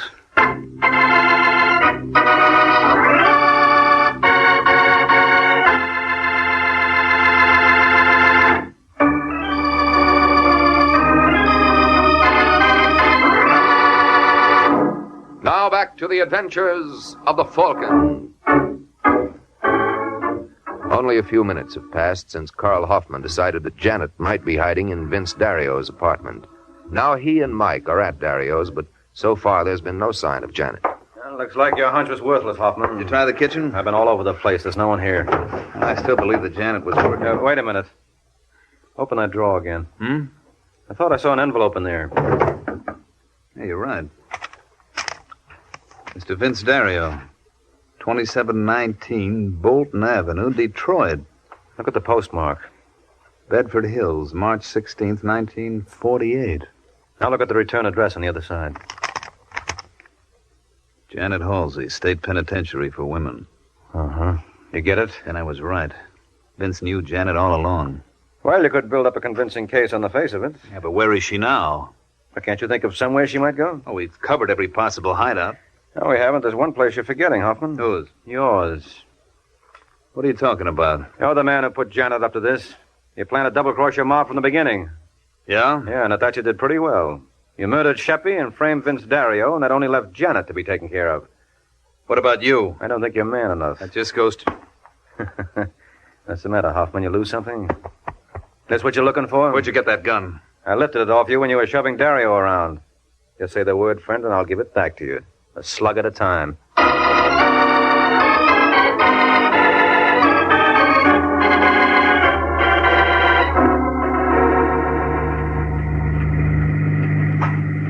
Well, what happened after that, Mike? You know the rest, Janet. As soon as the police picked up Carl, I went to his apartment. And picked me up. And not a bad day's work at that. Thanks. No, I'm talking about the little bag you had with you containing $80,000 belonging to the McGill Company.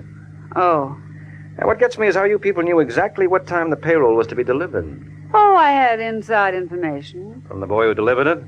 How did you guess? It figured. And what did you do? Use your feminine wiles? It didn't take much. He wanted to prove what a great big man he was. Mm-hmm. Well, you have that effect on the opposite sex. Do I? Yeah, it's just too bad you had all your work for nothing. Yeah, I guess when you come down to it, I was pretty lucky at that. You sure were, Angel. There's no doubt that with Sheppy and Vince Dario disposed of, you were next on Carl's list. Dirty double-crosser. No. There's no reason to be angry. After all, you were in on 99% of the plot. He just neglected to tell you the big finish he planned for you. Oh, incidentally, when you called your apartment and got Hoffman on the phone, why did you pretend it was the wrong number? We had it arranged. When Carl picked up the phone and said, "Yes, what do you want?" I knew he wasn't alone, and that was my cue to hang up. Pretty cute. That was the second way he convinced Dario he was acting above board. What was the first, Mike? Hiring me. He had to go through with the motions of trying to find you, and what would make him look more innocent than hiring a private detective? I still don't see what proved to you he was guilty. Well, the return address on the envelope I found in Dario's room gave your name as Janet Halsey. And Carl told me when you were up at the Women's Pen, you served time under the name of Lois Hart, so obviously the letter was a frame. And Carl was the only one who could have planted it. That's right. You know, you're pretty wonderful, honey. I mean, Mr. Waring. Oh, I don't mind you getting affectionate. After all, we're going to be seeing lots of each other, Janet.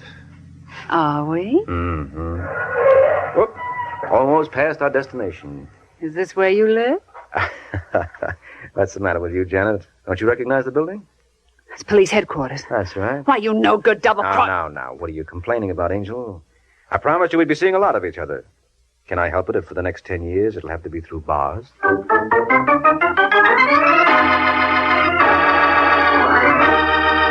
Buy wisely. Buy for flavor. Buy Del Monte. Del Monte, the brand you trust for flavor in so many good foods. HOJO Radio. We're your old-time radio headquarters. Stay tuned.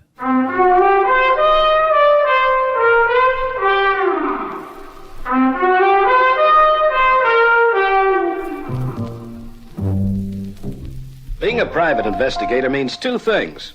You can be sure you'll run into trouble, and you can never be sure you can get out of it. Well, there's not much you can do about it, I guess, except, like Julie always says... Walk softly, Peter Troy.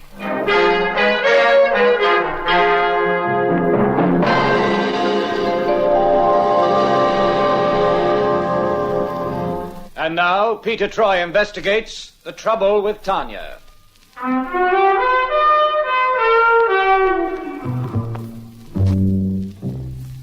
Julie, the gal with the signature tune, she's the one who fights the unequal battle to keep me on the straight and narrow path.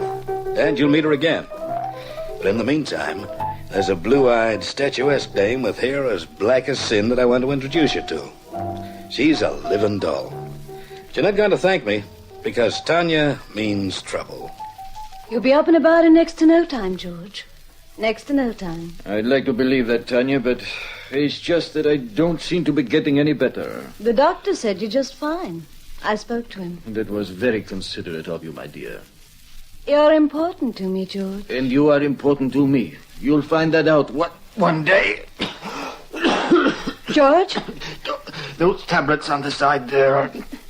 These? Yeah. Give me one, please. Certainly. Hurry. You know, George, I've been wanting to talk to you about your will. With the tablets. You're a very rich man, you know. Tanya, please. Tanya, unless you give me one of those tablets. What, did you hear me? Why are you looking at me like that? Tanya!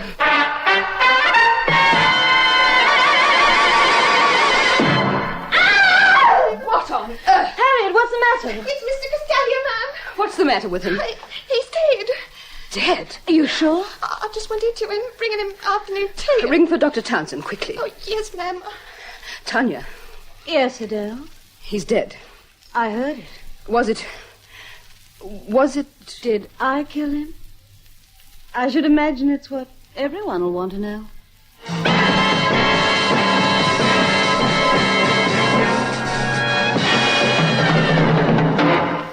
George Castalia was dead. The famed multimillionaire impresario was very dead. A man with a stack of enemies and very few friends. The question was, as Tanya, his very attractive ward, had already mentioned, did he die nice and quietly, or was he murdered? If the latter was the case, then it would seem that there could only be one logical suspect. Tanya Castalia. Oh, no. Oh, yes. She's in the outer office waiting to see you. Am I in? She's tall, raven-haired, and with the biggest pair of blue eyes you've ever seen. So I'm in. Mm-hmm. I rather thought so. Miss Castalia, Mr. Troy will see you now. Thank you. Scream if you need anything, Pete. Oh, bless you. Oh, don't mention it. Why don't you sit down, Miss Castalia? Thank you. You can guess why I'm here, Mr. Troy. Yeah, well, the newspapers have a story. I was reading it just before you called. Famed impresario's mysterious death. Your father... My guardian. George Castalia looked after me following the death of my own parents in 1946. Uh-huh. The police refused to give out any details about the cause behind my guardian's death. Well, that's strange. Still, they must have a reason for it. Yes, they have. I suppose they believe he was murdered. And if that's the case, then I'm the logical suspect. I see. You see, it's common knowledge that there was no love lost between George Castalia and myself. On top of that, I'm his next of kin. And as he left no will... How do you know that? His solicitor told me. Oh. George Castalia didn't like wills. He said they reminded him too much of death. Nevertheless, his estate will come to me. He took out formal adoption papers in 1947. Okay, so where do I come in, Miss Castalia? I think it's only a matter of hours before the police arrest me. They'll charge me with his murder, but I didn't kill him. Well, then surely this... But I'm the only one who could possibly gain by his death. Ah. I want you to prove that I had nothing to do with it, Mr. Troy. Nothing at all. Well, now, the odds aren't altogether in your favor, are they? No. Is there anything else you have to tell me? No. Now, think carefully before you answer. I'll take the case, sure, but you better be warned that I only deal in the truth. Now, if you're innocent, you have nothing to fear from it. But if you're guilty... The truth will hang me. Exactly.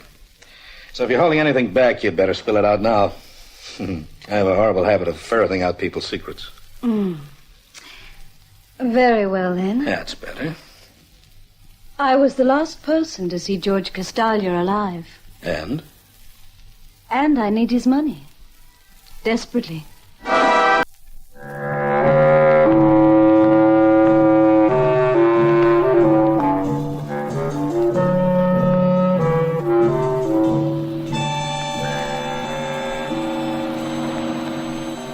Personally, I think you're out of your head.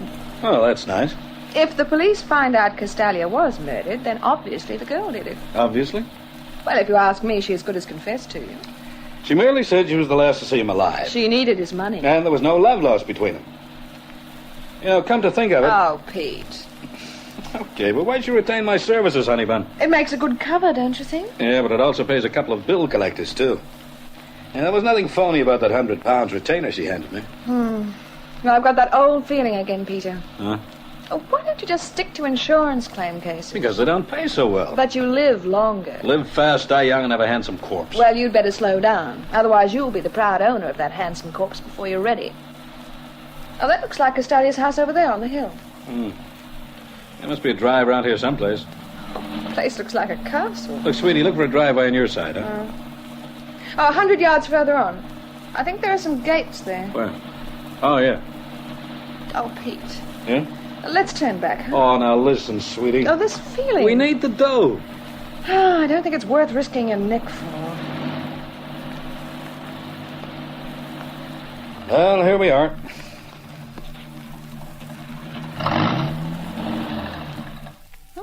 Gates are closed.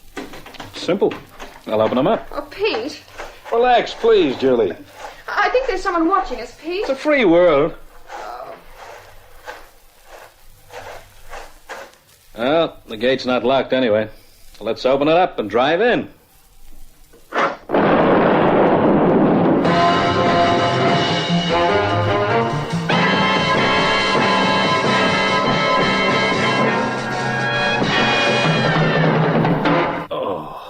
Mr. Troy? Huh? How do you feel now? Like I've been blown up. You had a narrow escape. Hey, I was blown up. Someone had booby-trapped the gates. Why aren't I dead? I don't know, Pete. But I think we ought to say our fond farewells. Mr. Troy. Who are you? My name's Adele Lester. I was Mr. Castalia's housekeeper and private secretary. Hey, where's Miss Castalia? I don't know. What do you mean you don't know? Miss Lester says that no one's seen Tanya Castalia since she left here yesterday to come up to London. To see me. But she told us she was coming straight back home. I'd venture to say that by now she's probably on her way to Europe. Oh, it skipped. I think that's what they call it. Well, the police... I've told them she's disappeared. Weren't you a little premature with that assumption? I don't think so. Look, Miss Lester, I wonder if you could rustle me up a cup of coffee. My head feels like it's suddenly going to leave my shoulders. Coffee'd have anchor in, I think. Certainly, Mr. Troy. Thank you. Oh, that woman gives me the shivers. Oh, she's not the sort of girl you take home to meet Mother. Now, listen, as soon as we're settled in, make some inquiries about the place. Down the village, maybe, huh? Find out if anyone's seen Tanya Castalia today. Find out if she did come back. Pete, what are you getting at? I very nearly cashed in my chips, remember? Somebody doesn't want me around the place. If Castalia didn't die a natural death... Then that someone could be the person responsible for killing him. Yeah. And our number one suspect is Tanya Castalia. You think she did come back? Well, I wouldn't know. You could easily hide an army in this mansion. Well, I had the horrible feeling there was someone watching us back. Now I have the feeling we're still being watched. Oh, Peter. The door over there, look. What? Relax, Troy, and put that gun away. Inspector Caswell. Didn't I tell you I was investigating this case? If I'd known that, You down here by invitation? Yeah, and you know it. And trouble with you, Troy, is that you won't take any hints, will you? You know about the little mishap I had at the main gate? Yes, I do. Well, I could have been killed. Oh, no. What do you mean, oh, no? It was a nasty explosion, but there wasn't enough power behind it to kill anyone. Evidently, it was designed to scare you. Well, in that, it succeeded. You know, you ought to take the hint. I was paid a retainer by a client. Yes. Miss Tanya Castalia. Oh, you're a mine of information, aren't you, Inspector? Well, now, you can hand the lady her money back. That'd be rather like asking Peter to part with his right arm. She retained me to clear her of... Of what? The murder. What murder? Oh, for heaven's sake, George Castalia's. Mr. George Castalia died naturally, Troy. He suffered a heart attack. His doctors have been expecting it for some time. Well, I'll be... And you can tell your client to come out of hiding now. As there's been no murder, there can't possibly be any suspects. Can there?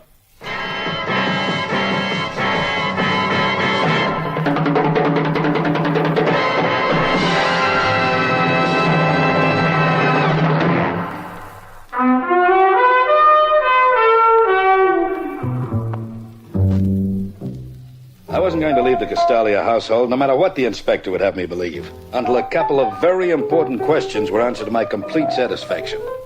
Now, firstly, if there was no murder, then why had somebody gone to all the trouble of booby-trapping the gate? Secondly, if George Castalia had died naturally, what was Inspector Caswell still doing at the scene? Now, I think maybe the delectable Tanya could have answered the questions if she'd been there. But she was another query. Where the devil had she gotten herself to? No murder, no suspects. No sense in your hanging around the place, Troy. Ah, you're just a little bit too eager to get rid of me, Inspector. Oh, no, I just think you're wasting your time, that's all. Inspector, if you aren't a staunch upholder of the law, I'd be inclined to believe that maybe you had something to do with that firework display at the main gates. Oh, dear, you have a suspicious mind. Yeah, well, whilst we're on the subject of suspicious minds, would you like to tell me why you're still here? No. You're so cooperative. Personally, I think we should take the inspector's advice and go home. Oh, I couldn't do that, Julie. Wouldn't be ethical. No, I have to find my client and return her money to her. Incidentally, Inspector, is my client the only person who gains by Castalia's death? Well, he had enemies. I suppose technically they all gained by his death. Yeah, but specifically, though. Your client. And? Castalia's secretary. Ah. Something in a will, perhaps? Yes. Now, that's strange. Tanya led me to believe there was no will. Really? Then she was under a misapprehension. She ought to be told. Oh, she will be, when we find her. Oh, she's not in the house. We've searched. The grounds? No, not yet. Well, then you won't have any objection if we have a look around? No. Oh, and one last thing. Oh, yes, Troy. The mysterious will. Where's it now? I'm afraid I can't answer that. Why not? Because its whereabouts is a bit of a mystery. No one quite knows where it is. Or if there really is one, I'll bet.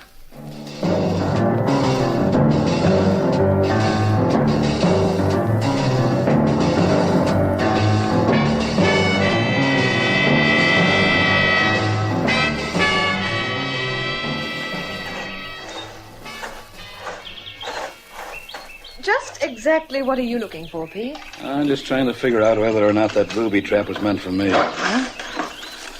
Yep. Here's the gimmick. You pull back the gates to a certain distance, and that pulls this wire, which leads to what used to be a detonator and charge. And Caswell was right. It's only meant to scare me, or somebody. Well, I'd settle for Adele Lester as being responsible for the little surprise packet. You could be right. Hello, what are we here? What are you staring at? Look, through those trees. Caught the reflection of the sun on glass. Window pane, maybe. Now, I think there's a little house or something tucked away in there. And well, let's go and have a look-see, huh? Oh, Pete. I know. You're getting that old feeling again. Hey, there's an old path here. Hasn't been used in ages. It's overgrown. Oh, you're right. It is a house, or a lodge. And it looks deserted. Looks, my pet, can be deceiving. Oh, in this case, I hope they're not. Well, do we knock? No, I don't think it's necessary. Just stand back, sweetie. I'm going to kick in the door. Here we are. After you.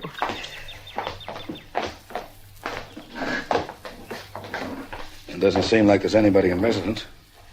Pete? Huh? There's something wrong. Oh, now listen, No, sweetie. this isn't intuition. This is fact. Huh? Well, there's not enough dust around. And when you kicked in that door, it didn't creak. Hey, you know something, Julie? You're right. So let's get out. Now, wait a minute. Julie, you go back up the house, find Caswell, and ask him to lend you a torch. Oh, now, go on. Oh, you're the boss.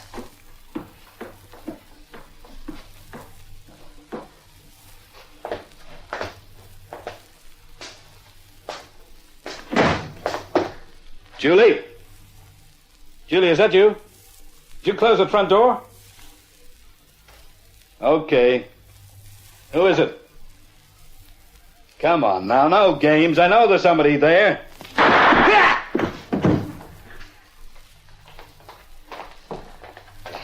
Is he... No, he's not dead.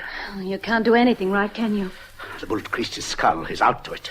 All right, then finish the job. I can't risk another shot. They could hear it up the house. Well, then what? The well. Push him down there, and that'll be an end to him. Well, hurry, then. Let's get the snooper out of the way. For good.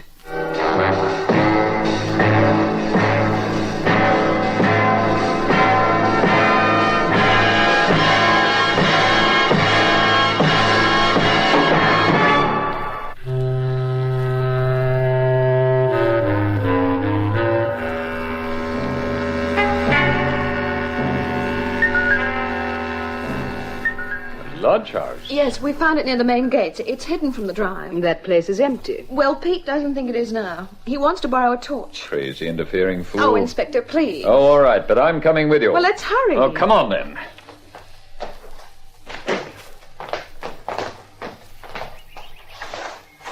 Oh, you're taking the long way round. Here, follow me. There's a path back this way. It's the one Mr. Castalia used to use. Castalia used? Yes. The lodge house used to be his hideaway. He made the place into a study. Well, then that explains the door that didn't creak and the lack of dust around the place. He used it right up until the time of his death. Who knows about the lodge house? Well, I knew about it, and Tanya most certainly did. What was that? Sounded like a splash. The old well. What old well? There's a disused well over beside the lodge house. It's very deep. Yes, and it sounds as though Troy's fallen down into it.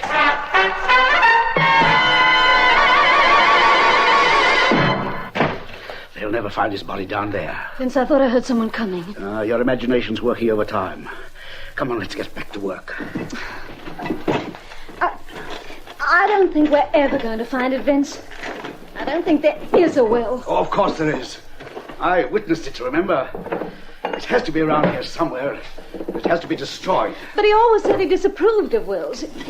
He said there were morbid. Then he changed his mind. After he learned about your many gambling debts, my love. He didn't want Adele to be left out in the cold. He wanted her provided for. With 3/4 of the estate. She worked for him a long time, you know. Oh, that darn thing must be hidden in here somewhere. Why he refused to keep it at our office, I'll never know. Perhaps the guy didn't trust you. Hold it. Try. Now, lady, when next you want to terminate a private investigator's services, find some other way of doing it, will you? Oh, and incidentally, drop that gun, mister. I'll guarantee I can empty this revolver of mine while you're still thinking about pulling the trigger of yours. Now, that's better. How did you get out of that, man? Just relax. It'll be my secret for the time being. You, I take it, would be Tanya's ever-loving boyfriend. What? Oh, don't look so surprised. I knew there had to be a man tied up in this case somewhere. I'll tell you something else, too. You're ex-Royal Engineers. You're guessing? A pretty good guess, huh? How did I know? I was in Korea, Buster. I've seen booby traps before. The one you rigged to the gates was a pretty professional sort of job. As professional as George Castalia's murder. I didn't do that. Perhaps not. But it was a murder, wasn't it? Would you shoot a woman, Mr. Troy? What's that got to do with it? Just this.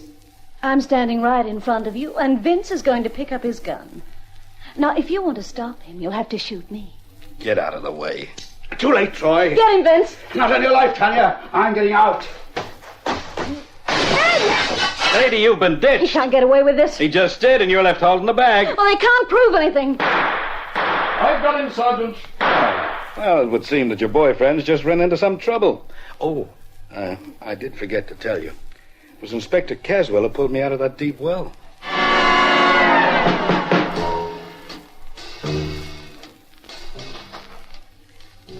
I'm sorry, Miss Castalia, but Mr. Eldridge is dead. We had no option. He tried to shoot it out. He double-crossed me. By running out on you. Did he say anything before he died? No. But I think you ought to do some talking. About what? About how you murdered George Castalia. He died of a heart attack. True. But he needn't have done. You know, he could have survived it if he'd been given one of his tablets. And you were the last person to see him alive. All right, so he had the heart attack whilst I was there, but I couldn't help him. I didn't know where the tablets were. They were on the table beside his bed. I didn't see them. Oh, you saw them all right, and you picked them up. Your fingerprints are on the bottle. No. Seems to me you deliberately held them back from him. You can't prove anything. Well, maybe. But a judge and jury will think differently. It wasn't my idea. Was it Eldridge's? Yes. Yes. All right, Sergeant, open the door and let him in. Let who in? Me, Tanya. But they said you were dead. An unethical lie, but it seems to have done the trick. All right, but it was still his idea. He was George Castalia's lawyer. He knew about the will, but he didn't know where to find it. If he had come to me, I could have told him where it was. You mean to say he didn't hide it? Well, he didn't hide it down in the lodge house anywhere. Tanya, you said you were sure it was there. It was under his pillow. You were within a foot of it when you were upstairs with him, Tanya. Oh, my. You made a lot of mistakes, didn't you, Miss Castalia? Yes, and the biggest was bringing Troy in on the case. Yes, why did you do that? Oh, that's easy, sweetie. She thought if the police discovered it was murder, then they looked to her as the logical suspect. She knew the will stipulated that 3/4 of the estate was to go to Miss Adele Lester. She knew that I'd find out about that will eventually, thereby giving the police another suspect. Then why try and scare you off? Because we made no official statement of our Castalia's death. But we put the rumor around that we were sure he died of natural causes. And then, of course, Tanya was scared that I'd snoop around until I found out the truth. And you always seem to make one mistake, don't you? I do? Mm-hmm. You never seem to remember to walk softly, Peter Troy.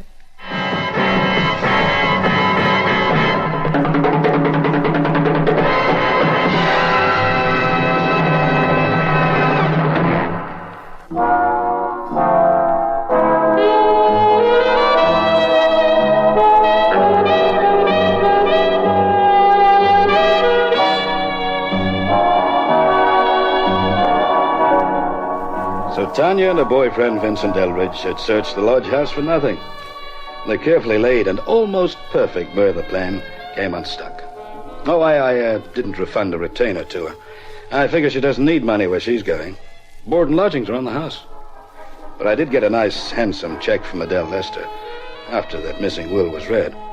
She thought I needed some compensation from the ducking I got down that well. And as Julie says, 50 pounds buys an awful lot of aspirin.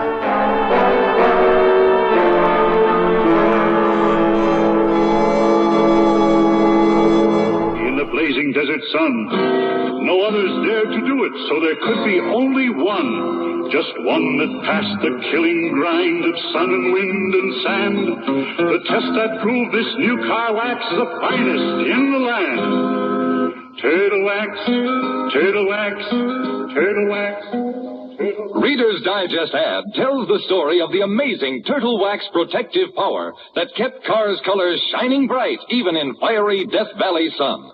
Just one waxing of Turtle Wax with new Sun Stop gives your car a beautiful hard shell finish guaranteed to last up to 1 full year. It's quick and easy to Turtle Wax your car yourself. Remember, just one waxing of Turtle Wax with Sun Stop lasts up to 1 full year. Turtle Wax gives a hard shell finish. Turtle Wax gives a hard shell finish. Turtle Wax. Stay tuned to HOJO Radio.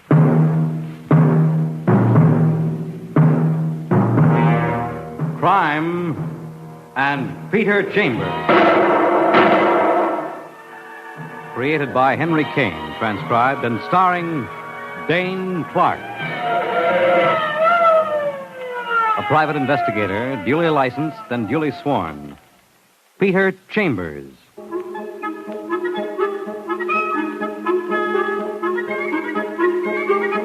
You're a private eye. That's your business. Anything else? That's for laughs. The guy on the customer's end of your office desk? No laughs here. This one is strictly business. He's a round little man, balding on top, pudgy in the middle. He's got eyes like a vulture and a cranky voice. Mr. Chambers, you've been highly recommended to me. You're supposed to be number one in your racket. He chuckles with a phony heartiness, and the eyes crinkle up, vulture's eyes, with an extra set of bags under them. The upper set are dark, bulbous circles from lack of sleep. The lower set are worry bags, purple and networked with wrinkles. I'm out on a writ of habeas corpus, Mr. Chambers. Yeah, and on a murder rap. They haven't got a thing on Now, me. just a minute, pal. Let's get some of our facts ironed out. Your name is Charles Avon. Uh-huh. You're a druggist here in New York. Right. You're married, and you've got no kids. Correct. Wife's name's Nancy. Lives 1688 Gramercy Park North. All right, now let's get to the meaty part. You're accused of the murder of one Alan Lewis. Yeah. Used to be a clerk in your drugstore. That's right. Police claim you killed him Monday, which is yesterday evening at his Park Avenue Park Avenue. Yeah, so they claim. Oh. Did you kill him, Mr. Avon? Absolutely not. And my job? Is to find out who did kill him, so that I don't have to carry that burden around, too. What's the other burden, Mr. Avon? Well, there are two sides to every question. In my business, I don't... All right, we'll skip that temporarily. Now, let's see. The cops hauled you in for the murder of your clerk. Ex-clerk. He hadn't been working for me for a year. Living off the fat of the land. Why'd they pick on you, Mr. Avon? Because I was supposed to be there last night at 8 o'clock. That's when it happened to him. And also, I'm supposed to have a motive for his murder. Well, did you have a motive? Well, if a guy's been blackmailing you for a year... Blackmail? What do you have on you, Mr. Avon? Well, now, I don't know that I... Come on, let's have it. Well, narcotics. Narcotics? We had a deal going, sort of, with narcotics. The lawyer knows all about it. I want to know. Well, I was looking for easy money, and I'm doing all right. This Alan Lewis, he learns about it. He was working for me, you understand, and he starts holding me up. And so last night, when he's murdered... I came there to talk with him, but he wasn't home. That's all. He wasn't home. Then last night, the police picked me up, and I don't even know what they're talking about. Who's your lawyer? Richard Evans, Dick Evans. You know him? Yeah, I know Dick. Mr. Chambers, now, you've got to help me out of this jam. Not the narcotics, pal. No, the murder. And it'll cost you 5,000 simoleons. Yeah. That's fair enough. Cash on the barrelhead. I don't trust guys like you. Okay, but I don't have it on me. If you'll accompany me to the bank, why, I can't say I admire my choice of companion. You're an insulting Let's one, go, aren't you? Mr. Avon. We'll discuss it on the way.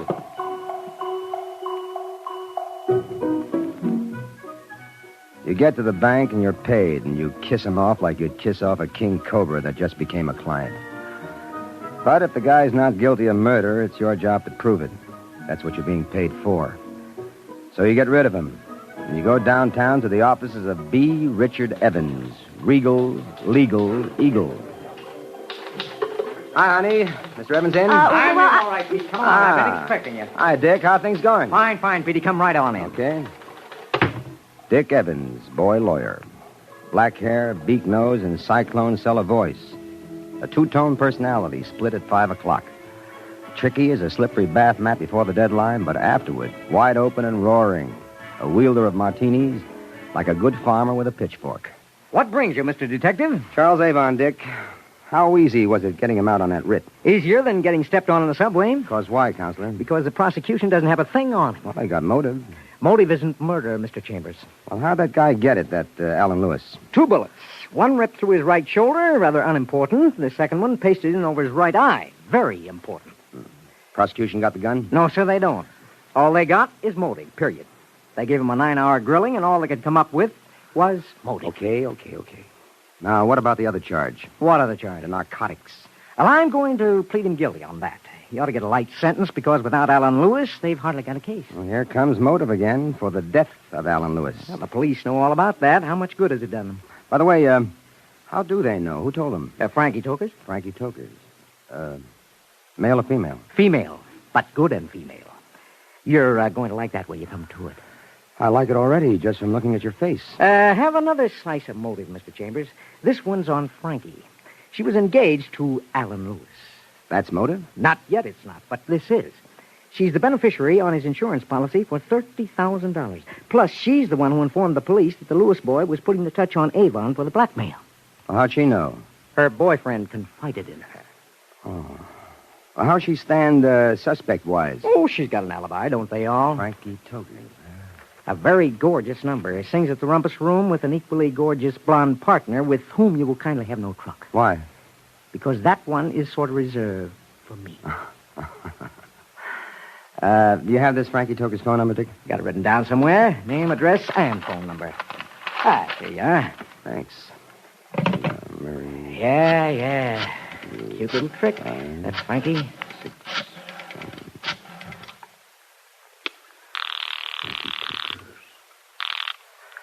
Hello? Miss Tokers?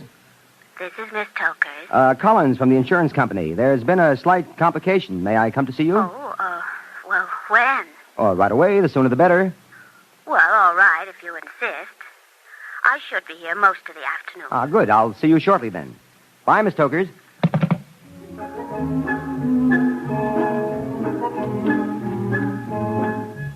So you leave the lawyer and you go visit the lady. This is supposed to be the part the private eye enjoys, but don't make book on that. Because most of the dear ladies turn out to look like bats on a vacation from the Belfry. This one happily doesn't.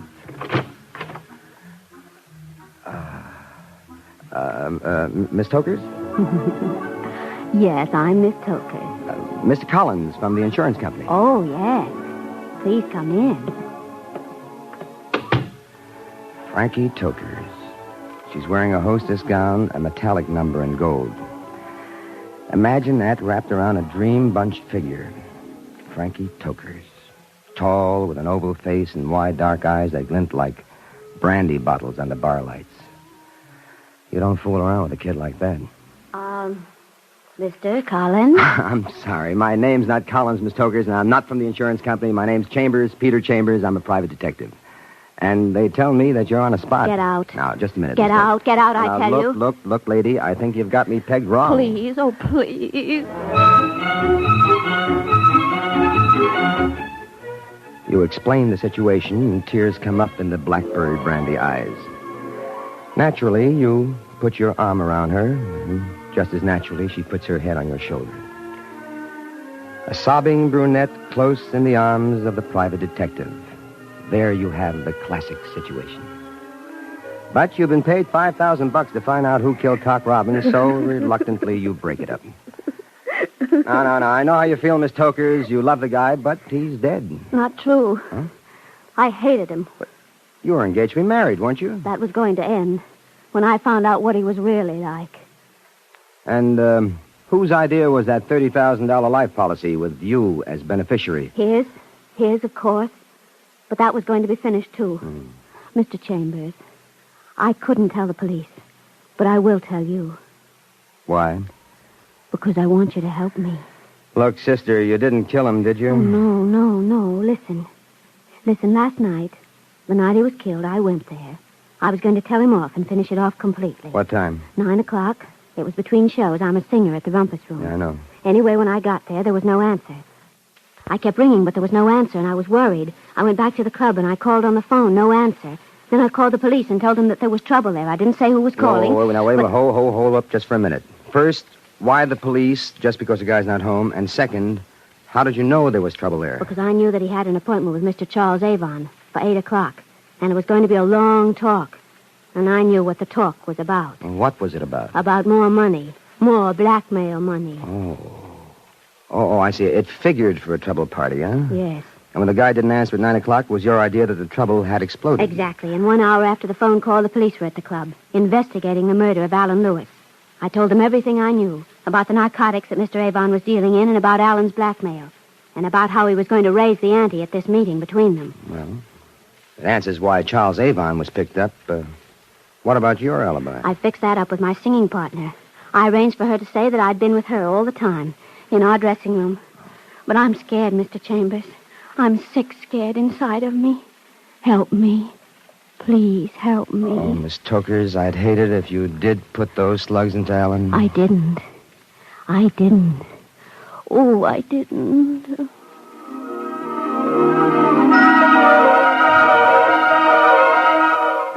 She's asking for it.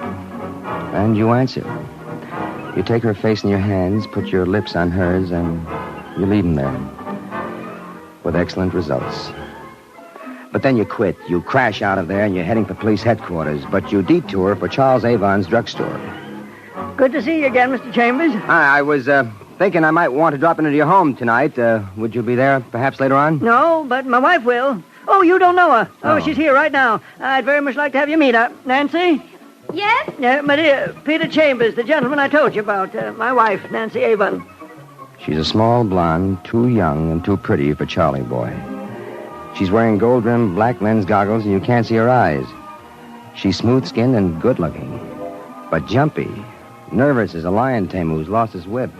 Did you wish to speak to me, Mr. Chambers? Very much, but I don't have the time now. May I speak with you later? Of course, but I'm leaving for home now. Well, may I call you there? Well, it's a little upset. It's Maid's day off, but if you wish... I wish. See you later. Bye, Mr. and Mrs. Avon.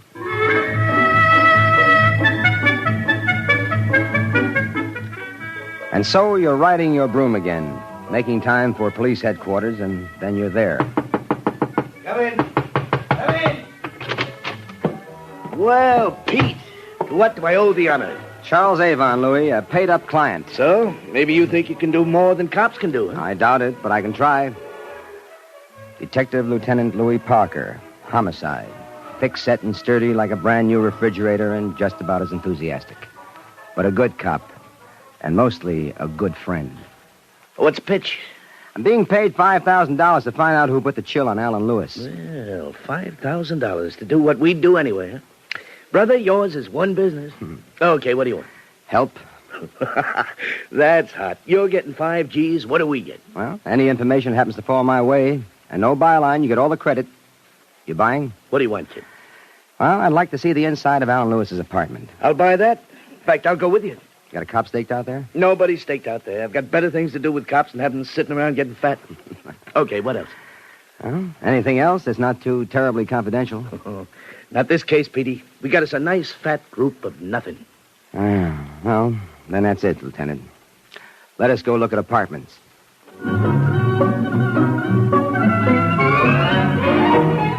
Alan Lewis's joint turns out to be the usual bachelor's flat fitted out to please the ladies. Parker snoozes in the bedroom while you poke around like a critical matron seeking dust in the upholstery. In the library, a book sticks out like a sore thumb in a working pickpocket. You pull it out, and an envelope drifts to the floor. You pick that up and examine it. It's slid on top, and it contains a letter. It's addressed to Mrs. Nancy Avon, 1688 Gramercy Park, North, New York City. You don't stop to read the letter. You stick it in your pocket, and you're ready to leave. Then Parker comes into the room yawning. You finished, Sherlock? All done. Let's get out of here. Oh, by the way, I assume you guys gave this place a going-over. Yeah, most of last night. Been through this apartment with a fine-tooth comb. Yeah, a fine-tooth comb. Hey, is that a crack? No crack intended, Lieutenant. Leave us leave. Yeah, leave us.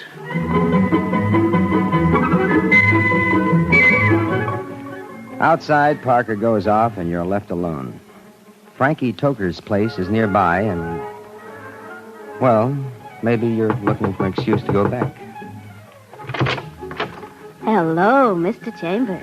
Oh, may I come in? Please do. You bring her up to date, you take the letter out of the envelope, and you read. Dear Nancy, finished is finished. Now you've got it in writing. I don't see the sense, but if you insist, you can come over Monday at 7:30.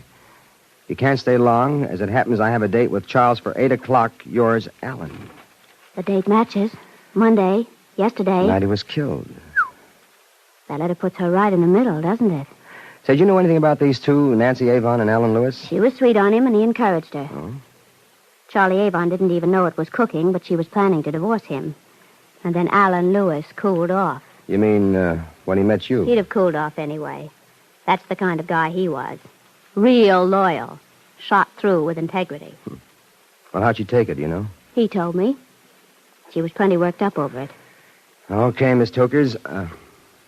Frankie. Mm-hmm. Well, you cross your fingers, and if I'm lucky, you're out of a jam. Oh, I'd appreciate that. Would I appreciate that?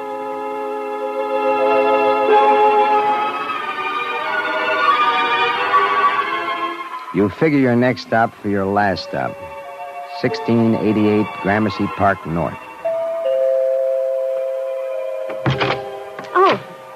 Oh, Mr. Chambers. Please come in. Mrs. Avon. She's dressed in Chinese-type lounging pajamas, and she's not wearing the dark lens specs. You look at her eyes, and a chill goes through you like winter's suddenly gotten into the marrow of your bones. Wild eyes, quick-moving, darting, half-mad eyes. The pupils dilated almost to the rim. Something, Mr. Chambers? A few questions. Questions? Why questions of me? Well, I've got a hunch I've stumbled on something the police don't know. Like what? Well, like you had a thing going with Alan Lewis. Your husband, you hope, didn't know about it. But There are letters. You saved them. Right, Mrs. Avon? Yes. You were there last night? Yes. I'm sorry, Mrs. Avon. Now, where's the gun? Do you have it? You say the police don't know. Perhaps, I have Look, money. I'm one of the dumb ones. I'm allergic to bribery. Now, where's the gun? I have it. It's hidden here, hidden in the apartment. Will you get it, please? Yes, I'll get it. It's my own gun. You wait while she goes for it, and you don't like it. But you haven't got the time to work it out now, because she's coming back, and she's carrying the thing. A chunky, nickel-plated item. And she's holding it, business end forward. You get a scratched hip and a hole in your pants. And you're all ready to slug her, but you don't have to because she slides down in a faint. You get the gun away from her, find Brandy, pour a lot into her, and a little into yourself. And finally, she starts coming to. I fainted. You certainly did, lady. I'm ill. I'm under the care of a psychiatrist. Gunshot, the sound of gunshot. One shot, and I pass out. Even if I do it myself, I pass out. What happened last night? Almost like it happened here. I was there before he was, and when he came, we argued. I brought the pistol. I was wearing my gloves, and I shot him. And then I fainted. When I came to, I saw he was dead, and I got out of there. Just a minute. You say you were there before he was? How'd you get in? I have keys. You get her to an easy chair, and you call down to Parker at headquarters. You put in a request for a lot of the law, and also for Mr. Charles Avon.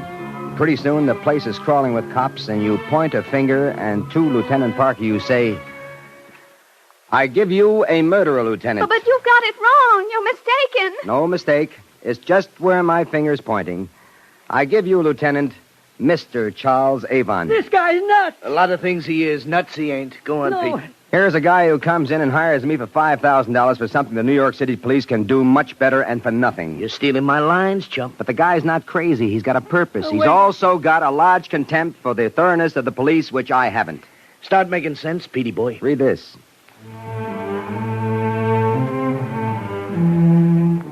You toss the letter to Detective Lieutenant Parker, and the room is as quiet as a cemetery until he's through reading it. So? I found that letter from Mrs. Avon to Alan Lewis. I found it in Lewis's apartment. Wait a minute. We gave that place an extra special going over. That letter wasn't there, pal. You don't have to convince me. Convince Charles Avon. That baby goes and sees the wrong movies. He's got no confidence in cops. No question. The letter wasn't there. But I found it there, so it adds up to plant. Somebody planted it there, wanted it found there. Somebody wanted to implicate Mrs. Nancy Avon. Who? Who had access to her mail? Huh? Friend husband, that's who. No. Why do you think he hired me? So I could bumble around and find a few things he wanted me to find. Like frustrated love, like that letter, like maybe a confession from Mrs. Avon, which I got. She confessed? Doesn't mean a thing. Let me do it chronologically, will you, Pete? Do it any way you like, pal. Nancy Avon goes there at 7:30 to keep her date. Yeah. She brings her gun because the young guy's giving her the air. She waits for him, he comes, they argue, she shoots him, and she faints. One shot. But the guy had 2 bullet holes in it. Correct. But here's how he got the second. Charles Avon's got a hate for both of them, for Alan and for Nancy. Alan's been blackmailing him, plus the wife is sweet on Alan. He's been steeping open her mail, and he knows she's going to meet him last night, so he follows. He follows, hoping against hope for action, and action happens. And then? He gets in there, he sees Alan bleeding from the shoulder wound, and the wife in a faint on the floor. He picks up the gun, finishes off Alan, wipes the prints off, puts it back in her hand, and vamooses. She comes to, sees the dead Alan, and she gets out convinced that she killed him. And then we pick up Charlie on the strength of Miss Toka's story, but the lawyer gets him sprung on a writ. Right. So this morning, he goes to Lewis's apartment, and he sticks that letter where it can't be missed. No, I... Real contempt he has for the efficiency of cops, hasn't he? Anyway, he hires me so I can clean up some loose ends and lay the whole deal in the lady's lap. The minute I saw that letter, I knew it was a plant. It happens that I've got respect for cops. They'd never miss that kind of evidence. One great big catch. Yeah, I know what you're going to say. What? How did he get in there twice? Once to croak the guy and once to plant the letter. Correct. Mrs. Avon had keys. Mr. Avon made duplicates. He figured he'd have use for them sooner or later. Well, he used them all right, and by now he's disposed of them. But he hasn't disposed of the key maker. Meaning what? Meaning that when a guy swipes his wife's keys to make duplicates, he doesn't go far. So you can demonstrate to Mr. Avon about the efficiency of cops by producing, and with dispatch, the neighborhood keymaker who did the job, and that will put the final finger on Mr. Charles Avon. No, I didn't. All right, Mr. Avon.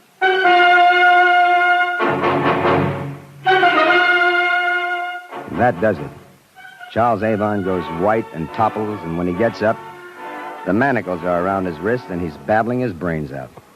Lawyer or no lawyer, this time he's going to get locked away for good. Nice work. Grade A job, Petey. Congratulations. Well, now. And there you've had Crime and Peter Chambers.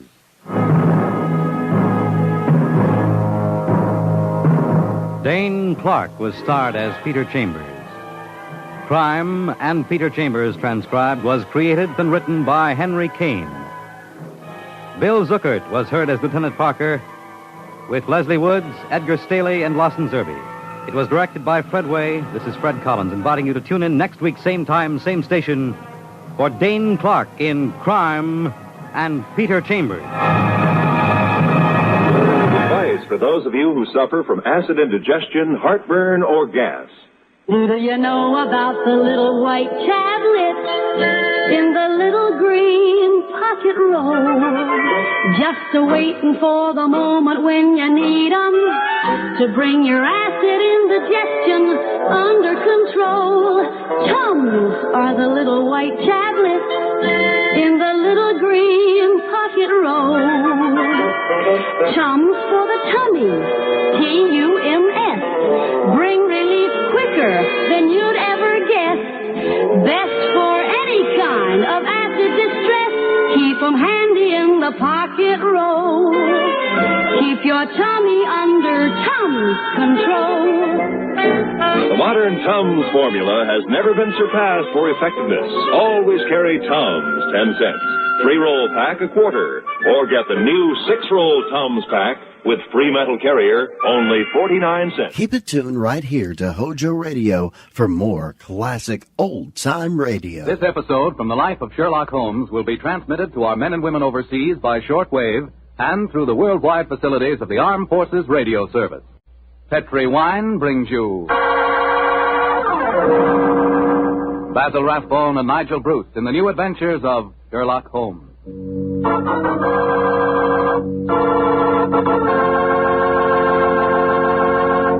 The Petri family, the family that took time to bring you good wine, invites you to listen to Dr. Watson tell us about another exciting adventure he shared with his old friend, that master detective, Sherlock Holmes.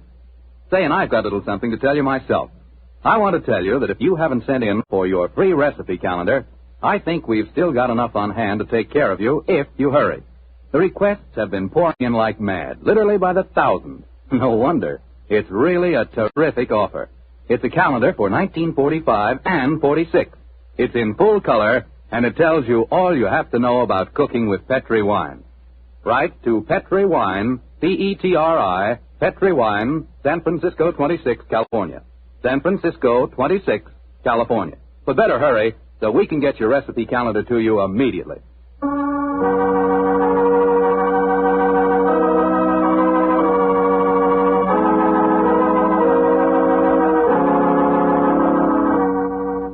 And now let's drop in on our good friend, Dr. Watson. Good evening, Doctor. Good evening, Mr. Foreman. Where are the puppies tonight? Well, I found them playing with a dead seagull, so they've been sent up to bed in disgrace.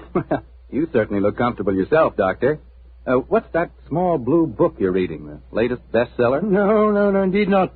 This book was never a bestseller, my boy. It's entitled Practical Handbook of Bee Culture, with some observations on the segregation of the queen. Quite a catchy title. Who's the author? A fellow by the name of Sherlock Holmes. He was engaged in writing it when the adventure I'm going to tell you about took place. Well, you told us last week, Doctor, that a pair of canaries played an important part in the story. That's quite right, Mr. Foreman. It was in the summer of 1908, I remember, and I had persuaded Holmes to leave his Sussex bee farm for a few weeks and to join me in a holiday at the little fishing village of Kingsgate in Kent. We were staying at a charming little inn called the Fisherman's Arms, and for the first few days, our holiday was a delightful one. And then, I suppose, Doctor, strange things began to happen. They did indeed, Mr. Foreman, they did indeed. Very strange things.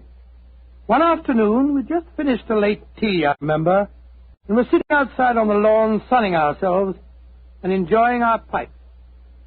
Holmes lay back, with his long, thin fingers clasped behind his head, gazing thoughtfully at the multicolored fishing boats bobbing at anchor in the harbor.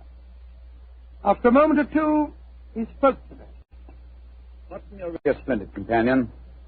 I can't think of anyone else who would let me smoke my pipe in silence for half an hour without asking me what I'm thinking about. That's not very surprising, Holmes, after all the years that we've been together. Well, nevertheless, the gift is a rare one, old chap, and I appreciate it. Oh, thank you, old fellow. By the way, since the half hour's up, what have you been thinking about?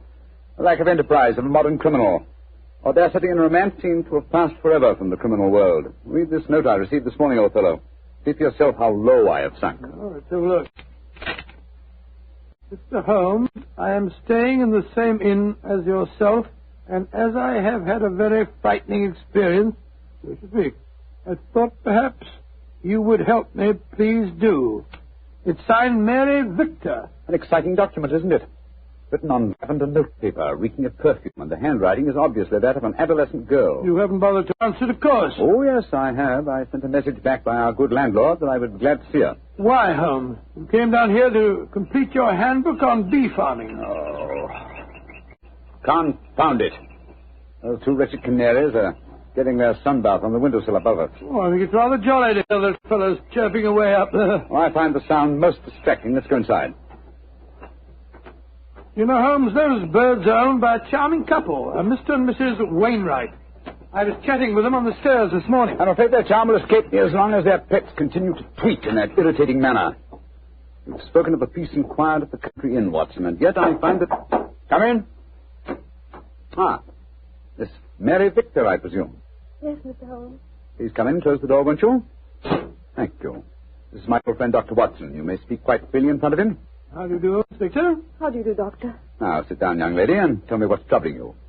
Mr. Holmes, I came down here from London to get away from someone, but I've been followed. I've been afraid to leave the inn. Until last night I felt I couldn't stand being cooped up any longer. So I went for a walk on the seashore. Someone followed me, Mr. Holmes.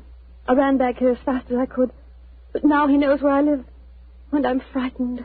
Please help me. My dear Miss Victor, I'm afraid you must be much more specific before I can help you. Who has followed you down here, and why are you afraid of him? I'll tell you the whole story. It'll sound strange to you, but I swear it. Oh, there he is again down by the gate. I'm going to my room. Now. Don't you be frightened, Miss Victor. I'm sure we'll be... Oh, that's all. Extraordinary. I don't see anyone outside who might frighten her. There are 2 or 3 fishermen loitering about. Wait a minute. Here's a young fellow walking up the path. Come on, Watson. Out through the French windows again. Oh, gracious me. Here we go again. I think we'll take the liberty of accosting him. Excuse me, sir. Yes? Are you looking for Miss Mary Victor? Is she young and pretty? Yes, sir. She is. Extremely so. Then I'm looking for her. Where can I find her? I can see you're being facetious, sir. Well, there's no harm in that, is there? By the way, who are you gentlemen, may I ask? My name is Holmes, and this is my friend, Dr. Watson. I'm Basil Carter. You're not Sherlock Holmes, are you? That is my name. I thought you seemed familiar. I know your brother, Mycroft. Oh, indeed. Then I presume you're connected with the Foreign Office. Yes, I'm in the consular service. Are you staying at the inn, young man? For a few days. It's funny that I should run into the great Sherlock Holmes. May I ask? I was planning a murder. Oh, really? But with you gentlemen here, I see that I shall have to be very discreet. Who is your intended victim, may I inquire? There are 2 of them. The 2 canaries in the room next to mine. Oh, canaries. For a moment I thought that you were really serious. But I am serious. The wretched creatures have been driving me mad. I quite sympathize with you, sir. I've been thinking of committing a slight case of mayhem on them myself. We can take one apiece, Mr. Holmes. Well, I'm glad to have met you both. I'll probably see you again. Goodbye. Well, goodbye, sir. Goodbye. I don't like that fellow, Holmes. If you ask me, he's the man who's been frightening the poor girl that came to us. He had a peculiar look on his face when you asked me he was looking for Mary Victor. Well, there's only one person who can settle the question, and that's the young lady herself. Come on, old fellow. Let's go back indoors. Here comes Wainwright, the owner of the Canaries. Good evening, Mr. Wainwright. Good evening, gentlemen. This is my friend, Mr. Sherlock Holmes. I am honored to meet you, sir. How do you do, Mr. Wainwright? Beautiful evening, isn't it? I just took a stroll down to the store to get some more birdseed. By the way, Mr. Holmes, I hope our canaries don't bother you. Little fellows are such a comfort to my wife and me. Oh, no, not at all, sir. I find their chirruping very soothing. Oh, I'm so glad. Good night, gentlemen. Good night, sir. Good night, Mr. Wilson. Not Wilson, Mr. Holmes. Wainwright. Oh, I beg your pardon. I'm so sorry. I thought you said Wilson. Good night. Well, not like you to mix up names, Holmes. I didn't mix them up, old fellow. I never forget a face. Mr. Wainwright is in reality Wilson, the notorious canary trainer whom I had the pleasure of sending to prison for a 7-year stretch in '95. Some years later, he made one of the most spectacular escapes from prison in the history of crime, and has since managed to evade all efforts to recapture him. Great Scott, he seems such a sweet old fellow. Well, possibly he's reformed, but I doubt it. Our stage is set for an intriguing problem, old chap, and our cast is an interesting one. A frightened young girl, a diplomat of uncertain integrity, and a noted criminal. Watson, I have a feeling that once again the game's afoot.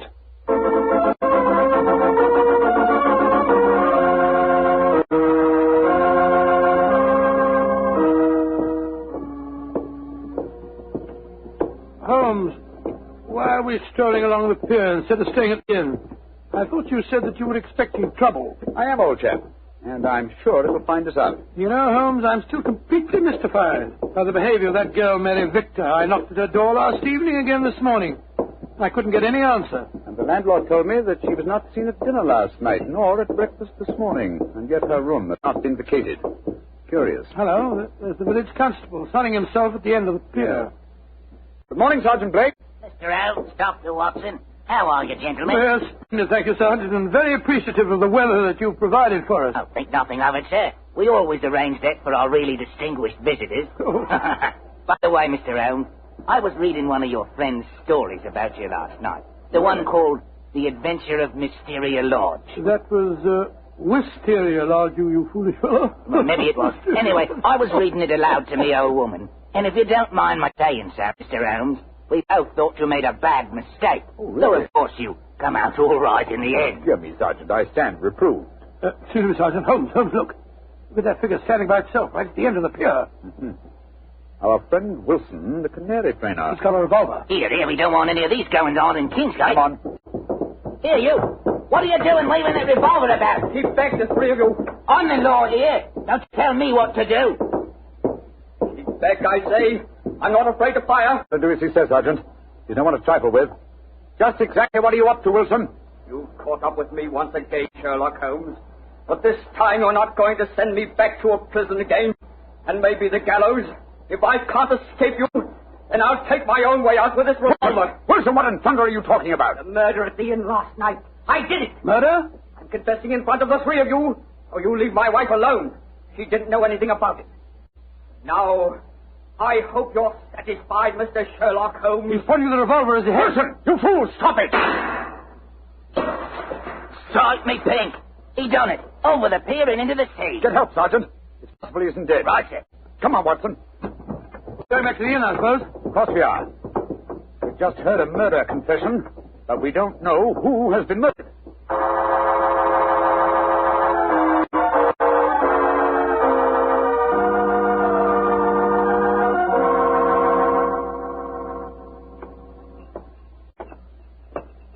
Holmes, what was the telegram that you sent off just now? A message to my brother, Mycroft. The innkeeper informed me that Basil Carter, the young diplomat we met yesterday, came in rather hurriedly in the early hours of this morning. Come on, let's go upstairs.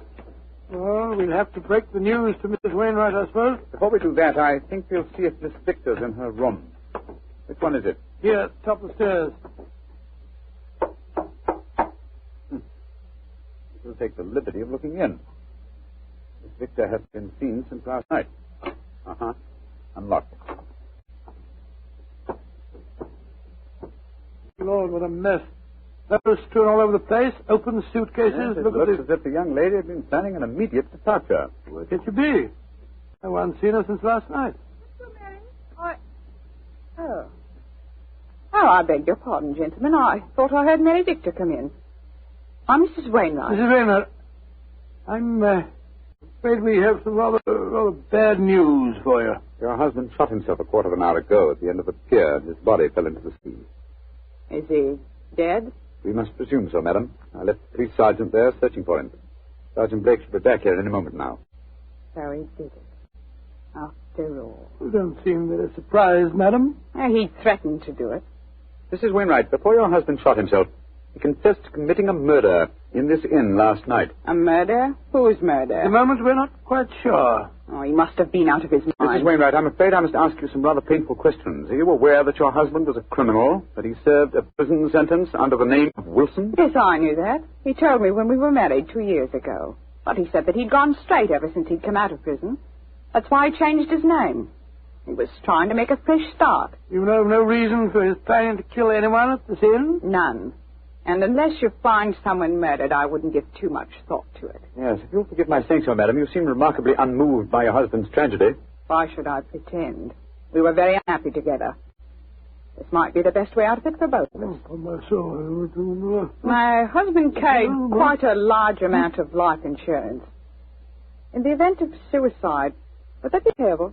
And on a policy, madam, but I must say that from your attitude, I begin to doubt whether your husband is dead. What do you mean? I mean that if Mr. Wilson, or if you prefer it, Mr. Wainwright, wished to disappear in spectacular style, what could be simpler than to pretend to shoot himself, drop into the sea... Mr. Elm! I'm up here, Sergeant. Ah, did you find him? Yes, Mr. Elm. We fished him out right away. Dead as a doornail. Shot himself through the head, he did. Well, that disposes of your last theory, Holmes. Did you find the revolver, Sergeant? Yes, ma'am. Got it right here with me. One bullet missing. Have you found out if anyone here's been murdered, Mr. Elm? I found out very little as yet. Wait a moment.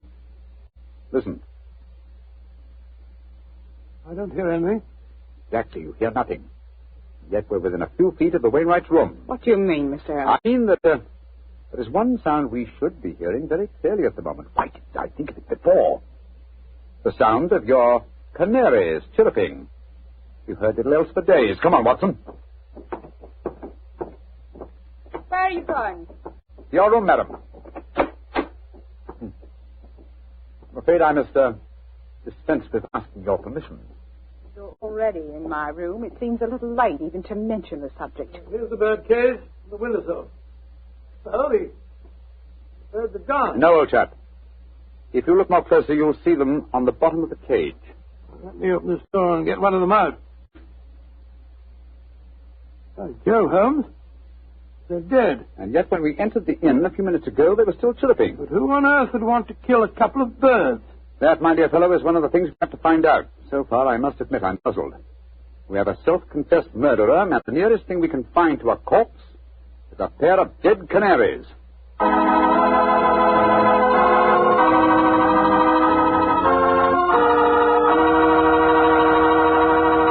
We'll bring you the rest of Dr. Watson's story in just a second. A second I'll take, if you don't mind, to ask you if you've ever had a glass of Petri California sherry. Because if you haven't, boy, you want to remedy that situation pronto. Try that Petri sherry before dinner some evening. Look at its clear amber color. Smell the fragrance of those luscious grapes.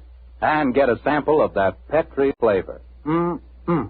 That Petri sherry can turn the usual before-dinner lull into a main event. And say, if you like your sherry dry, as I do, wait till you taste Petri Pale Dry Sherry. Is that ever good? But after all, when it's a Petri wine, it's always a good wine.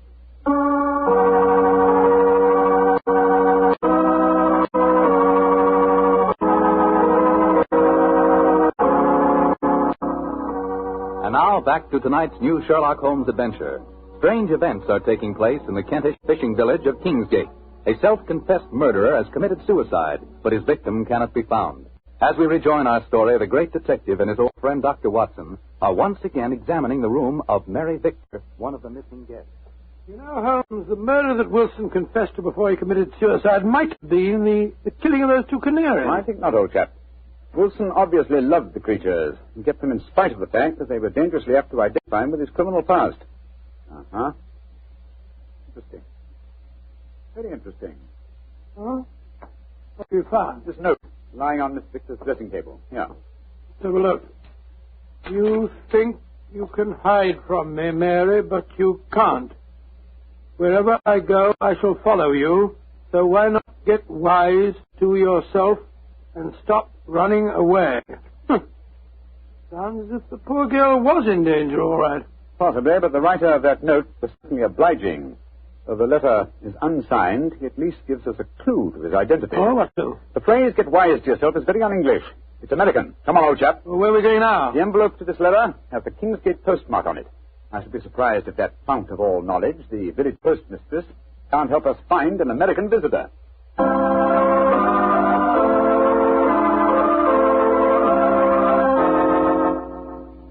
Yes, I know the young man you must be looking for, gentlemen. His name's Walter C. Bunker. He's been in here to send telegrams, and his accent's so strong you could cut it with a knife.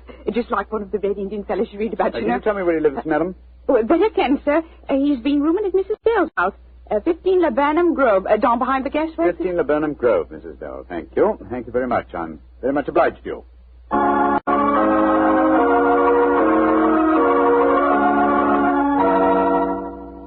You, Mrs. Bell? Yes, sir. What can I do for you, gentlemen? Well, we understand that Mr. Walter Bunker has been staying with you, madam. Yes, he has. A nice young American gentleman. Is he at home, may I ask? No, sir. And I'm worried about him. This morning, when he goes out, he asks me what the nearest cemetery is. Cemetery? Gracious me. Huh? I tell him, and then he gives a queer kind of laugh. I'm not sure I'll see you anymore, he says. And then he walks off, and I haven't seen him since. I tell you, I'm worried about him, gentlemen. And where is the nearest cemetery, Mrs. Bell, the one you directed him to? About 3 miles from here. Mm-hmm. Just this side of Branson Woods. Thank you, madam. Come on, Watson.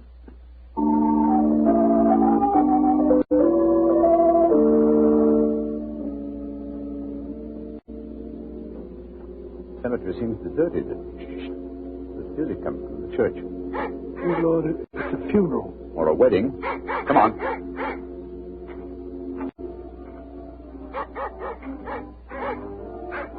By Jove, it is a wedding, Holmes. I'm afraid we're on the false trail, but we'd better make sure.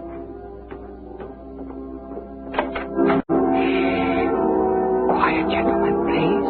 The ceremony is just ending. Just one question. Can you tell me the names of the couple just been married? Miss Mary Victor from the inn, and a young American by the name of Bunker. Thank you. Yes, we have been following a false trail, confound it. The frightened young lady was merely frightened by her persistent American fiancé. The threatening letter that he sent her. Ambiguously worded, when you come to think of it. Anyway, we can cease to worry about Miss Victor. She is now Mrs. Bunker. I think we can assume that she's out of all danger. We've got to start all over again. Oh, no, my dear fellow. The field is narrowing. We'll head back to the inn now, and I have a feeling that we're on the last lap of our strange adventure.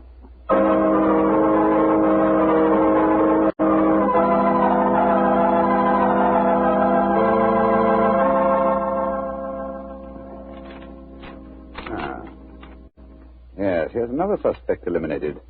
This telegram is from my brother Mycroft. I telegraphed him earlier on today to check on the movements of Basil Carter, the young man who left the inn so mysteriously in the early hours of this morning. His answer informs me that the gentleman in question was recalled to the Foreign Office suddenly and arrived quite safely a few hours ago. Well, now I'm completely puzzled. And I, old fellow, at last see daylight. Wish I did, Mr. Holmes. Sergeant, go upstairs and get that man's widow and bring her to my room, please. And then I think I can give you the solution to this problem.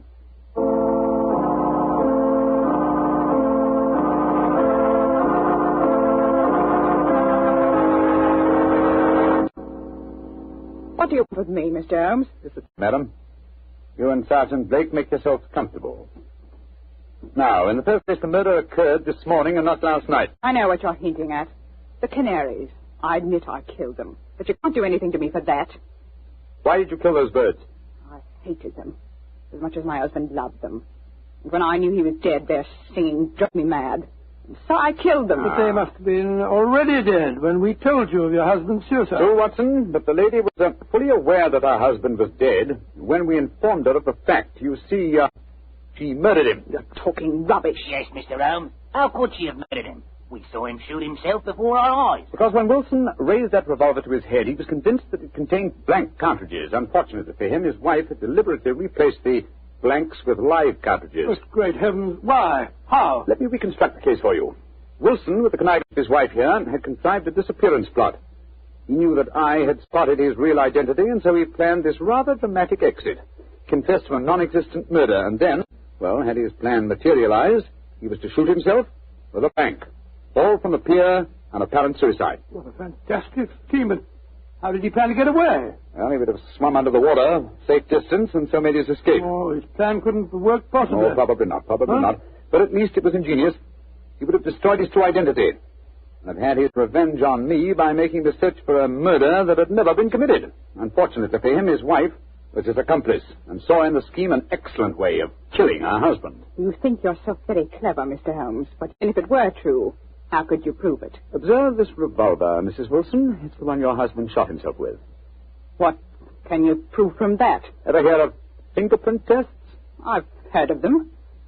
But that revolver's been underwater. True, quite true. But thanks to the research of my excellent friend, Dr. John Thorndyke, an infallible test has been discovered for recording fingerprints even after immersion in seawater. What?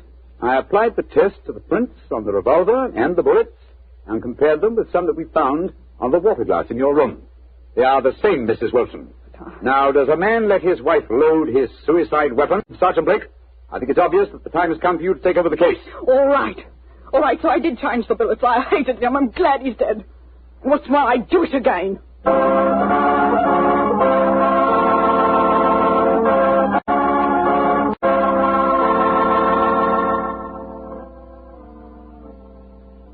Mr. Round. Yes, Sergeant Blake? Well, now that I've taken Mrs. Wilson to the station, booked her on a murder charge, I wonder if you'd mind answering a question. What, sir? This fingerprint Ah. test. I'd like to know about that. I never heard of being able to take prints after a revolver has been handled 2 or 3 times and soaked in salt water. Yes, Holmes, and I'd like to know, when you performed the test and took the prints off the glass in her room, I thought that I was with you all the time. You were, my dear fellow. Well, then I can give you the answer in one word. Bluff. What? There is no such test, my dear Watson. It would be almost impossible to expect clear prints after so much handling, and totally impossible after submersion. Fortunately for us, though, Mrs. Wilson was gullible enough to believe me and give me a confession. And there's no such person as Dr. John Thorndyke? Oh, yes, indeed there is. A great success last year in the case of the Red Mark. You didn't tell me about that case, Holmes? No, I didn't. It was deliberate, old chap. With your taste for writing sensational stories, I was afraid you might publish the affair. Oh? Would it have mattered if I heard? Oh, yes, it would. Hmm? You would have given away, what shall I say, professional secrets. You would have provided the public, and in particular the criminal public, with a complete education on fingerprints. And when that happens, my dear Watson, we shall have no tricks left. That will be a sad day for detectives.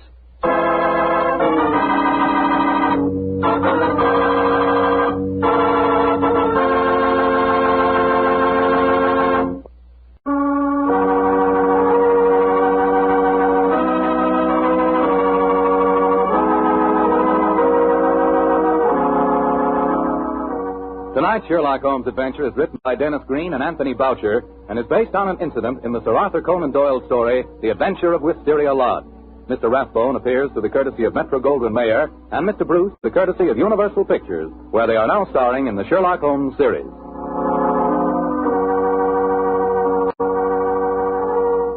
The Petri Wine Company of San Francisco, California, invites you to tune in again next week, same time, same station. This is Bill Foreman saying goodnight for the Petri family. Sherlock Holmes comes to you from our Hollywood studios. This is the Mutual Broadcasting System.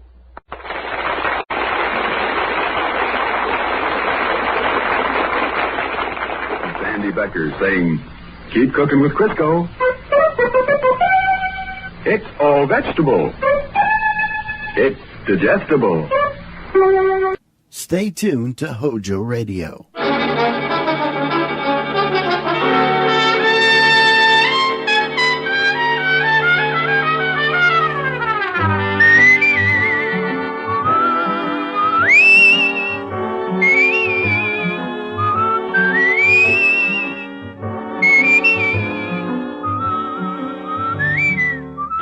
Here's Dick Powell as Richard Diamond, private detective.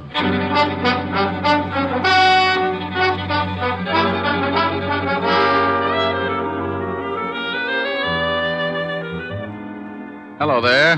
This is Diamond. I have a little office on Broadway at 53rd Street. And if you happen to be in the neighborhood sometime, you might notice a sign on the door. It reads Diamond Detective Agency. Yeah, that's how I make a living, such as it is. I sit at my desk behind that door and wait for someone to come in and hire me. Eventually, trouble works its way into someone's life and gives him a shove in my direction. He tells me about it, and I listen with the attitude of a father confessor. When he's done, I dry my eyes and tell him what I think. What I think really doesn't matter, because it's just a shortcut to $100 a day in expenses. Sure, you can hire a guy for less money, but when I work, it's for a price I figure I'm worth. It's got to be that way because sometimes the work's a little dirty, and I have to swallow a lot of pride. I get mixed up in everything from simple divorce to muscle-bound homicide, and when trouble can't find me a client, it starts working on yours truly, and I wind up in a corner. I guess trouble figured I was just about due for a squeeze play because one night last week, 2 lifers in the state pen started working me into their plans.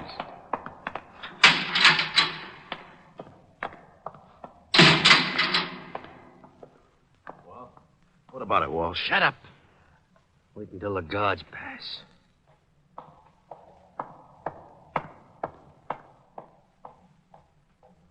Okay. Drag out the cards like we was playing. Sure. Is it set for the night? Yeah. I got the car and everything. Yeah. We'll head for Florida and get across to Cuba. Oh, well, I'd be glad to get out of this 3 lousy years. Yeah, I got 8 behind me. I used every minute figuring how I'm going to take care of a guy. Oh, Walsh, you're not going to start that again? Forget it. Be glad you're getting out. You knock off that guy and you'll never make it to Cuba. Now, look, I figured this whole thing out. I paid out a lot of dough just to make it come off. And when it does, I'm going to kill an ex-cop. And you're going to help me. Me? Yeah. Unless you want to rot here. Oh, you're out of your mind. If this break comes off, it'll be the neatest trick in years, and you want to louse it up by knocking off some guy on the outside? You can stay here and rot if you want to. The only way I take you along is you help me to get a guy named Diamond. Yeah, but you waste a lot of time in New York. They'll have the roads covered by then. Look, just because this Diamond guy knocked off your brother on that bank job, You bust out of here, it's on my terms. Now make up your mind, it's getting late. Okay. Give me the layout.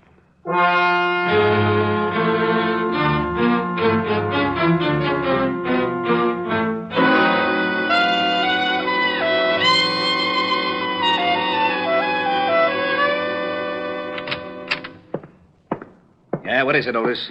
We just got a call, Lieutenant. 2 prisoners busted out of Sing Sing, killed 2 guards. Who are they? Big time. Bob Wells and Charles Walsh. Charles Walsh? Yeah, lifer. I know. Diamond helped send him up before I took over this department. Otis, get Diamond on the phone. Diamond? Yeah, Diamond. Who'd you think I meant? Little Red Riding Hood? Yeah, Lieutenant. Oh, Diamond, Otis. Bring me my bicarbonate, Otis. Someday I'm going to get good and sore. What did you say? Nothing.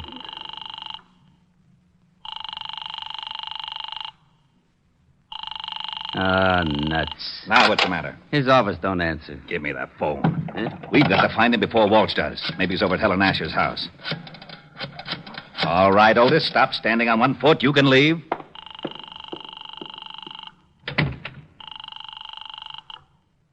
Miss Asher's residence? Hello, Francis. This is Lieutenant Levinson. Is Diamond there? Why, no, sir, but Miss Asher expects him. Wait a moment, sir. Here's Miss Asher. It's Lieutenant Levinson for Mr. Diamond, Miss Helen. Oh, thank you, Francis. Hello, Walt. How are you, Helen? I was looking for Rick. Oh, I was just talking to him. He should be here in about 20 minutes. Why? Will you have him call me right away? Something wrong? No. Just tell him an old friend of his is in town, and I have to talk to him about it. Oh, all right, Walt. I'll tell him. Thanks, Helen. It'll be at least 20 minutes. He's walking over from his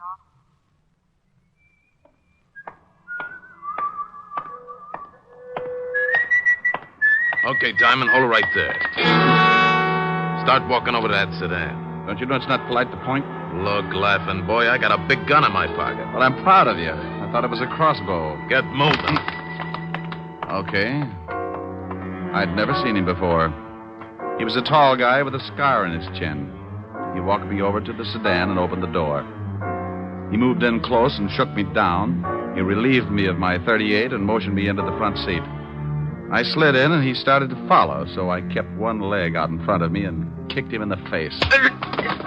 I couldn't get enough leverage to cool him, but it gave me enough time to get out the other door and start making like a miler. I looked over my shoulder and saw him climb out holding a bloody nose.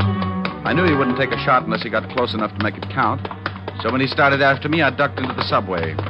I found a dime and went through the turnstile. The train was getting ready to pull out, so I pushed my way on just as the gonnet came down the stairs. He said he wasn't happy to see me go. He didn't even wave goodbye. Wait a minute, you! Wait!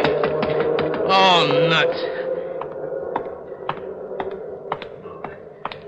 That nose got away from me. What do they like to call like that?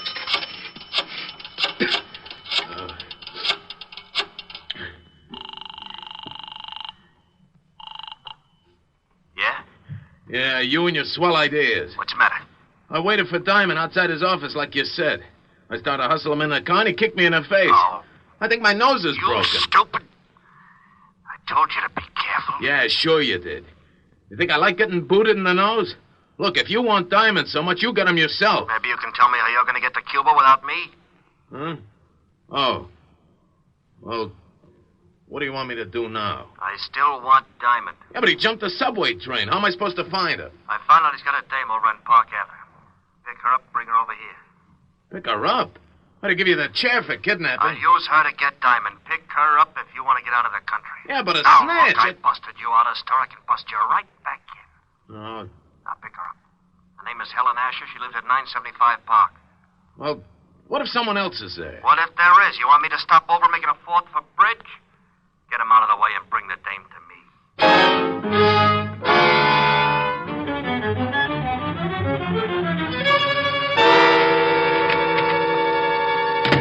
Hello, Otis. Well, Diamond. Lieutenant's been looking all over the city for you. I bet you've been a nervous wreck.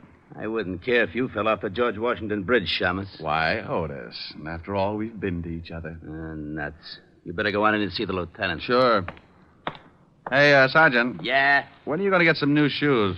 If yours turn up any more in front, you'll have to ski to work. Hello, Walt. Rick, we've been looking all over for you. Why don't you cops get on the job? It's getting so it isn't safe for a citizen to walk the streets at high noon. What are you yakking about? Well, I leave my office to go to see Helen, and some goon tries to hold me up. Well, you're lucky you didn't get it right then. Do you know who busted out of jail last night? Go on, scare me. Charles Walsh. He swore if he ever did bust out, he'd get you. Wow. That explains something. Why, what happened? This character tries to hustle me into a car, so I shoved my foot in his face and beat it into a subway. But it wasn't Walsh. Might have been Bob Wells. He busted out with him. I can tell you in a minute. Got a file on him? Sure. Otis, bring in the file on Bob Wells. Right away, Lieutenant. Oh, Walt, do you mind if I use your phone? Now, go ahead. I better call Helen. Tell her I'm going to be a little late. Well, I just talked to her and asked her to have you call.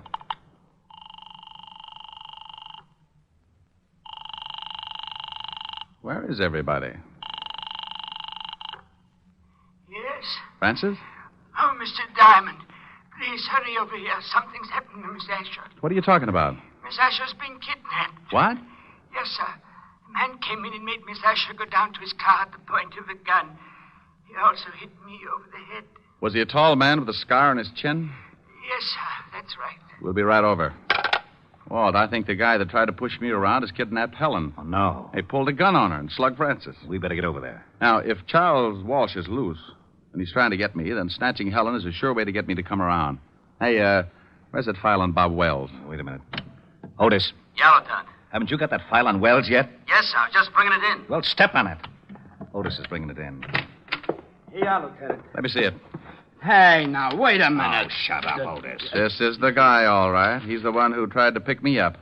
May I take one of these pictures, Walt? Sure, but what are you going to do? I'll see if I can find him.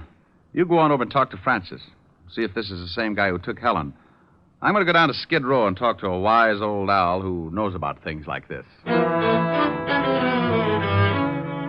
I got out of the 5th Precinct in a hurry and grabbed a cab for Skid Row. I knew an old deadbeat down there who had a line on every crook in the underworld. And there was just a chance he could tell me where Bob Wells was hiding out. His name was Wilbur Truitt, and he hung out in a shabby dive called the Parrot.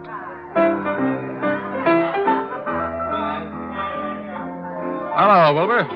What? Egad, you at the piano, strike up a chorus of My Buddy, for the wandering boy has returned. Look, Wilbur. I would rise and bow from the waist as befits the occasion, but I fear that some sterno I accidentally came in contact with has rusted my spine, and I am forced to remain in a sitting position. I haven't got time to listen to the routine, Wilbur. I'm looking for someone. Here, take a look at this picture. Ever see this guy? Unless I have my morning constitutional, Buck, I can bring nothing into focus but a large bottle and a straw. Oh, waiter. Waiter, give me a bottle. You have arrived in the nick of time.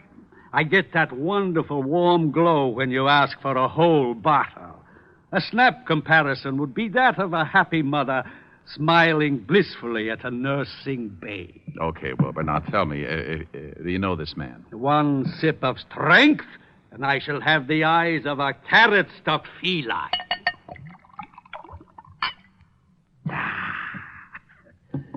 Now, yes, I can see the gentleman clearly.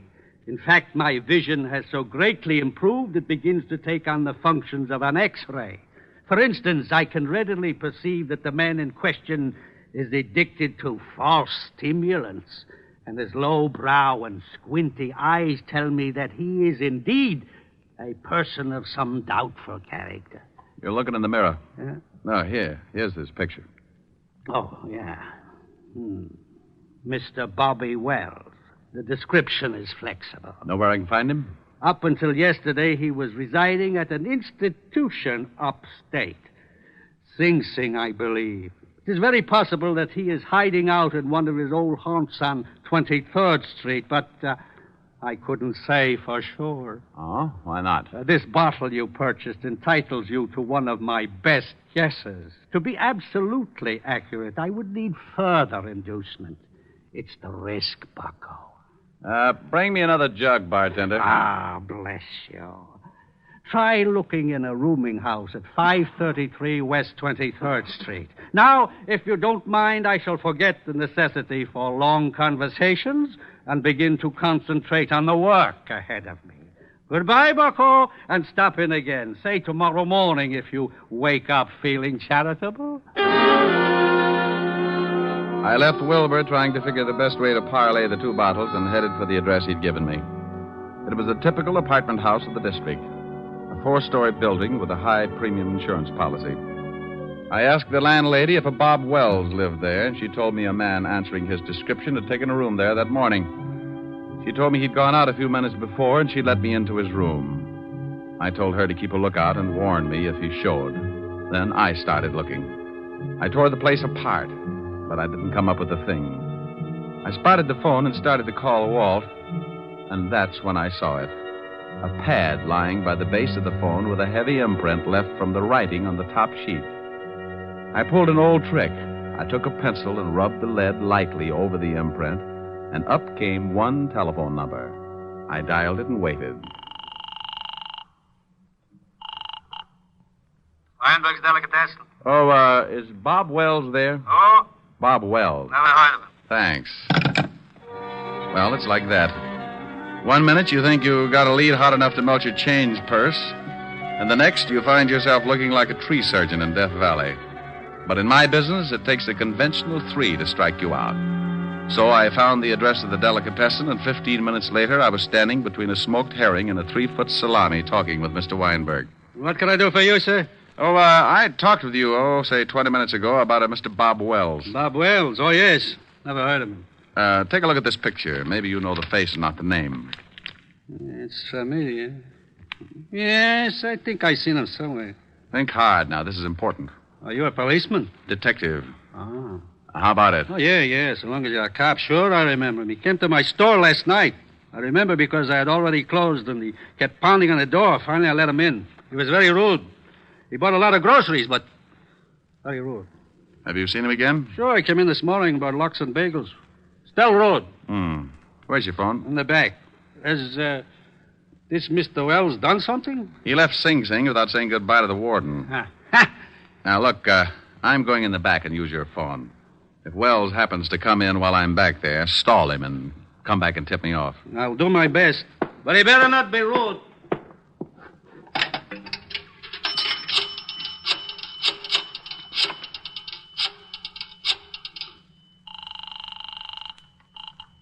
Homicide, Lieutenant Levinson. Hey, Walt, I'm in a delicatessen over on 24th Street. Yeah, Rick. I traced Wells this far, found out he's been buying food here, probably for Walsh. You think Walsh is hiding somewhere in the neighborhood? Yeah, that's my guess. They probably took separate places so they could move in a hurry if one hideout got hot. I'll be over there right away. Good.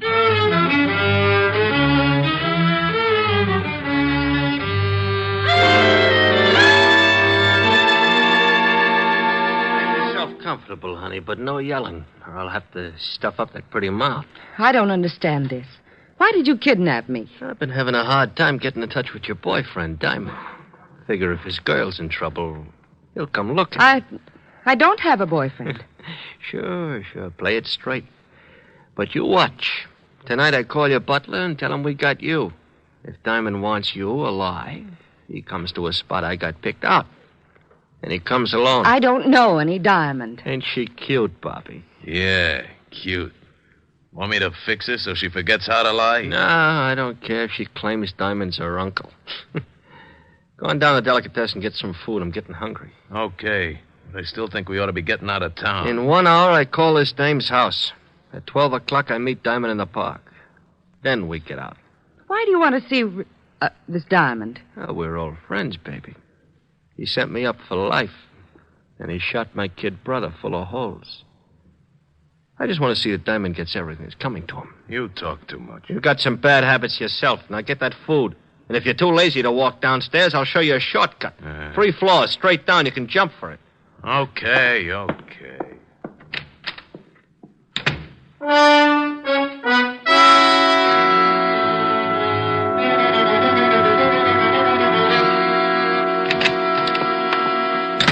Good evening, gentlemen. What can Weinberg do for you? Hey, Lieutenant, that chopped liver sure looks good. Keep your fat hooks off of that, Otis. Walt. Oh, yeah, Rick? Back here. All right. The storekeeper is watching out for Wells. If he shows, he'll come back here and tip us. I parked the squad car 2 blocks over. I didn't want Wells or Walsh to think something was up. Where's Otis? Otis! I'll be right with you, Lieutenant. I'm just buying something to nibble on. His nibble would grind up a whole cow. If Wells comes in and spots a cop, he'll take off like a jackrabbit. Hold it, Walt. What's the matter? That guy coming across the street. Looks like Wells. Oh. Otis, get away from that door. Huh? I can't hear you, Lieutenant. A man's coming in the store. Get away from the door. He is? You want me to hide? No, you idiot. Just play it smart like you didn't know him. But get away from the door so he'll come in. Oh, okay, Lieutenant. Leave it to me. Walt, duck. Good evening. What can Weinberg do for you? I'll have a couple of sandwiches. Hey, try the salami. It's great. Huh? Oh, yeah, thanks. Yeah, make it salami. Coleslaw. Pickle beer. Nice night. Listen, that idiot. Yeah, sure. Mustard. He's doing fine, Walt. Relax. You live around here? Huh? No, just seeing a sick friend. Yeah. Maybe that salami ain't such a good idea if your friend's sick. You know, I had an uncle with ulcers. He couldn't touch the stuff. It's too much garlic. Ketchup? No. My friend's got a cold. Oh, well, then I don't guess it'll hurt him. But, you know, the best thing for a cold is a good mustard plaster. And now you take the plaster. Here's your sandwiches, sir. 60 cents. 60? Yeah. Thanks. Hope your friend gets better. Yeah. Yeah, come on. How did I do, Lieutenant? Well, one thing is sure. He thought you were too stupid to recognize him. Can you still see him, Rick? Yeah, he crossed the street and he's starting to walk west. I'll tell him. He knows you. Good. When you spot the place, call me here. Think I should throw a net around the neighborhood? Not till we spot the hideout. Right. Hey, Diamond, they got your girl. How you going to get her out? They'd probably use her for a shield. That's a good point, Sergeant. Believe me, I've been thinking about it.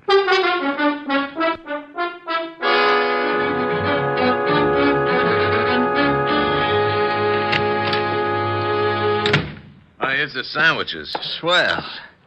Hey, you only got 2. Oh, there was a cop in the delicatessen. A cop? Yeah, big stupid one. Listen, I told him I'm getting food for a sick friend, see, and he starts giving me all kinds of You sure you weren't tailed? Tailed? No, who tailed me? Cop stayed in the delicatessen. Okay. Here, honey. Have a sandwich. I'm not hungry. Oh. Suit yourself. Here, Bobby. Oh, thanks. Hey, when are you going to put in that call to this dame's butler? Right after we eat. Then we go to the park and wait for Mr. Diamond.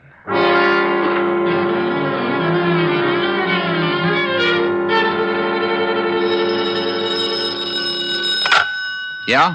I'm in a drugstore across from the building that Wells went in. It's about a block away. Nifty drug. Block west on your side of the street. I'll wait inside. We'll be right down. Come on, Otis. The lieutenant hasn't spotted. Okay. Thanks for the bagel, Weinberg. That's all right, officer. Come back again when you can pay for it. Come on, Otis. Move your big feet. Okay. Hey, you got any brilliant ideas how we're going to get Helen out of there in one piece? No, I gotta admit I'm stuck. Why don't you get that bear trap mind of yours working and make yourself a hero? Well, maybe we could start a fire in the building. It'd have to come out. Oh, swell. There's nothing I'd like better than a well-done girlfriend. Well, I was trying. Yeah. Hey, wait a minute. What's the matter? Otis, remind me to kiss you on both cheeks. Hey, what are you doing? That's a firebox. I'm turning in an alarm. There. Oh, we're going to start that fire? No, but Walsh and Wells won't know there isn't one. When the trucks come and the firemen bust in the place, they'll think it's burning down around their ears. Yeah, maybe then they won't watch Helen too close, huh? Yeah, that's the idea. Well, here's the nifty drugstore. Yeah. Rick, I've been worrying about something. Yeah, I know. How do we get Helen out? Yeah. Well, relax. Otis came up with a solution. Otis? Yeah, he turned in a fire alarm. Now, when the trucks get here, you can tell them what's up, and they can go in the building and make like it was on fire. Well, won't Walsh know it's a phony if he can't smell smoke? The chief can tell him it's blazing in the basement. When they hit the street, we can get enough firemen to shield Helen and then take Walsh and Wells. I'll call the precinct and have the block surrounded. We'll need lights if they make a break for it. Which apartment house are they in? That one, across the street. After I call the boys, we better go over and find out which room they're in. Quietly clear the rooms on both sides in case the shooting starts before we expect it.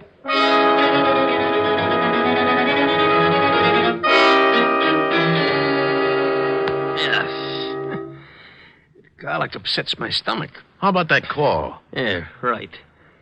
What's your phone number, baby? It's in the book. Oh, she gonna be trouble, Bobby? He wants your number. Now, come on, we ain't got all night. All right. Evergreen 54308. Oh, that's better. Gotta be more careful, Bobby. Your lip's bleeding. Yeah. Hey, Walsh, what's that? Sirens. Maybe that's the cops. If somebody tailed you, I told you I wasn't tailed. Wait, I'll go see.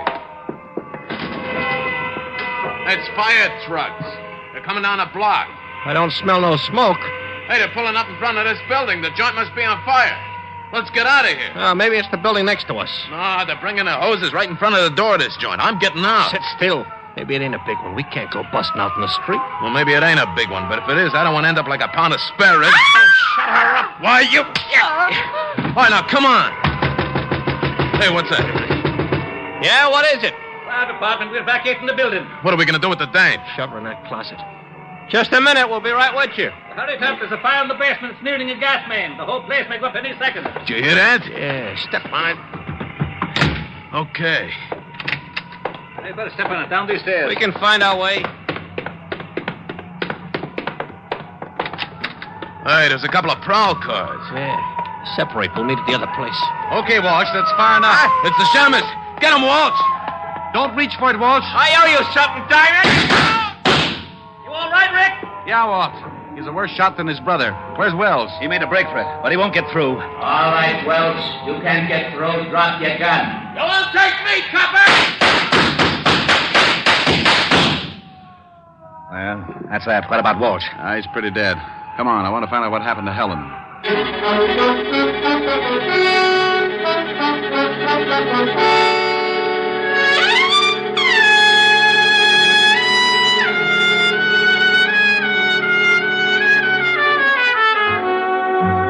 Well, Walt and I went up to the room and found Helen in the closet.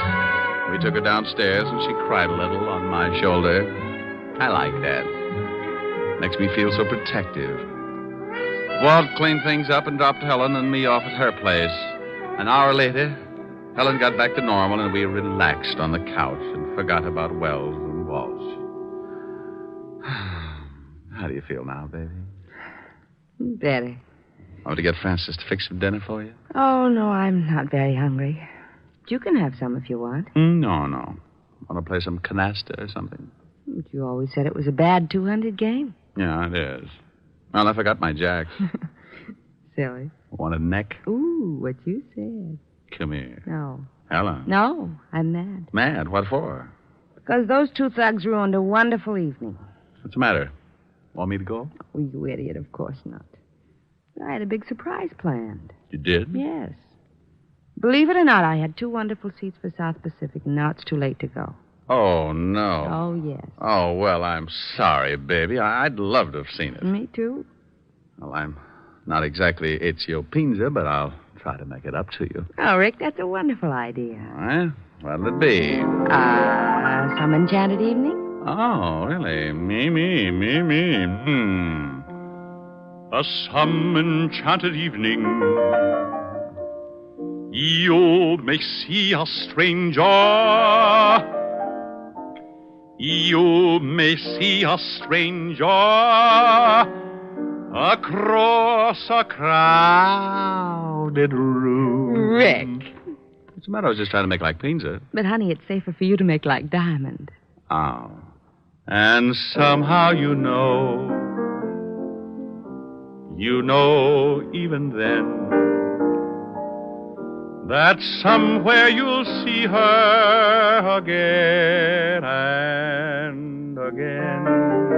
Oh, you're not Pinza, but it's wonderful. Thanks. Some enchanted evening,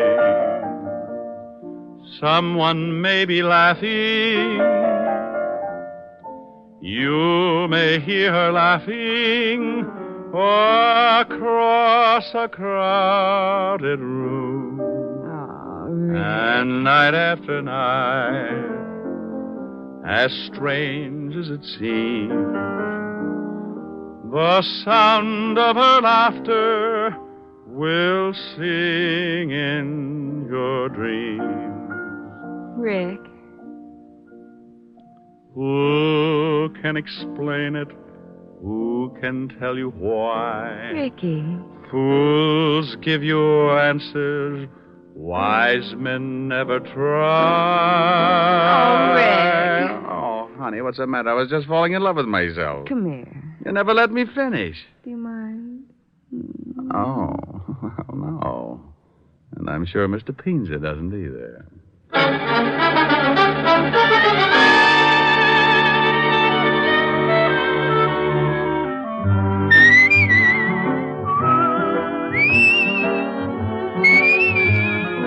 You have just heard Richard Diamond, Private Detective, starring Dick Powell. Helen was played by Virginia Gregg, Lieutenant Levinson by Ed Begley. Also in our cast were Wilms Herbert, Paul Frees, and Larry Dobkin. Music was under the direction of Frank Worth. Richard Diamond is written by Blake Edwards and directed by William P. Rousseau. Now, this is Eddie King inviting you to be with us again at the same time next week when we will again bring you Dick Powell as Richard Diamond, Private Detective.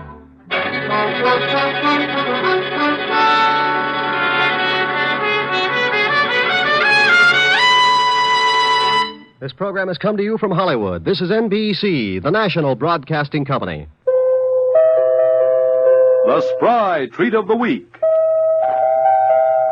Spry croquettes, tempting golden brown croquettes so crisp and tender crusted they break at the touch of a fork. Delicious? For crispy, full-flavored fried foods, get pure, bland, all-vegetable shortening at its creamy best. That's Spry. S-P-R-Y. Stay tuned to HOJO Radio.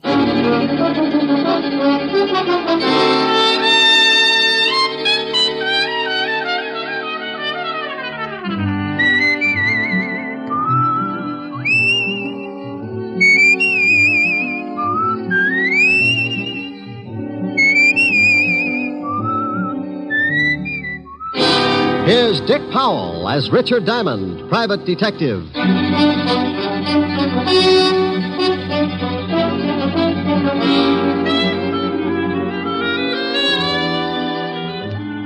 Hello there. This is Diamond. Hey, what about this heat? I can think of a lot of times I've been uncomfortable, but this runs itself right up to the top of my list. But the only thing good I can say about it, get your laundry dry in a hurry.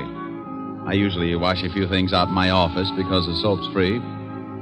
Come to think of it, I was scrubbing a pile of things the day we had that big wind. 97 degrees in New York, and we get a tornado to cool us off. I had so much dust in my office, I could have supplied mud pies to the whole neighborhood. And after it was all over, the cigarette ad on Broadway was blowing smoke rings through the trap door of one of my scattered longies. The waves in Long Island Sound were so rough, a friend of mine capsized, and when he came up, he found 3 terrified herring hiding in his nose. Oh, it was swell. One minute it was so hot you couldn't move, and the next, a 58-mile-an-hour wind was doing the moving for you. Then, to top it off, I got mixed up in one of the grisliest cases I'd ever worked on. It all started one evening. The car was moving down a lonely road, 2 people in it. In a couple of minutes, one of them would be pretty dead. What are you stopping for? What are you doing?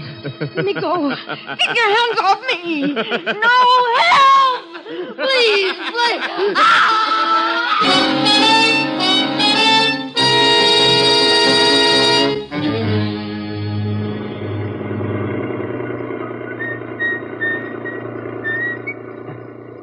Hey, Ed.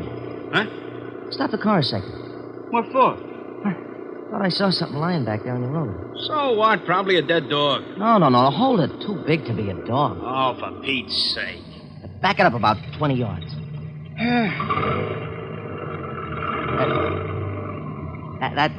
That's good. Okay, where is it? Right over there. Yeah. Hey, come on. Hey.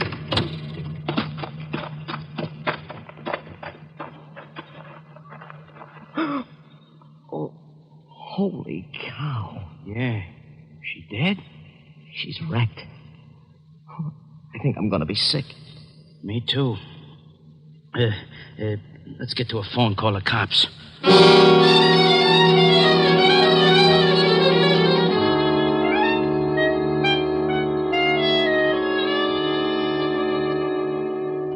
Knit one, purl one. Knit one, purl one. Ah, there, you little fiend. Now, what does it say about the heel? Mm-hmm. Turn the heel. Oh, I dropped a stitch. Now I gotta go back and pick it up again. Yeah? Rick, what's the matter? Oh, Miss Asher? You and your bright ideas. What did I do? You did plenty. I'm a nervous wreck. What from? You remember you said I ought to take up something to keep me busy in the office? Yes. You remember you mentioned knitting? Oh, no. Oh, yes. I've dropped more stitches than a cross-eyed surgeon. You idiot. I was only fooling. Well, I wasn't. I did it up right. Book of directions, enough yarn to wrap up King Tut and all his handmaidens, and 2 of the finest bone needles and gimbals. Now, don't laugh. I was making Francis a pair of screaming argyles. Keep with it, strong heart. You'll win out. Yeah, you darn right. Oh, what I said. Darn. Get it?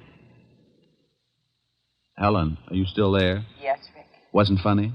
No, Rick. Okay, come on over. Let's neck. Yes, Rick. Shame on you. Yes, Rick. Is that all you can say? I love you. And I'll see you about 8. Oh. You don't sound very happy. Well, that's such a long way off. Give you time to make plans. Bye. Bye. Now, let's see. I gotta take out 1, 2, 3, 5 rows. Yeah, what is it? Rick? Oh, how are you, Walt? Very unhappy. You should see me. I gotta take out 5 whole rows just to pick up 1 lousy stitch. What? No, forget it. What are you unhappy about? I'll tell you about it when you get down here. The 5th precinct's 20 blocks. Can't you give it to me over the pipe? I wouldn't ask you if it wasn't important, and I'd rather not say anything over the phone. Okay. Stop making like Portia facing life.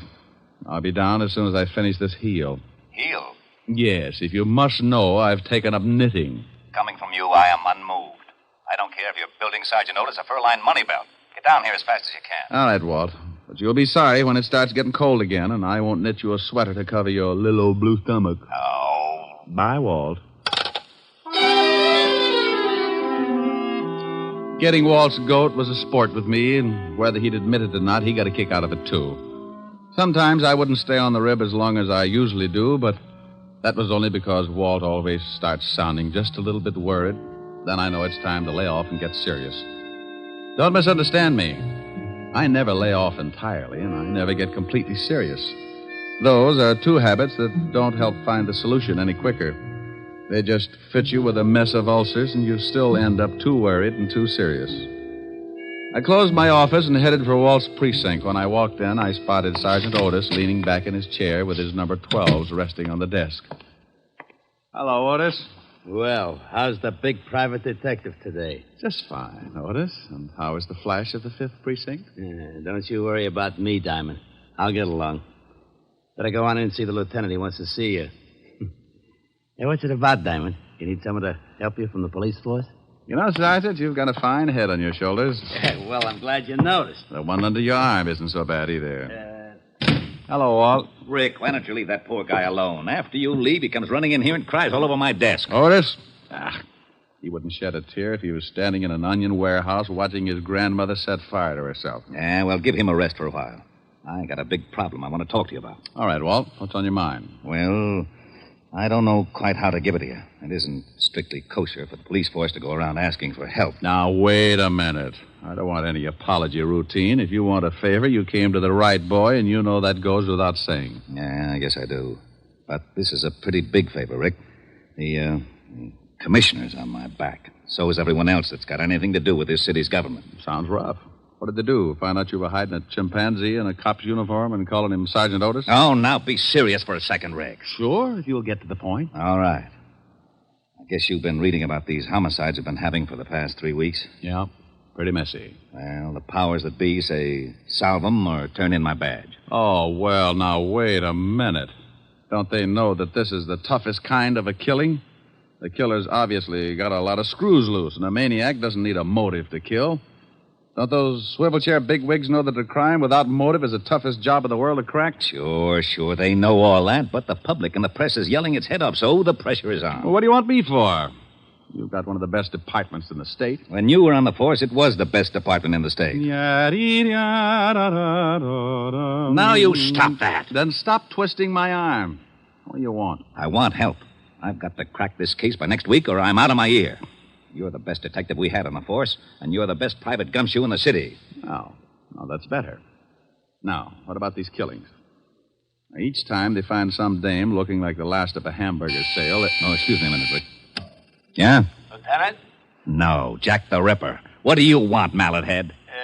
We just got a report from a guy out in the River Road. Another one of them butcher killings. What? Yeah, some dame all hacked up and lying beside the road. Okay, get the car out. I'll meet you downstairs. Oh, did you hear that, Rick? Mm-hmm. Well, come on. You want me along? Of course. I can brief you about the whole setup on the way over. Oh, I don't know whether it's such a good idea to get mixed up in this. Why not? Well, it looks like whoever gets close to this killer doesn't have much of a future. Well, you can't live forever. Oh, aren't you the sweet one? No, that's not what's worrying me. What is then? When I go out, I want a nice, comfortable place to lie down in. The way this nut goes to work with a knife, I might end up in a freezer.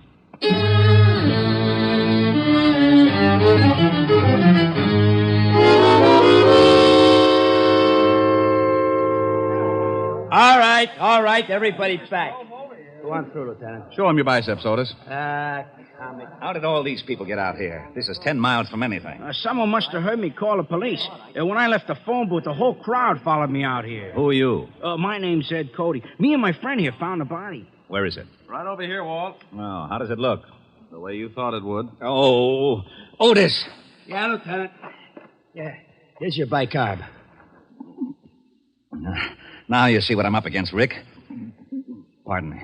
This is the third killing like this in 3 weeks. Oh, I don't feel too good. Let's walk over this way. Yeah. Cody, you and your friend come along. We want to ask some questions. Yeah, okay. Yeah. Well, whoever the guy is that's pulling these murders is a complete lunatic. Are they all like that, Walt? You should have seen the last one. How'd you guys happen to spot the body? Oh, well, I saw it first, and I told Ed here. Yeah. We were just driving along when Max spotted something lying beside the road. I backed her up, and we got out. I saw what it was. I left Mac here, went back to town to call you. What's your full name, Mac? McCarthy, John McCarthy. Okay. What are you doing, Rick? Looking at the road.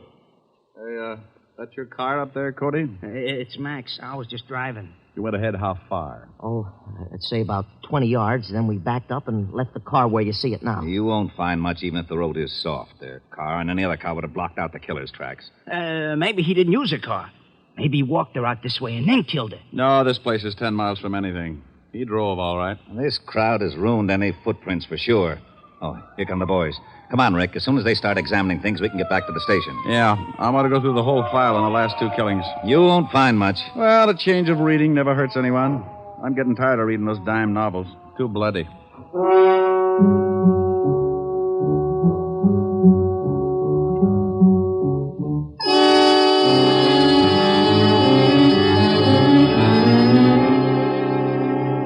Well, that's the whole mess. No leads at all, huh? Not a one. I'm getting nearsighted from looking at all the lineup.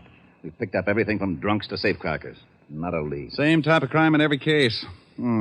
This killer's got a crazy streak as wide as Broadway. Oh, wait until the commissioner hears about this one. Walt. Yeah? Give me a pencil. Now, tic-tac-toe is out. I got a headache. Stop waving your gills and give me a pencil. Here. What are you doing with that map? Drawing circles. Now, you stop that. That's a scale of this city, and I don't want it loused up by your doodling.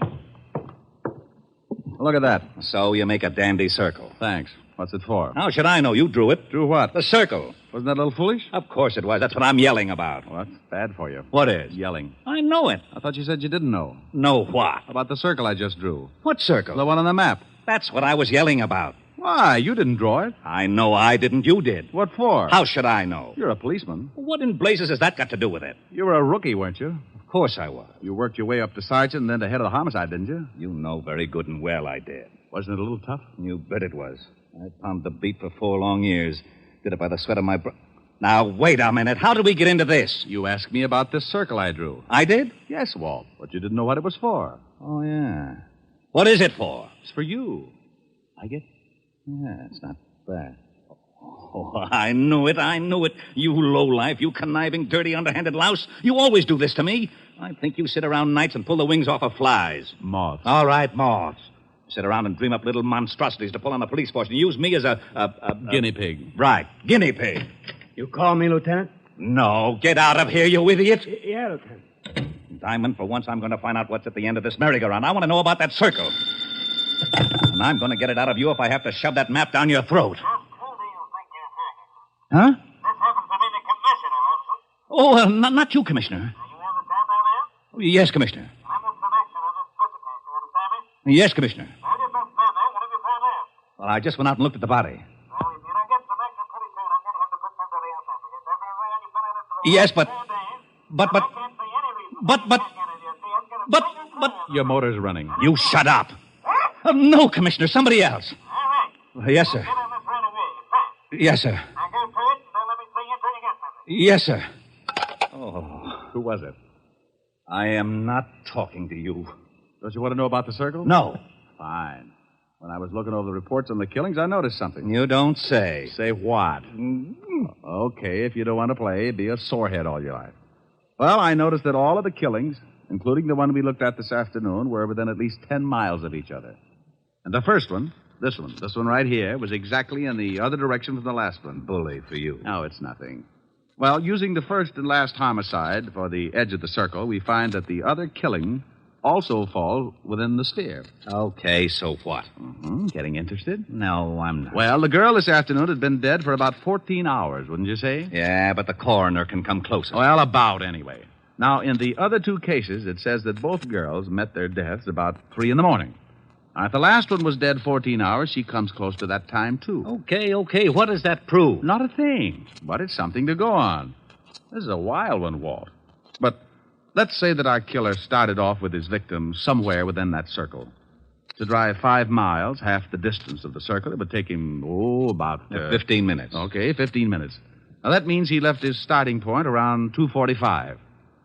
Now, that's a funny hour to be so consistent. You're right. Bars close at 2. 45 minutes to talk a dame into a ride? Might be. Oh, I'll be darned. I may be all wet. The killer probably started from somewhere outside the circle, but we can start by eliminating the idea of the night spots anyway. Yeah, Lieutenant? Checking all the night spots from... 45th Street and Broadway, the center of the circle. From 45th Street and Broadway for 10 miles in every direction. Yeah, Lieutenant. That means cafes, bars, bowling alleys, anything that stays open till 2 or after, and step on it. I hope we're right. So do I. I don't like walking on eggs. Then sit down. Who knows? You might hatch something. Walt found out the name of the last victim, and the family supplied us with a picture. Her name was Martha Kirk, and her family knew nothing of her whereabouts the night of the murder. You can't really appreciate a police department until you really see them in action. Inside of 2 hours, Walt had every dive, bar, and night spot in the 10-mile circle tagged. They spread out, 1 man to every 5 blocks, each with a picture of the 3 murdered girls. Because it had been my idea, Walt wanted me to swim with it and maybe sink. I took a little section from 48th Street to 46th Street, and by late afternoon, I'd covered most of the likely prospects. You guessed it. The bottom of the barrel was coming up fast, and it was emptier than a ballpark during a thunderstorm. No one had ever seen the 3 victims. The last spot on the list was a bowling alley. I walked in and spotted the cocktail lounge. When I climbed up on one of the stools, a bartender with a head that should have been out on the alleys walked up to me. Yeah, what'll it be? How about a glass of milk? Glass of milk? Think you can stand it? Well, if you're worried, water it a little. I don't want to pass out on you. Get him. He made it funny. So did your family. You're looking for trouble? Only if I get pushed. I'm looking for information. First door on the left. Yeah. Ever seen any of these girls before? What are you, cop? Well, let's say I'm nosy, and then I've got a badge to keep me in the spirit of the thing. Oh, why'd you say so? Let me see him. All right, here's the first one. No. I ain't never seen her. How about this one? And this one? Nope. Hey, wait a minute. Sure, I know this one. Comes in here about twice a week. Was in last night. Gets lushed up, cries about how tough a family he is on her. Name's, Kirk? Yeah. Martha. Martha Kirk. Nice looker. She was. Huh? Did she ever come in with a man? No, but sometimes she leaves with one. Same guy every time?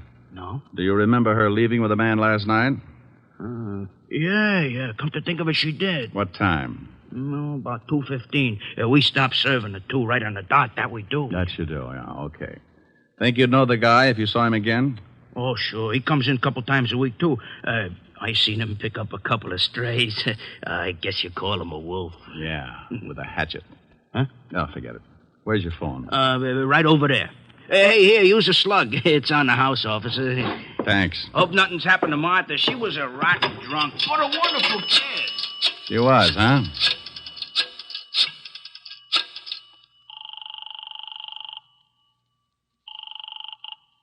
Fifth Precinct, Sergeant Otis. Otis, let me speak to the lieutenant, and if you crack just once, I'll come over there and shove your head so far down you'd have to untie your shoelaces to cough. Okay, Diamond. You don't have to get nasty. Lieutenant Levinson, You can forget about retiring, Walt. you got something? Yeah, looks like. What did your boys turn up? Nothing yet. What is it, Rick? Don't play games now. Get over to 47th and 9th, the bowling alley in the middle of the block. I'm in the bar. Want me to bring the boys? No. This is one we've got to play quietly. I don't want to scare our ghoul off. I'll be right down. Hey, what about that milk? Huh? Oh, yeah, coming up. Hey, is there going to be a pinch? There is, Buster. There certainly is.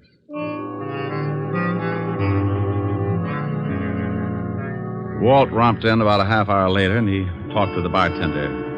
He finally looked satisfied. He had to, because it was the only lead that had turned up. We told the bartender to tip us if the guy showed again, and we sat down to wait. Maybe my rabbit's foot started thinking it was back with the quartet because around 1 a.m. it started kicking. The bartender gave us a nod just as a big guy wandered in and sat down at the bar. He weighed in at about 2:20, and his clothes were sloppy. He ordered a drink and started eyeing a cute little number sitting at the other end of the bar. Let's take him. Hold it, Walt. He's making a pitch. What?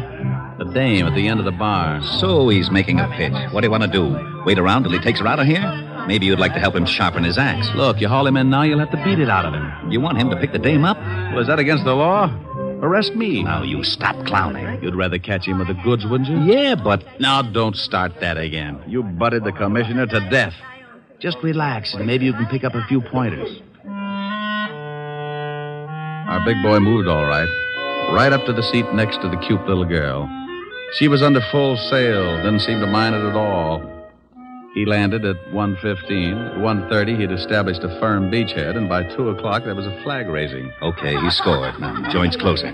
They're leaving. I'm going to tail him. How? He's probably got a car. And if he gets away with that girl, he may kill her. Look, Walt, I promise you he won't get into that car unless I go too. Now, come on. We'll both stick close to him until I can think of something.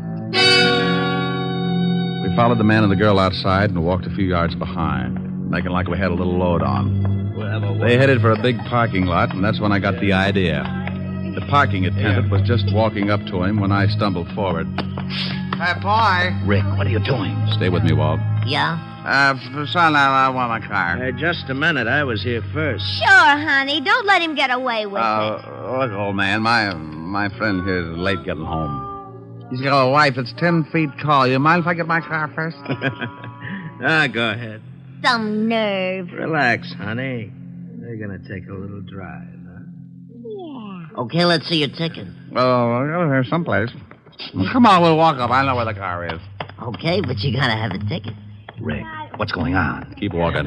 Hey, I thought you was loaded. Keep going. We're the police. Huh? That's right. Oh. What's wrong? Which one is that guy's car? You mean the guy back there with the dame? Yeah. He gave me his ticket. Right over there, the coupe. Rick, come on. I'm going to climb in that trunk, and you're going to put in a general alarm, Walt. Then you're going to get in your car and tail us. but stay far enough behind so that he doesn't spot something. Okay, but I think you're crazy. Is the trunk open? Yeah. Now get going. Well, they'll see me coming back. Tell him you forgot something in the bowling alley and that I passed out in my car. All right. And, son. Yeah? Don't let on that anything had happened. We think that man is a killer. Oh. I squeezed into the trunk and waited. About 2 minutes later, the Lovebird showed up and got in the front seat. We rode like that for about 15 minutes, and it wasn't bad until we hit the dirt road. Then my inside started bouncing around like a pound of rice in a wind tunnel. We drove for about 10 minutes more and came to a stop. I raised the trunk just enough to get some fresh air and listen. I didn't want to climb out because they'd feel the movement up in front. I was sure they could hear my breathing. What are we stopping for? Well, I just wanted to look at the pretty scenery. How can you? It's too dark. I can see you, baby. You're nice. Thank you. So, are you? They went on like that for another half hour, and I started thinking I'd picked the wrong guy. Then the conversation changed. What's the matter? What's so funny? Don't you know? No, and I don't like the way you're acting. Women. That's what's funny. They're all the same. Huh? Just like my wife. She was like all the other women. Hey, let's get out of here. You're talking funny. Funny? Yeah. See a man and you like him. Any man. You're all alike. Now you stop that. I just came along Come because... here. No, you let me go. You ain't no different. Come here. No, stop that. Let me get out of the car. Sure. Go ahead. I don't want no blood stains on the seat anyhow. Go on, run. I'll catch you. That tore it right down the middle. I rolled out and didn't forget to take my 38 along. I spotted him in the moonlight, moving after her like a big animal. He was laughing. I could see something in his hand. It was a knife. She tripped and fell, and he moved in. She gave me goosebumps bigger than grapefruit. When he was nearly on top of her, I closed in. Okay, hold it! Help! You shut up! Drop the knife! I'll kill him! I'll kill her like the rest of I'll kill her, too.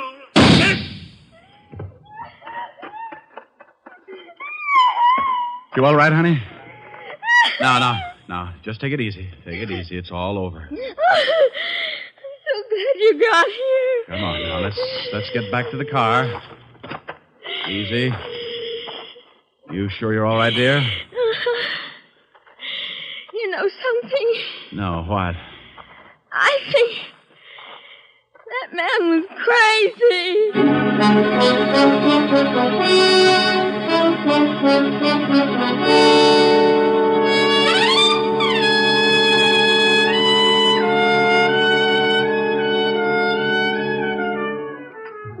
Well, Walt finally got there, and we sent the girl home. The wagon came and cleaned up things. I found out later that Walt was blessed by the commissioner, and I got an assist. I needed calming down, so I stopped off at 975 Park Avenue, the home of the best remedy for bruised nerves I knew of. Oh, good evening, sir. Good evening, Francis. Is Miss Asher in? Yes, sir. She's in the study, knitting. Knitting? Knitting. Thank you, Francis. One, pearl, two. Next one, pearl, two. That's like taking stupid pills. Rick. Hello, baby. Oh, look what I've gotten into. I'm a nervous wreck. Oh, that'll teach you. What are you building?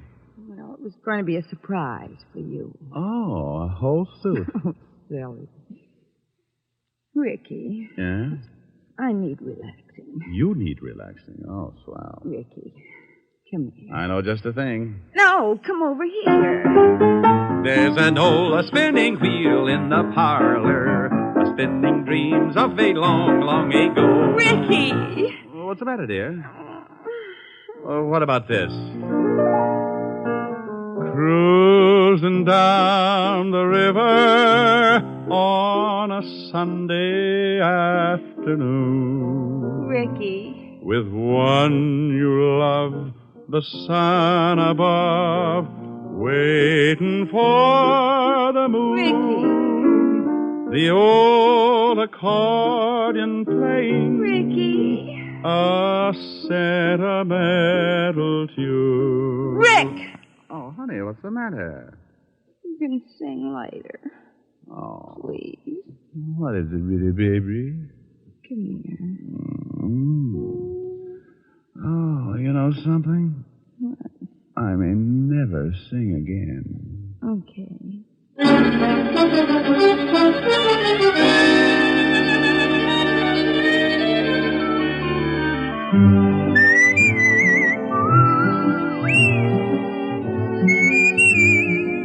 You have just heard Richard Diamond, Private Detective, starring Dick Powell. Helen was played by Virginia Gregg, Lieutenant Levinson by Ed Begley. Also in our cast were Wilms Herbert, Bill Conrad, Lorene Tuttle, Jack Crucian, and Sidney Miller. Music was under the direction of Frank Worth. Richard Diamond is written by Blake Edwards and directed by William P. Rousseau. Dick Powell will next be seen in the motion picture Mrs. Mike, based on the best-selling novel Mrs. Mike. Now, this is Eddie King inviting you to be with us again at the same time next week when we will again bring you Dick Powell as Richard Diamond, Private Detective.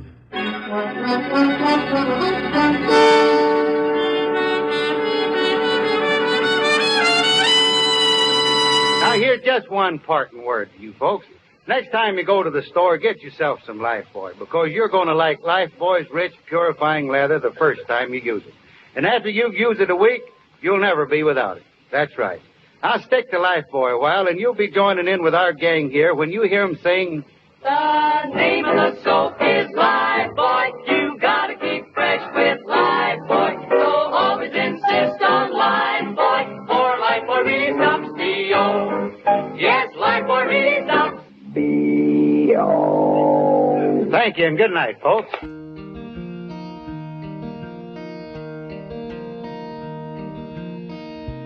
Thanks for listening to HOJO Radio. We'll be back again very soon.